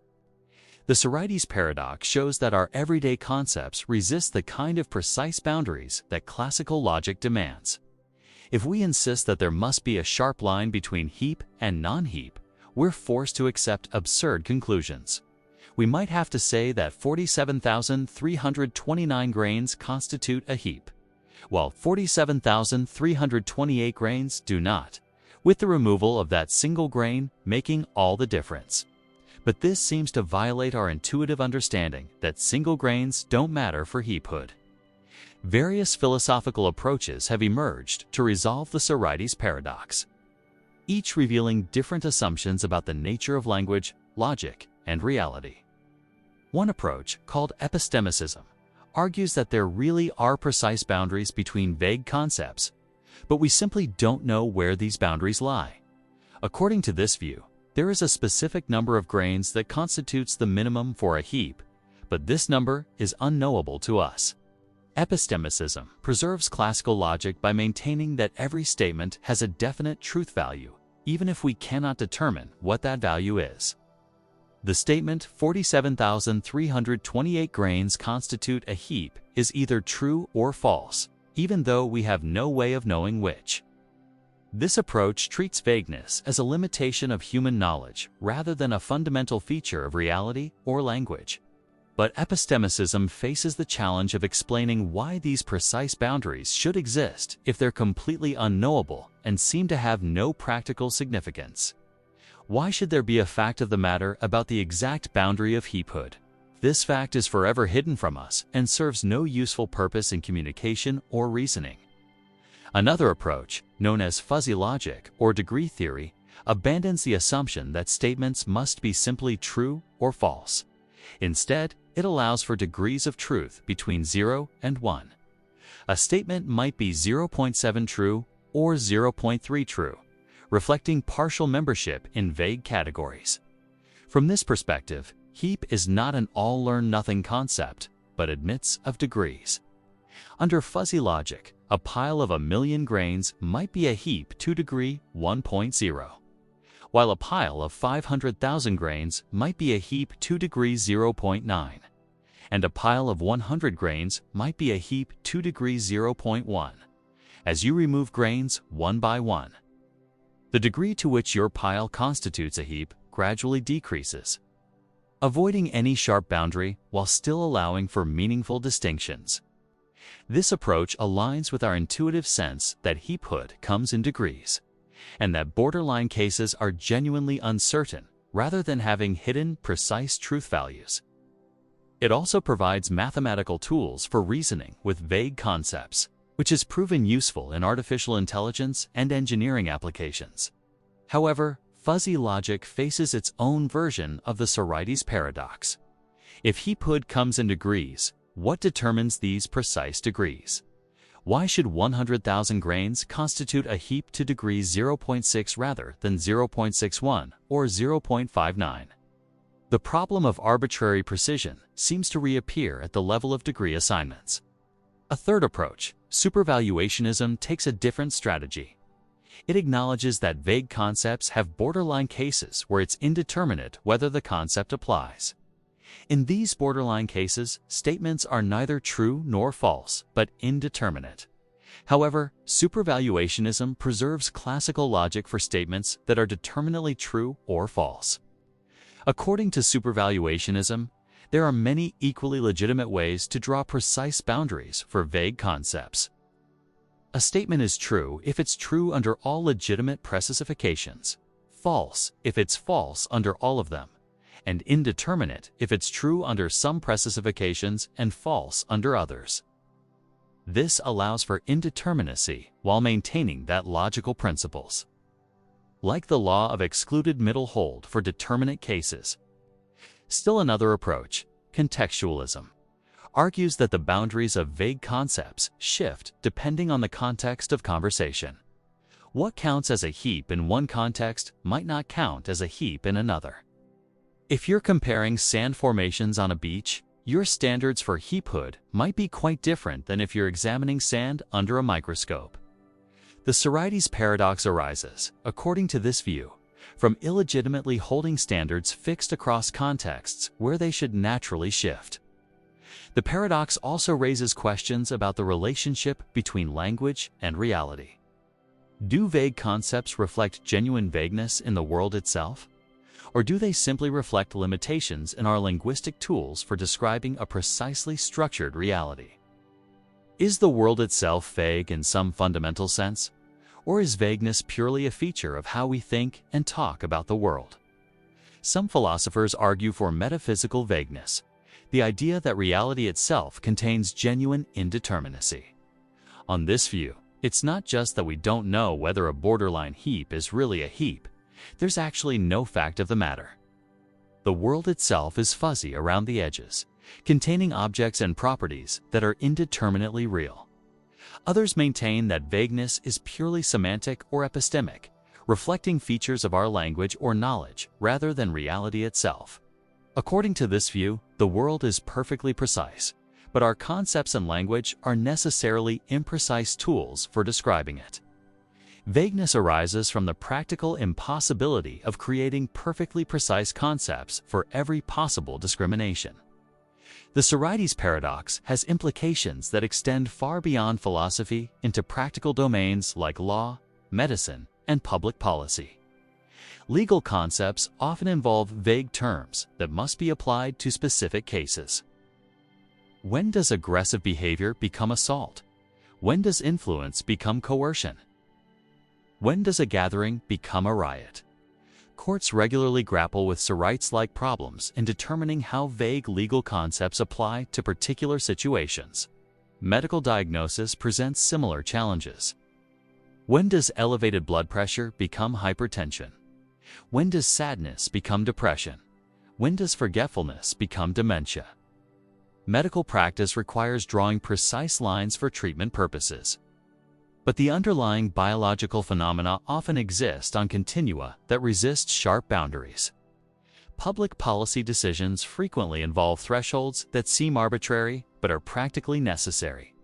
Speed limits, blood alcohol limits, age requirements for voting or drinking, income thresholds for benefits.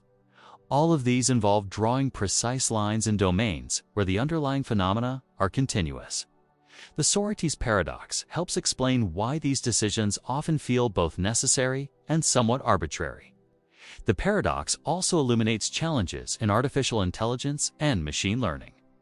Teaching computers to recognize heaps or any other vague concept requires grappling with the same boundary problems that puzzle philosophers. How should an AI system classify borderline cases? Should it use fuzzy logic, probability theory, or some other approach to handle vagueness? Recent work in machine learning has embraced various forms of uncertainty and gradual classification that parallel philosophical responses to the Sorites paradox. Neural networks often output confidence scores rather than hard classifications, acknowledging that many categories have fuzzy boundaries. This practical necessity in AI development lends support to philosophical approaches that embrace rather than eliminate vagueness. The paradox also connects to broader questions about infinity and limits in mathematics and physics. The Sorites reasoning involves a kind of mathematical induction applied to vague concepts. If removing one grain never transforms a heap into a non-heap, then removing any finite number of grains should also never accomplish this transformation. But this reasoning leads to absurd conclusions when applied to vague concepts. This suggests that vague concepts might not be amenable to the same logical treatment as precise mathematical concepts. The principle of mathematical induction works for exact, numerical properties but breaks down when applied to approximate or vague properties. This breakdown reveals fundamental differences between mathematical and ordinary language concepts. Some modern approaches to the Sorites paradox draw on developments in mathematics and computer science. Non-monotonic logics, which allow conclusions to be revised in light of new information, provide tools for handling the kinds of defeasible reasoning that seem to be involved in applying vague concepts. Probabilistic and Bayesian approaches offer ways of reasoning under uncertainty that might be applicable to borderline cases. The digital age has created new versions of Sorites-like problems. When does a collection of files become big data? When does a social media following become influential? When does an online community become a platform? Digital technologies create vast quantities of precise data, but the concepts we use to interpret this data often remain fundamentally vague. Algorithmic decision-making systems must constantly grapple with Sorites-like problems. Should a loan application be approved? Should a job candidate be interviewed? Should a medical treatment be recommended? These systems must translate vague human concepts into precise computational procedures, often revealing the hidden complexity in apparently simple decisions. The paradox also has implications for how we understand scientific concepts and natural phenomena. Many scientific properties exist on continua that resist sharp boundaries. When does a star become a brown dwarf? When does a collection of cells become an organism? When does a chemical reaction become complete? Scientific progress often involves developing more precise concepts and measurements, but some degree of vagueness seems to persist even in our most sophisticated scientific theories. Climate science provides particularly relevant examples. When does climate change become dangerous? When does weather become extreme? When does adaptation become necessary? These questions involve both scientific measurement and value judgments, and they exhibit the kind of boundary problems that characterize Sorites paradoxes. Perhaps the deepest lesson of the Sorites paradox is that it reveals fundamental tensions between the precision that logic demands and the flexibility that practical reasoning requires. Perfect precision would make many concepts unusable for ordinary purposes, while complete vagueness would make reasoning impossible.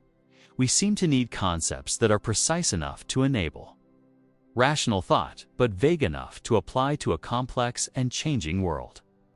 The paradox also highlights the remarkable fact that human reasoning can function effectively despite the pervasive vagueness of our concepts.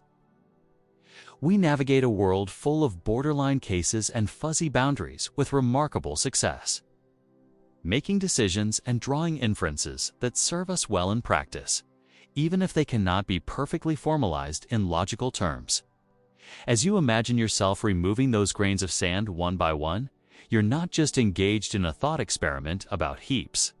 You're exploring the boundary between precision and vagueness, between the logical and the practical, between the mathematical ideals of perfect clarity and the messy realities of ordinary language and thought. In seeking the exact moment when a heap ceases to be a heap, you discover that some of the most important questions might be the ones that resist precise answers, while still demanding thoughtful consideration. The sand continues to slip through your fingers, grain by grain, carrying with it one of the most enduring puzzles about how language, logic, and reality intersect in the endless complexity of human understanding.